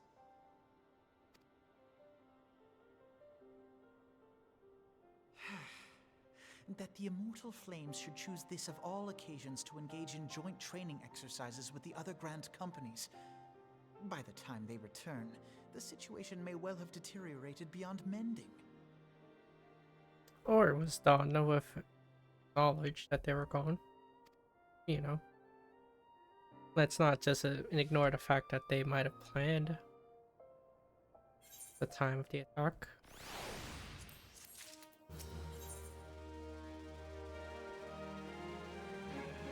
That's weird. These rings have different substats, but the earring did not. As I told you before, it was all but inevitable that an incident of this kind would eventually occur given the rising tensions within the Sultanate. Nevertheless, I have reason to believe that this particular riot may not have begun spontaneously. Have I piqued your curiosity? Good, then you accompany me to the Hall of Flames. I would hear what General Rauban has to say.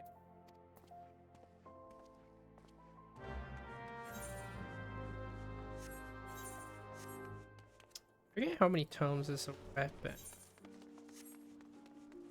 If anything, I should pick up the weapon, but I don't remember. homes. Maybe I have enough. I'm not quite sure.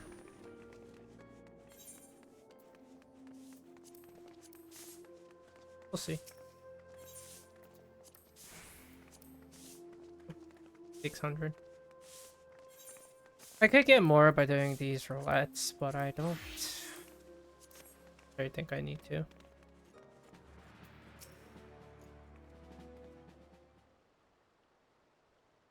Now is not a good time, Private Akari. My hands are full dealing with the refugee. Precisely the matter we wish to discuss, General. Alphino, back on your feet already. You may credit my swift recovery to your Chirurgeon.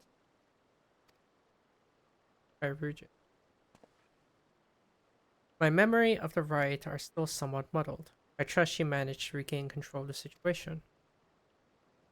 Not entirely. We secured the city soon enough, but not before the unrest had spread to the surrounding territories. Pockets of resistance remained throughout Thanalan. We have sent what forces we can spare to root out the last of the belligerents, but progress is slow. They are damnably elusive. I can well imagine. Given that the majority of refugees live outside the walls, it stands to reason they would know the lay of the land. What I do not understand is how they came to be so well prepared. Before my little accident, I observed that several of the refugees were armed, and not with butcher's knives or pitchforks, but with martial weaponry. I need hardly add that such equipment is costly. None can deny the tensions between Ul'Dawn's citizenry and the refugee population have increased since the domans were turned away. But would that motivate a starving man to purchase arms in lieu of food? I think not. And what of those who have not even a single gil to spend? Who could not survive without the aid provided by the immortal flames? Surely they would sooner sell a weapon than bring it to bear against their benefactors. Come to the point. Very well. My point, General, is that this powdered keg of discontent was not set alight by chance. These events were deliberately sent in motion, and now order must be restored. That is my first duty. Until it is done, any investigation can wait. I do not have time to discuss this. My scouts will be returning on off.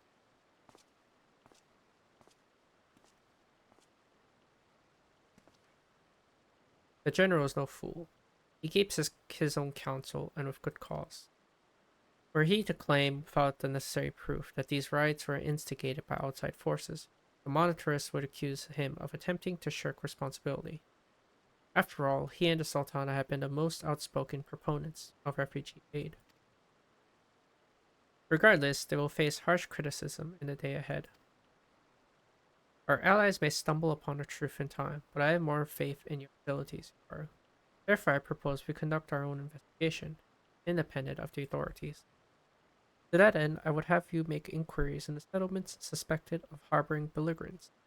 Commander Swift will know which they are. You may balk at a request for such information, but I have no doubt that you can persuade him with your silver tongue. I, meanwhile, shall seek answers in my own way, after which we can regroup and share our findings. Well then, shall we?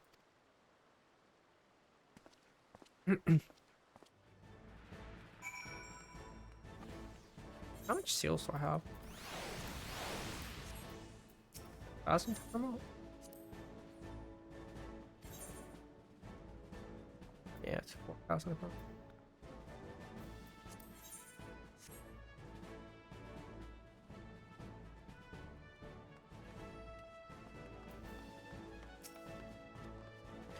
You look as though you have something to say, Private Akari. Do you?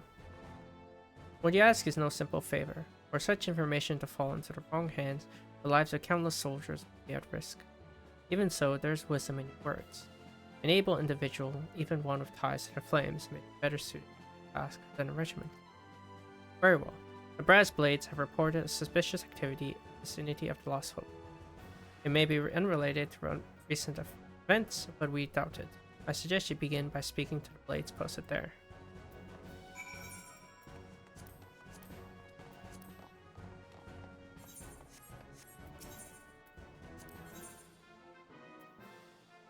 no more. Private Akari, I've been keeping a close eye of you late. Your efforts on behalf of Ul'dah do us all proud. Yes, I understand now what the Flame General saw in you. It would not be an understatement to say that the future of our grand company is riding on your capable shoulders. And yet, it is also clear to me that you have only begun to tap into the depths of potential. Your flame burns strong, but it may yet grow stronger. Yes, I would see you become a blazing inferno that reduces all that oppose Ul'dah into smoldering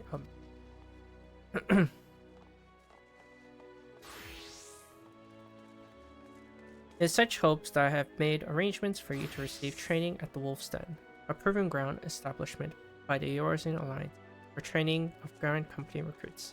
Mayhap you are familiar with it. The look in your eye tells me you're eager to take to the road. I knew I had not misjudged you. The Wolf's Den is to be found just off the shores of La Noscea. A ferry at Moorbeat Docks in the lower La Noscea will grant you passage there. On your arrival, seek out Storm Commander Berkoya Lotalison. I've already taken the liberty of submitting a letter of recommendation on your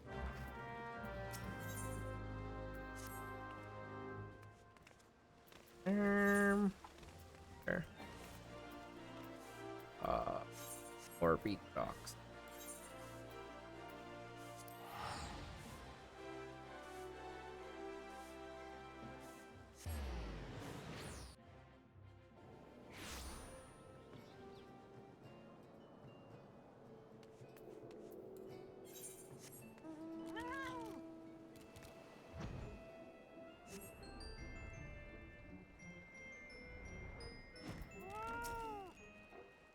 Wolf's Den.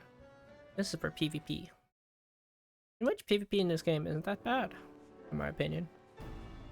And Rare Mage is actually a class I played in PvP.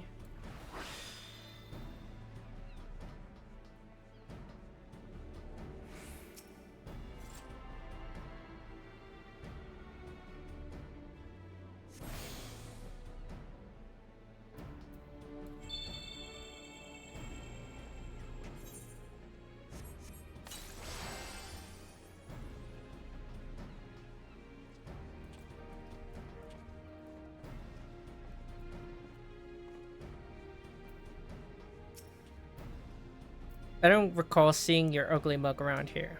You say that Swift sent you. He said he was sending a new wolf to the den. More like the runt of the litter. Me. You barely have the fangs for honing. I guess I'm feeling goddamn generous. I'll throw you a bone. Start yourself off with crystalline conflict. Them training bouts are made for special for reckless adventuring types who can't tell sound strategy from a horse's arse. I still reckon it won't be midday before you run home with your tail between your legs crying for your mum. But you can have a word with Lieutenant Gongi Dalongi. He insists on giving it a go. You'll find him outside, assuming he can work up the nerve. And stand up straight, maggot. This ain't no place for the weak of spine. Dismissed.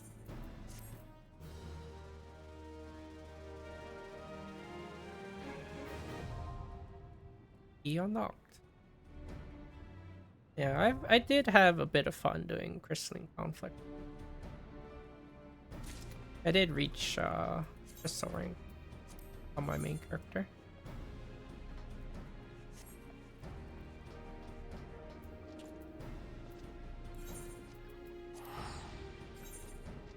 In which I was in primal at the time. Didn't move to Dynamis just yet. I was in primal at the time.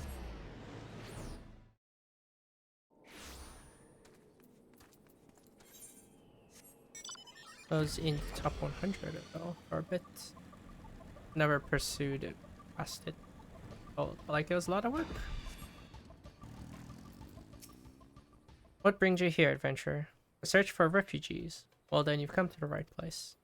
Oh, you mean those refugees? Oh no, you won't find them here. Most of the people of Lost Hope have come to accept their situation, and are content to pass their days in peace and quiet. Outsiders have trouble understanding that, like the merchant who passed through. Gregarious fellow, but awfully opinionated. Can't say I was sad to see him go. I didn't expect them to see you, he carved. I take it this means someone has read my report. The refugees who left the merchant have yet to return. I am increasingly concerned that Sasawaka's suspicion is correct. You haven't the foggiest idea what I'm talking about, do you? Never mind. Speak with Sasawaka. He will explain everything.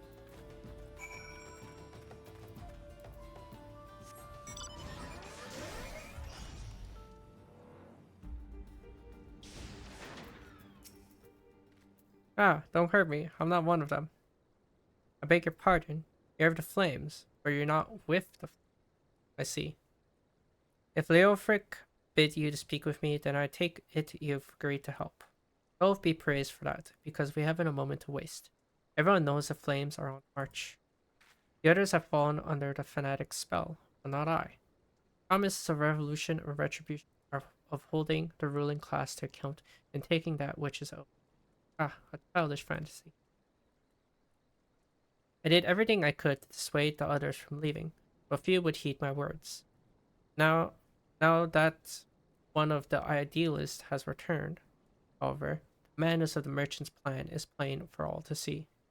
Look behind yonder tent and you will understand why. Even now he babbles incoherently, so traumatized is he by bloodshed he witnessed. Try as I might, I can make little sense of his words beyond the fact that he was not alone in surviving. Yet I have no doubt that the merchant will lead the remainder of their doom. I beg of you, find him before he does.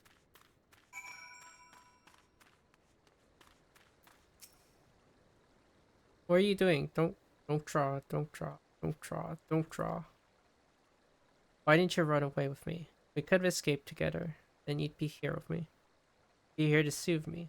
Why did you have to stay and leave me alone?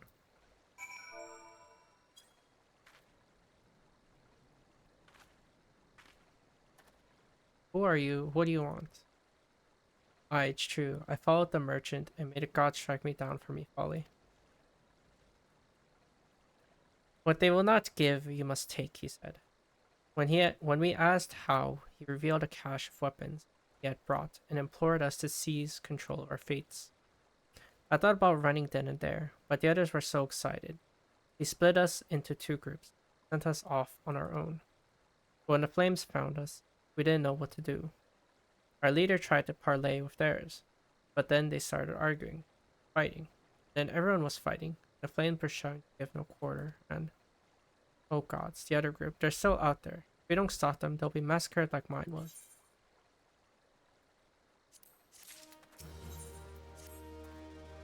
The other refugees are hiding in the caves south of Lost Hope, but to approach them would be fruitless. They would sooner call us agents of the Sultanate and try to kill us than... Why, the twins might even deign to do the deed themselves. A pox on all bloody sellsword. They were supposed to train us to fight, but the ones he sent with us vanished during the struggle. If only we had listened to the merchant's ridiculous claims.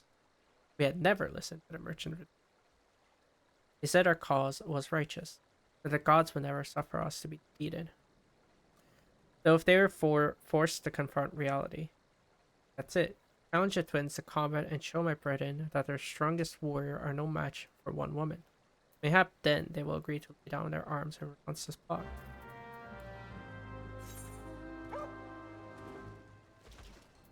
Where?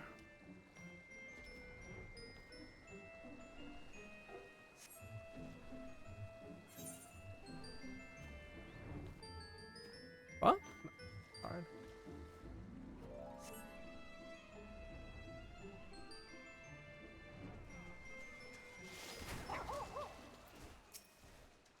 Seven hells. They found us. Everyone grab your gear and make for the rendezvous. So that's your game, is it? Sorry to disappoint you, but we're more than willing to kill ye ourselves.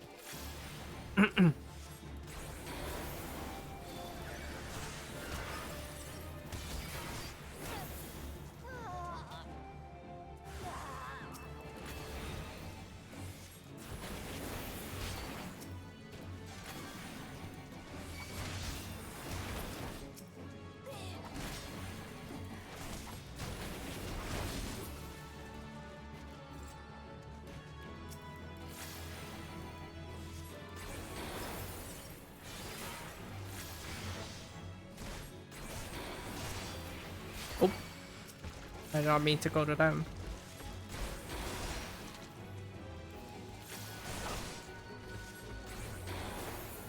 Wow, they called me a bitch.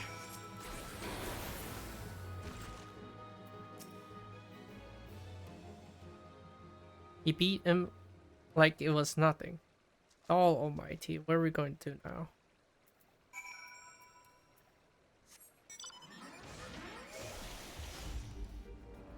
Well, we're nothing.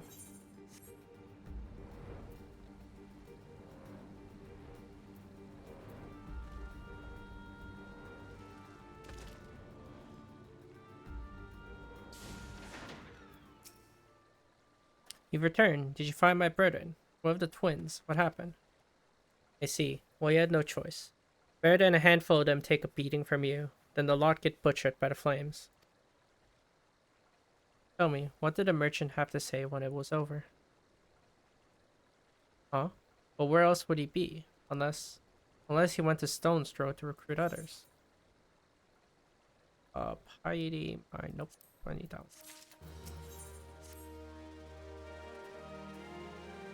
The merchant wished to approach the refugees at the Stone's Throw, but was waiting until the flames withdrew their forces from the vicinity. Now that there's nothing to stop him from continuing his work. How many more must perish in pursuit of this futile cause? How much more suffering must we endure before it ends? Find him, convince him to cease his mad quest. It will surely lead us to ruin.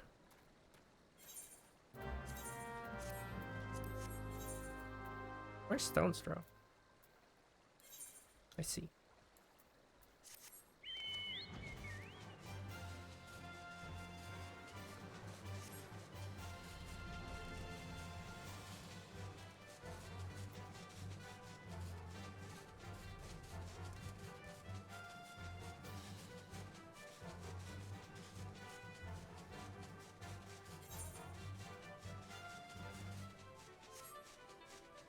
The heck did I just see?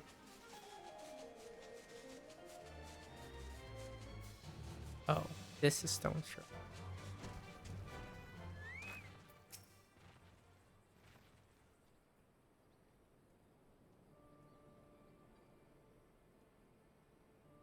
Have you seen my parents?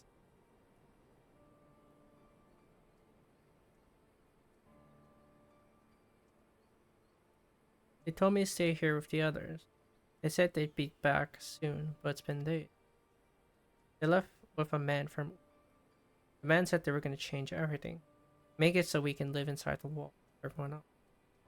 I liked it when he said that. I didn't like it when he talked about making the rich people pay. Everyone looked so angry and scared. Hey, miss, are you looking for someone?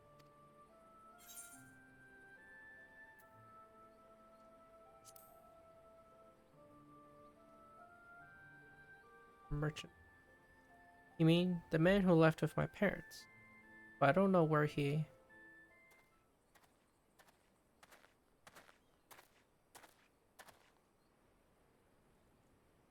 Wait, look, over there, I think that's him. Well, now, which of these gullible will be my victim?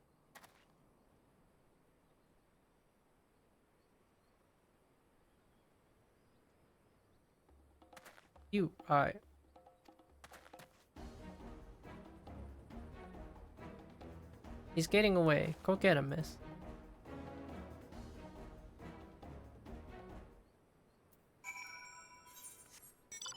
Sure.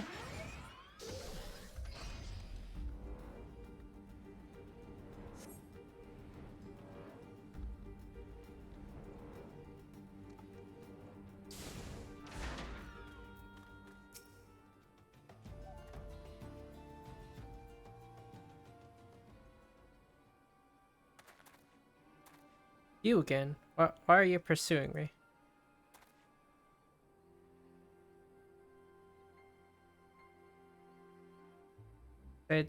Sedition? Reason? Revolution? That's preposterous. Who has filled your head with these lies? Refugees? The self-same refugees who terrorized the streets of Uldar. You have no evidence to prove your accusation. None.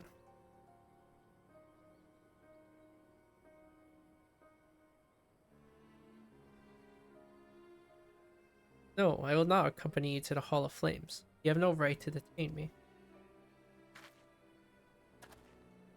For the sake of argument, let us say I did do this thing. Do the things you claim. Surely you don't think I give a Ikran's arse about politics. It was business, only business.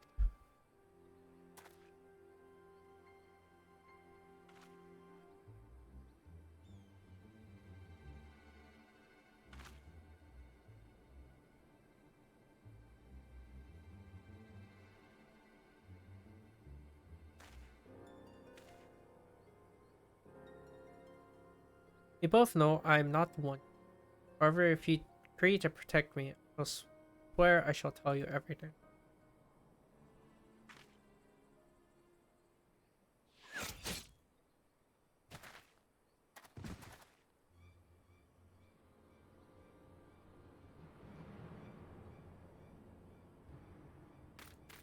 What's all the commotion? 7 hells. All the others are spread out and search the area. The killer may still be close.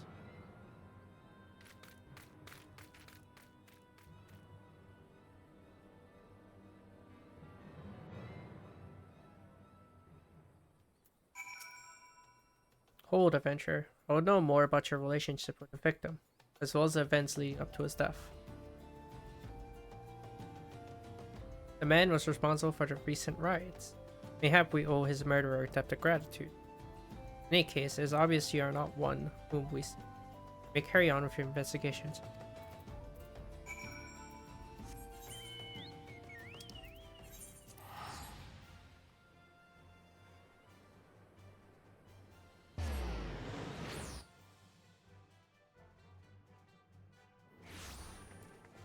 A rat got killed.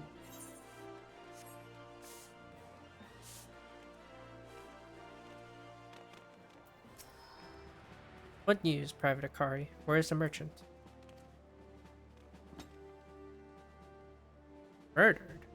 Damn it all to the 7th hell. It was not simply murdered, Private. Silenced. Too many knew his face, and he was ready to divulge secrets. Do not despair, though. We may be closer to identifying the true orchestrator of these riots than you realize.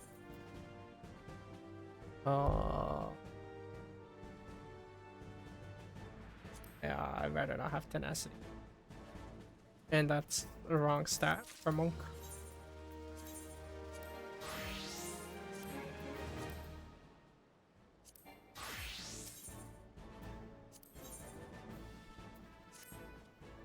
The Flame General left a word that you were to proceed to the Fragrant Chambers as soon as you returned. He wishes to discuss your recent discoveries, as well as the result of your own investigation. Master Alphino has already been informed and should be waiting for you outside. Pray proceed to the Royal Promenade with all haste and speak with Bartholomew. I'll do that after I promote. Oh, give me a promotion.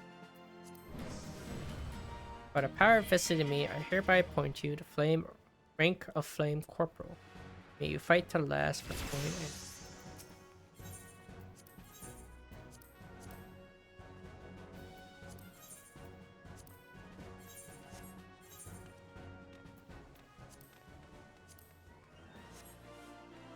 It's a lot of work to even get seals, huh?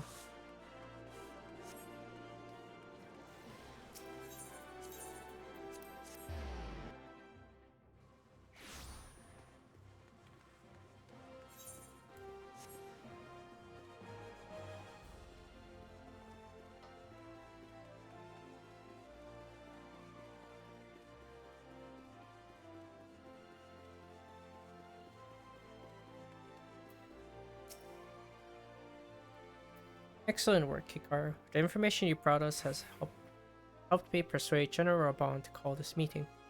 Mayhap now we can discuss matters openly and honestly. I have been expecting you, madam. Please proceed inside.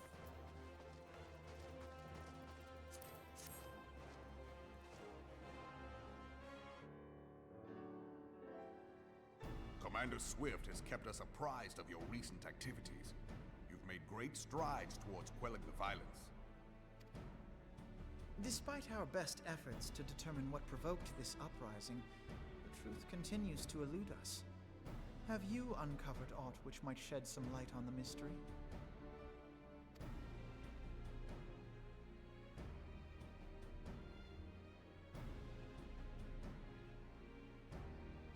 This information does not leave this room. The Syndicate's decision to reject the Doman refugees' appeal for asylum had lasting repercussions. A number of those displaced by the Calamity claimed it was proof of a policy of discrimination.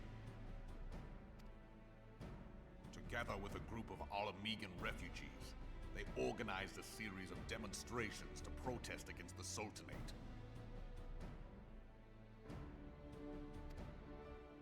Demonstrations which became heated, but did not descend into violence. Until a certain incident served as a call to arms. A unit of brass blades sent to supervise a demonstration loosed arrows upon unarmed protesters. It was this atrocity which prompted the refugees to take up arms. I need not tell you what followed. We assumed at first that the attack was born of a miscommunication. When emotions run high, they happen. But suspicions were raised regarding the unit's commanding officer, whom I ordered interrogated. Sure enough, our fears were soon confirmed. The dog confessed that a merchant had offered him coin to give the order. A merchant in the employ of Tulky Adeleji. Tulky Adeleji. But he spoke in favor of the Doman's cause, and has ever seemed sympathetic towards the refugees' plight. Why would he do such a thing? Know you of the Cartano Reclamation Bill?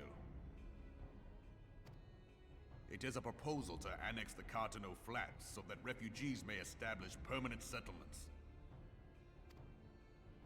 When last I looked, that was disputed territory. Aye. Some might even call it a battlefield.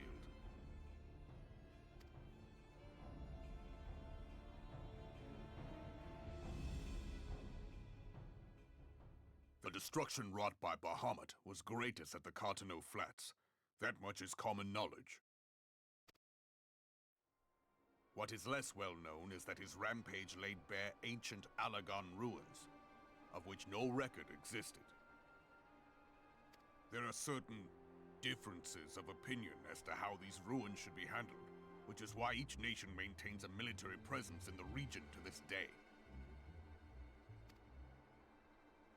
Yet differ though we may, we are still allies.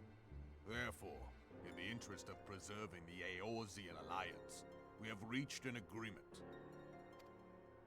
Any conflict which may arise during the course of military exercises in the region shall have no bearing on relations between our nations. In full knowledge of this delicate state of affairs, Tulky Adeleji proposed the Cartano Reclamation Bill.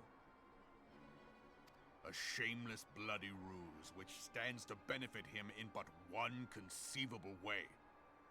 If successful, he will gain control over the disputed territory under the guise of assisting in the resettlement effort. And you can be sure he'll build an orphanage next to every Alagon ruin.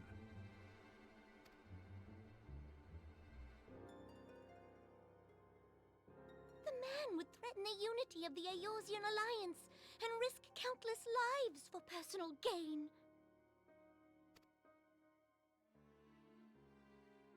He walks a path all his own, independent of any faction and beholden to none of his fellows on the Syndicate. By inciting the less fortunate to violence, he hopes to convince others that the Cartano Reclamation Bill is the only viable solution. His sympathy for the plight of the Domans was not but posturing to gain credibility with the refugees. Of that there can be no doubt.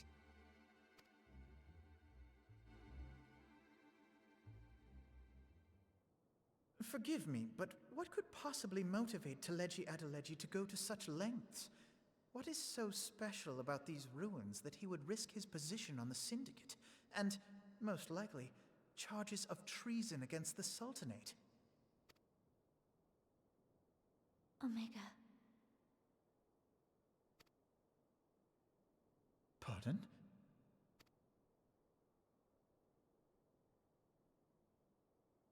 An Allagan monstrosity, not unlike the Ultima weapon. Mayhap larger, we know not. It has yet to be fully excavated. Allagan inscriptions indicate that it was created to fell Bahamut himself. They talk about Omega. I do not remember this at all. If accurate, it might explain why Nail Van Darnus chose to bring the Red Moon down upon the Cotonou Flats. Given the ends he went to ensure Eorzea's annihilation, destroying the one weapon which could stay the Elder Primal may well have seemed like good sense. When first I bore witness to the power of the Ultima weapon, I doubted the evidence of my senses. And now you tell me there is another such weapon, one which could contend with Bahamut. Bahamut! Aye, we were skeptical ourselves. Truth be told, until the Ultima weapon's existence came to light, we thought the inscription had been mistranslated. At present, Omega is more akin to a fossil than a tool of war, having long since ceased to function. As such, its true potential cannot accurately be gauged. However, if someone were to restore it, as the Garleans did the Ultima weapon, I have little doubt that he would wield untold power. Power enough to subjugate Uldar like as not, and the rest of Eorzea besides, which is doubtless why Tulky Adeleji yearns to have it. That he should aspire to world domination. He who has ever walked 2 paces behind Lord Lolorito in matters of commerce. 'Tis in acknowledgement of his own limitations that he seeks this power. Woe betide us all should we allow him to have it.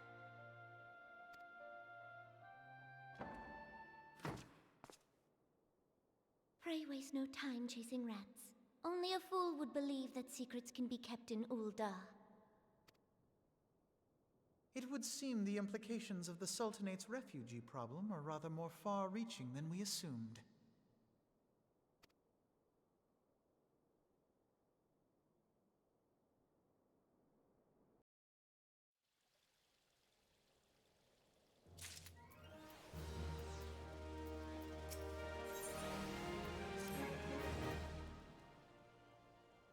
I didn't know they actually talked about error. I have no recollection of it at all. I should be glad to know the truth. Yet, the thought that all of this chaos, product of one man's lust for powers. How long do you think they intended to hide the existence of a science? That they even felt the need to do so is troubling. It would be in our best interest to learn more of the military activities of the territory. You are, of course, the science best suited to this task. Corporal Akari, do you take a moment to visit the Hall of Flames and inquiries at the earliest available opportunity? Gone, Whelp. There's no place for children.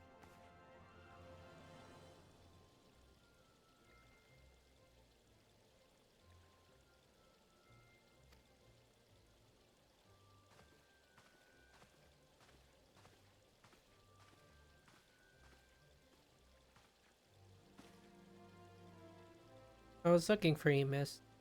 You said you were looking for a man who left with my parents. You know this girl.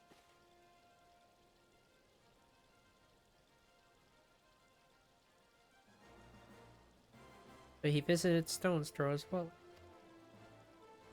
Did you find a man? Were my parents with him? They were not, I'm afraid. However, I can think of several places they might be. If you like, we can go and look for them. Really? You'll help me look, miss? Of course. But first, I must needs finish speaking with my friend. Telling me a secret, you see, so no one else is allowed. Mayhap you could wait for me by the pillar over there. I require but a moment. Okay, mister. I'll be waiting.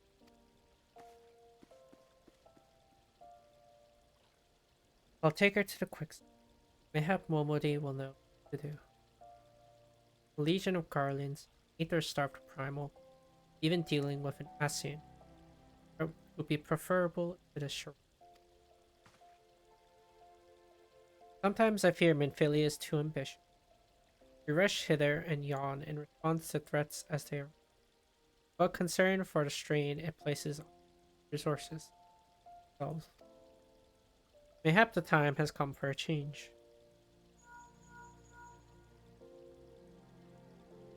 Hikaru, this is Minfilia. I know this is sudden, but I must ask you to return to Revenant's Toll with all due haste. The situation in the Twelveswood has taken a turn for the worse. I'll explain in detail when you arrive.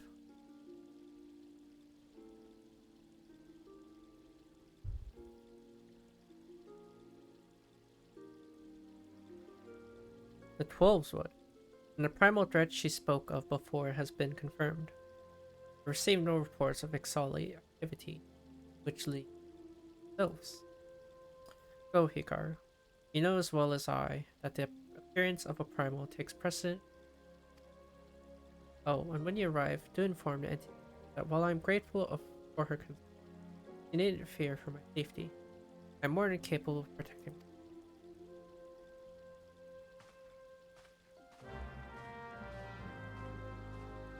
What are the twins in AR? Arcanus? I mean, I assume they're Arcanus because they have a book. I don't think he's a scholar. I don't remember him ever summoning a fairy.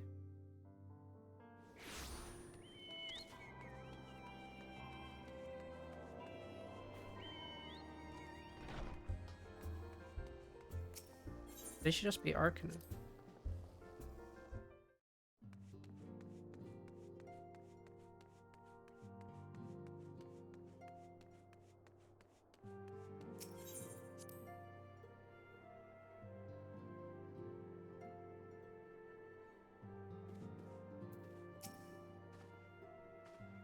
I'm come on behalf of the Elder Seat here to petition your order.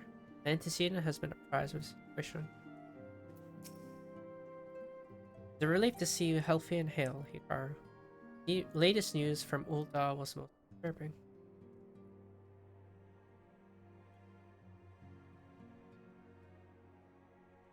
Clearly, the only injury Alphonso suffered was to his. Doubtless it will be healed ere long. The other scions will need to be present for this meeting. If you are ready to begin, I will summon them now.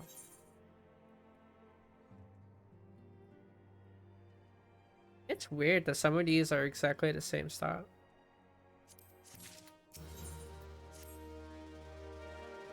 Like exactly the same style.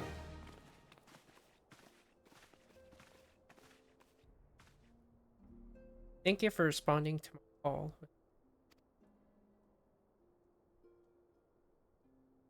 Rest assured, I should not have summoned you were not urgent. The business then. I received most disturbing news from the Order of the Twin Adder. They have reason to believe that the Sylphs may have called forth their revered guardian, Primal. I'm sorry, may have? Then it is not certain. The Elder Seats here informs us that the elementals themselves murmur of the Lord Levin's force. The Sylphland, however, display no signs of undue. Forgive me, Antecedent, but that fact needs not contradict the elemental testimony. Unlike his more bellicose compeers, Garuda and so on, Ramu is reputed to act only in defense of his children. I imagine he would soon make his presence known if any were foolish enough to directly endanger himself or hit their territory. The abruptness of this development concerns me. were we not keeping a close watch on the touched one and their move? I didn't.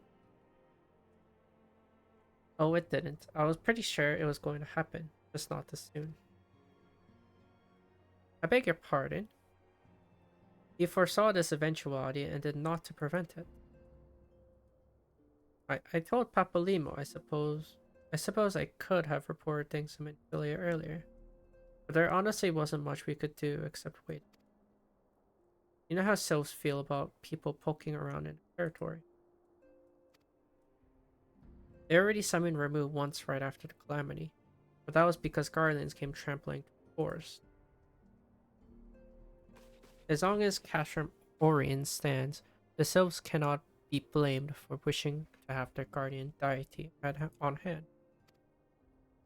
In short, Ida and I are in agreement. The action of forest folk were inevitable and unavoidable. And I maintain that observation would have remained the best policy had it not been for the sudden influx of strangers to the Black Shroud. That, alas, we did not foresee. By all accounts, the recent violence in Ul'dah drove a number of refugees to seek safety under the ceiling canopy of the trees. It is like the sylph perceived this panicked migration as yet another invasion, and quickened their efforts to summon their god. I am put in mind of Titan and the kobolds again. It is the affairs of men which have paved the way of Primal's coming. Indeed, one cannot but wonder what manner of place Eorzea would be without the civilizing influence behind. But that as it may, this regrettable development does afford us a opportunity. Carter, through your dealings with the sylph of Little Solus, you once succeed in preventing an untimely conflict with Verdun. I wonder, might one who has treated with the sylph so fruitfully in the past not achieve similar success in society? If Ramuh can be convinced of our intentions, it may be first step to breaking the cycle of primal summoning. Fond hope, were such a thing possible, we would not have been at war with the Beastmen, but since time immemorial. But maybe this time we can.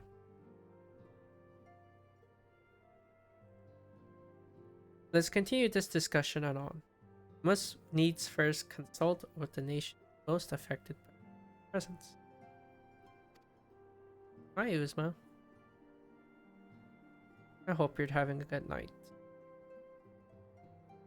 I'm just reading the story again. There's clearly things I don't remember ever being talked about. But it was. I have no record. The Eldred Seedseer has requested your personal involvement. Our report to Commander Hulo at Adder's Nest as soon as you are able. Steel yourself for the worst. While I hope for a peaceful resolution of the matter, experience suggests that your meeting with the Lord of Levin will prove less than amicable. In such an event, your fellow Scions will of course lend you whatever support you require.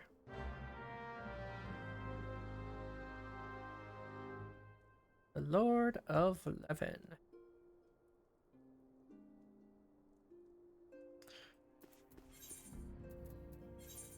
It was an intro.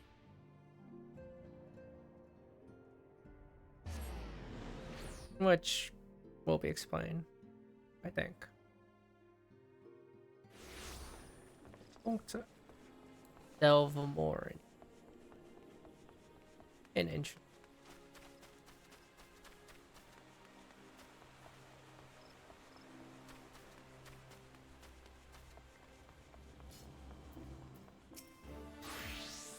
Kara of the Scions. Your arrival has been most anticipated. The appearance of a primal is ever cause for alarm and unease.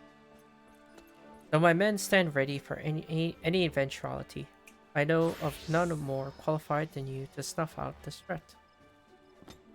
Indeed, I would have you do so without delay. The Elder Seatsir, however, would speak with you first. She is of the opinion that your diplomatic, rather than martial, skills may better serve our cause. I will leave further explanation to our learned leader. Pray make your way to Nofika's altar. The conjurer in attendance will admit you noticed. Where does that take me? Oh.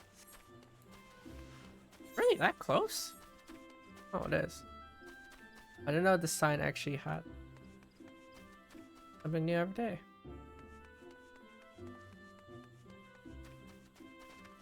I played this game for thousands of hours and I didn't know that. Wow.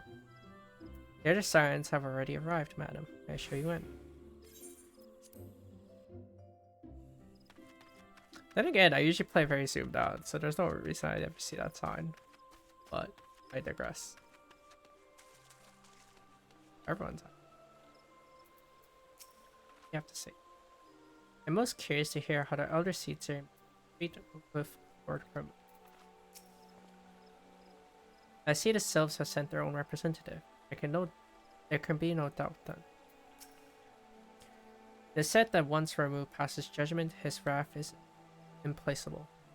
It would be best to conclude this is an error. Britannia and its people are placed upon scales. Whatever the Elder Seatsir is planning, I want you to know that I'll be right there by your side. I'm sure your shoulder won't be far behind. He does think everything's mankind's. Oh, hello, Walking. It's good to see a friend of Elder One.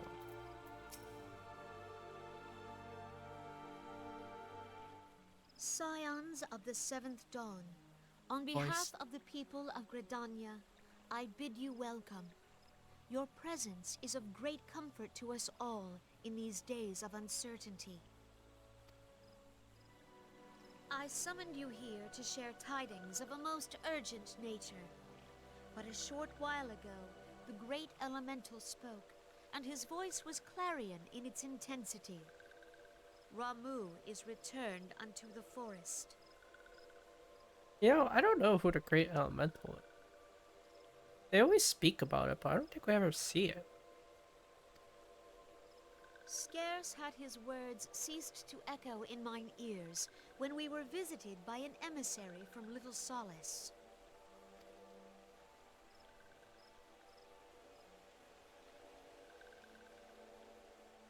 Our guest informs us that the Sylphs too have sensed the presence of the Lord of Levin. Though his exact whereabouts remain unknown, we may safely assume that the Primal was summoned within the heart of the Sylphlands. Unlike the other Primals you have encountered, Lord Ramu is no raging avatar of destruction.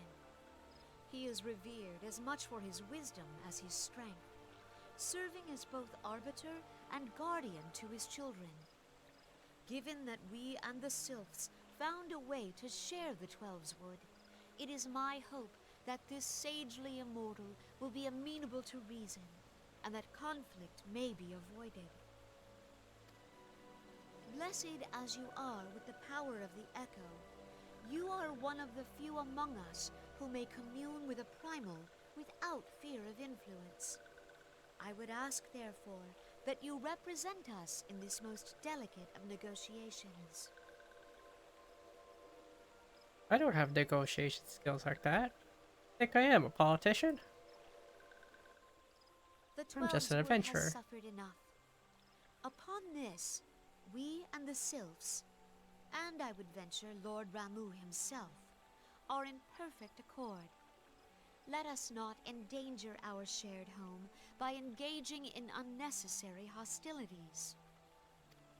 Dear friend, I beseech you, safeguard the peace which exists between our peoples.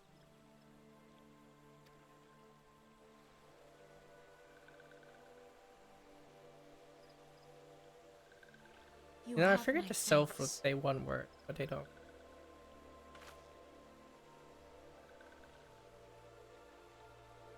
Pray make for Little Solace, then. A member of the Order of the Twin Adder awaits you there. He will advise you on how to find the Lord of Levin.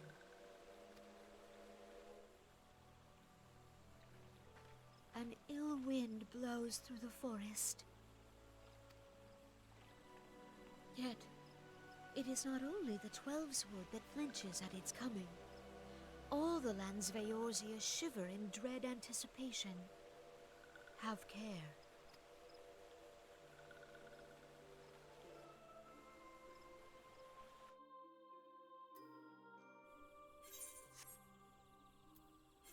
Well, we're tasked with the mission to quell the violence.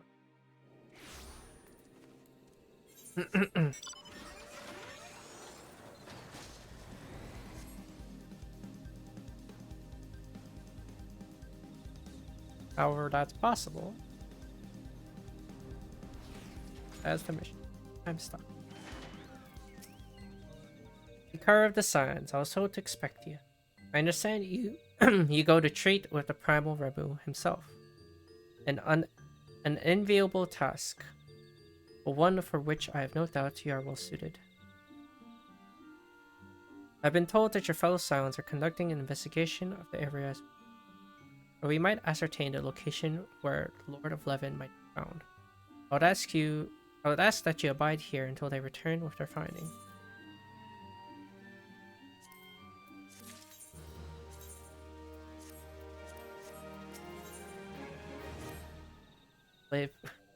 Leaving an impression.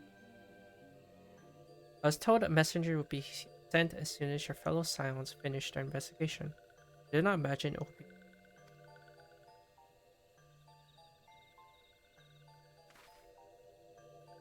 This one returns, and returns with good tidings. Wise ones have finished searching and have wisely identified the precise location where the touched ones summoned Lord Ramu. Your timing is impeccable, fluttery friend. Will you be so as kind to escort this good woman to fellow Scions?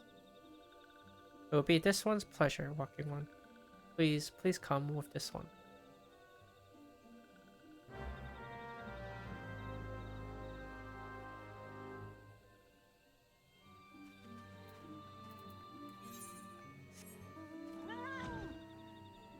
Thankfully, it's not like an actual follow quest. When we just go to the quest location.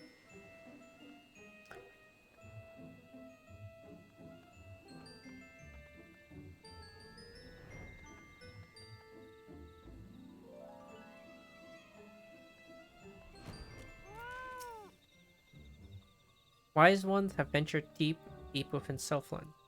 These ones must proceed carefully. Keep an eye out for touched one.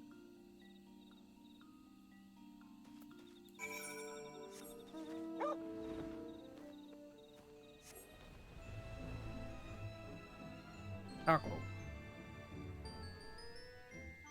Taco.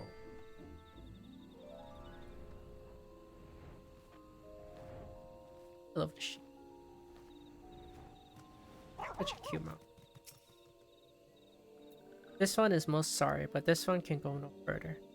Brought too close to Lord Ramu, and this one turned mean and touch one. And so this one must say farewell. Walking One will find wise ones not far from here. To the south. Go in safety, Walk.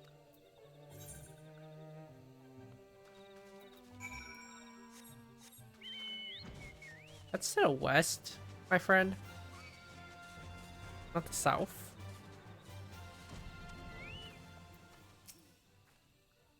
Don't ask. Suffice it to say that we have something of a... Ow.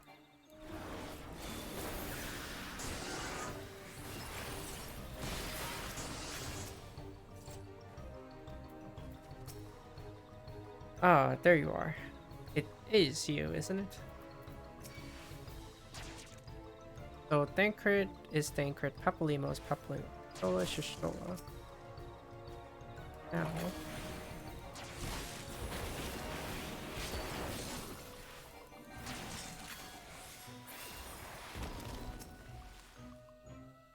And you are you, right? Well, that's easy enough to remember. This one's name is Ida, in case Walking One was wondering. Joke, I'm joking. So it's actually you. I'm relieved. For a moment, I thought we were dealing with another one of those confounded self-tricksters. I swear, with them wreaking havoc with their skin changing magic. It's a wonder I was able to finish taking my measurement. Yes, it was quite the ordeal. You should have seen the look on Y'shtola's face when the one impersonating you suddenly showed up. That's quite enough, Papaline. Ahem. My apologies. It's not like me to ramble so. At any rate, as I was saying, I finished measuring etheric activity in the area, and I'm pleased to say I've reached an indisputable conclusion. To wit, that Ramu was called forth in the vicinity of the self-same threat. Come, Hikaru. The Lord of Levin awaits.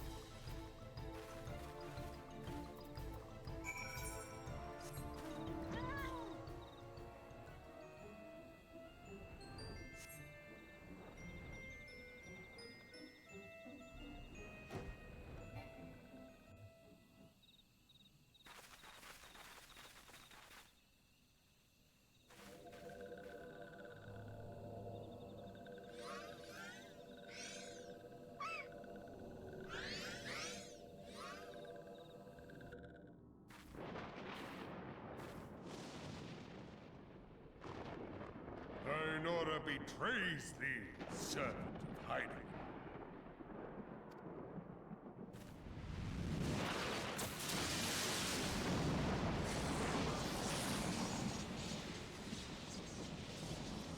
Ramu. Big beard guy.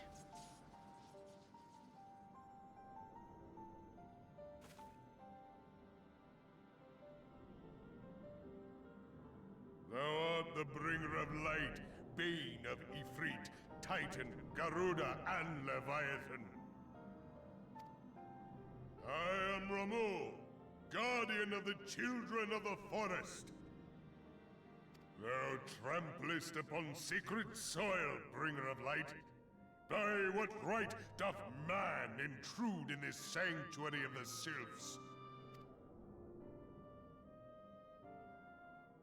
The Gridanians proffer peace? Their words are born of delusion, thine offer an insult. Thou speakest of harmony, yet carest naught for my children's desires. They did but wish to dwell beneath these boughs in solitude. Yet even that was too much to ask of man.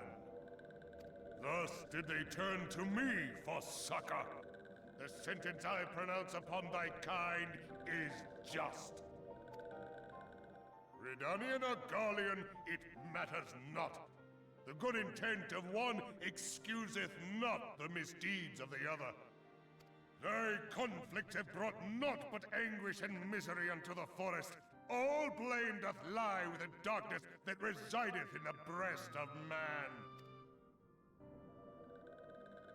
Whence sprung this calamitous seed? In the beginning no such duality existed. Were light and dark given form when man was born? It would explain much. Not least why strife and sorrow follow ever in thy wake. Thou canst not deny the urgings of thine own nature. Knowing that thy mere presence here portendeth tragedy, wilt thou persist in this pretense of peacemaking?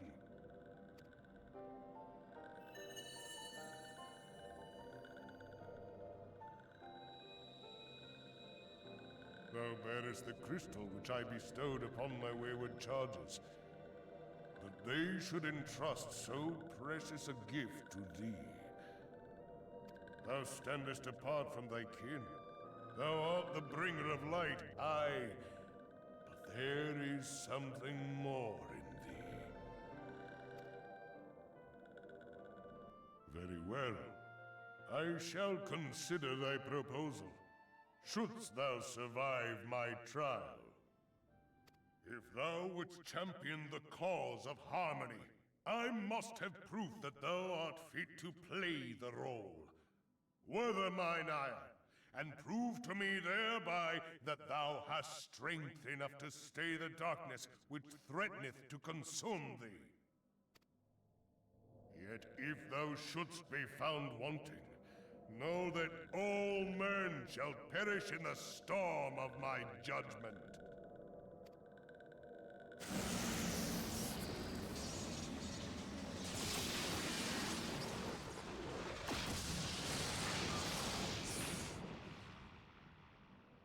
Come to me, bringer of light. I shall await thee on the field of battle.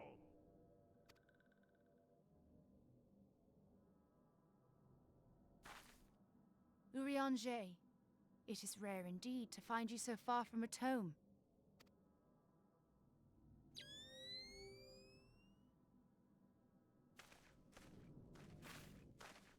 The Lord of Levin himself. Never till this day had I looked upon his visage, save in painted renderings made faint by time. Ever shall this scene remain etched in my mind's eye. Beg pardon, my lady.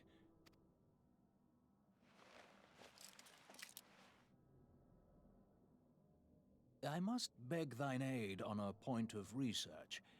If thou art resolved to face Lord Ramuh, I would ask thy leave to observe the event.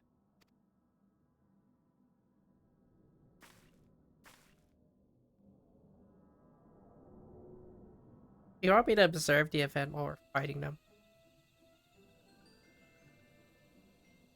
Surely. Surely there's better things to do.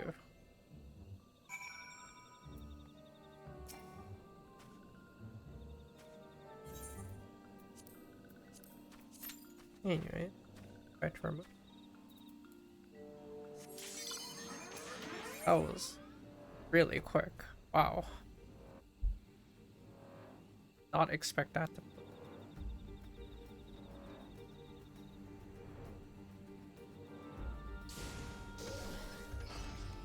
Oh yeah.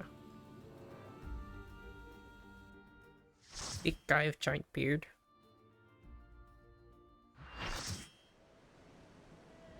Most apparent out of all the armor.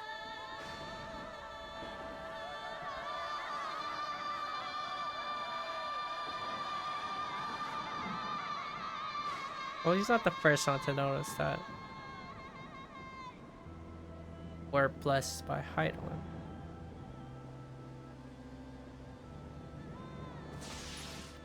He's still the most well-spoken out of all the primals.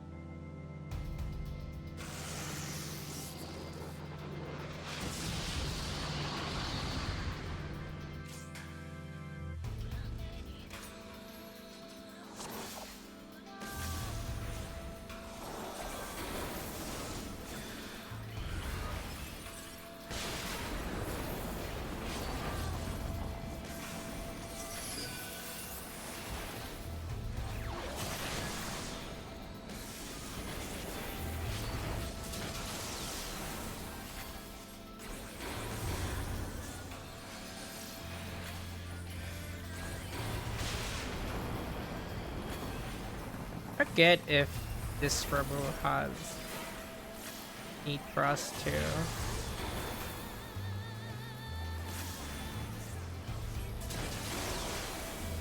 well,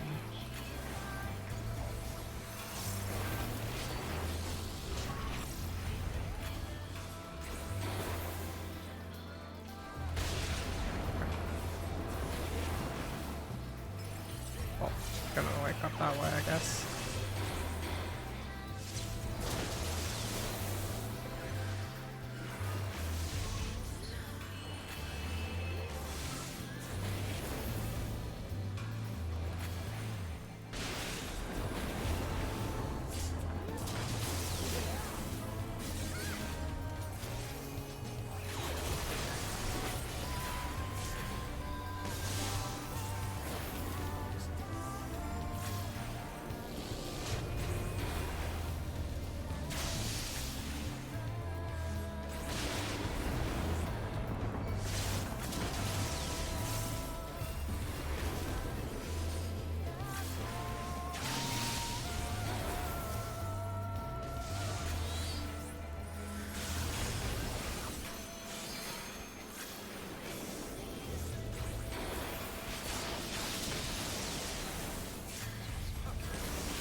Judgment Bolt. Big AoE. Ow. But still not enough to wake. Unfortunate. Oh. Oh god. Oh god.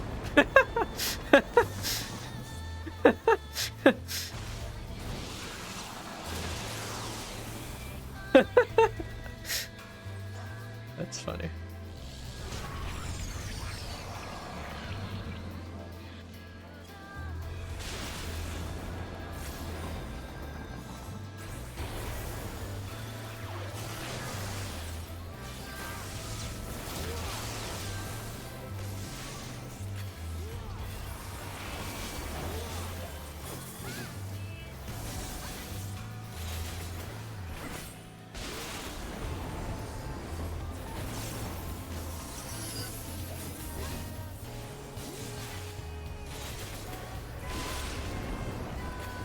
Where is he? Oh, it's up there.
So, why his thing be like, oh,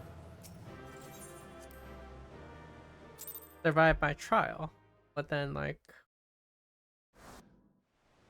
dies? I have taken thy measure, bringer of light.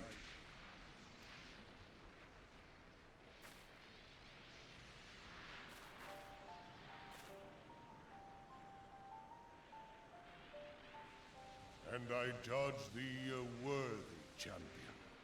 The task of excising the sin that hath taken root in man's heart is thine. Shrink not from employing thy strength in service to the forest and the wider realm beyond.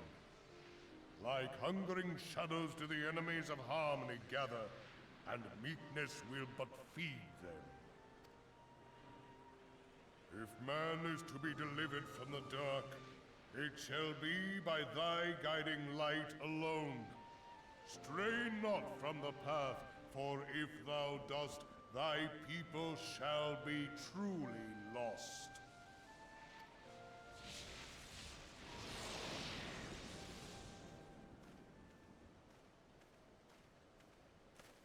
Thou hast slain the Lord of Levin. A regrettable act, but a necessary one.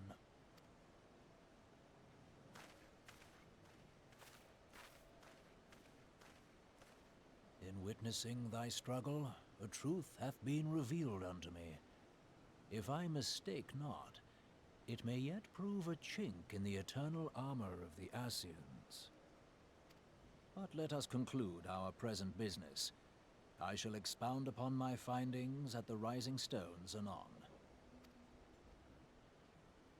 I really like their old English. ARC in English. They're old.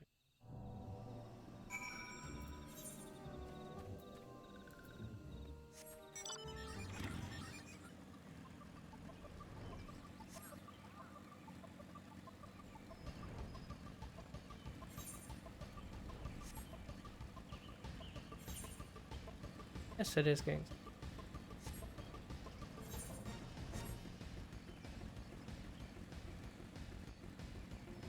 What it is and take them. Oh, there. Hikaru, you have returned. Dare I ask how Ramu received your visit? He challenged you to the test of arms. As well, then, that you have some experience in such matters. The peoples above Gridania and Los Solas will be relieved to hear that the Lord of Levin has accepted you as champion of. You have performed a monumental duty this day, Hikaru. The Elder Seed Seer must be informed of your deeds at once. The Elder Seed Seer will wish to hear of your experiences firsthand. Pray return to Gridania and make directly for the Lotus Stand. The conjurer at Nofuka's altar will be expecting you. Fare you well, Hikaru.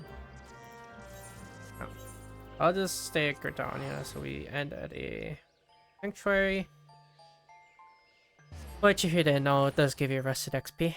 So, a good note to keep. As long as you have this little moon icon over here, bottom, means you're in a sanctuary, and you'll get rested XP. There's this little blue bar, little bonus XP you get. Very useful if you want to level jobs and whatnot. So it's best to always be in a sanctuary and log off.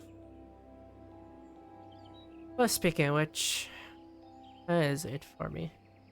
Appreciate y'all for stopping by, and take care.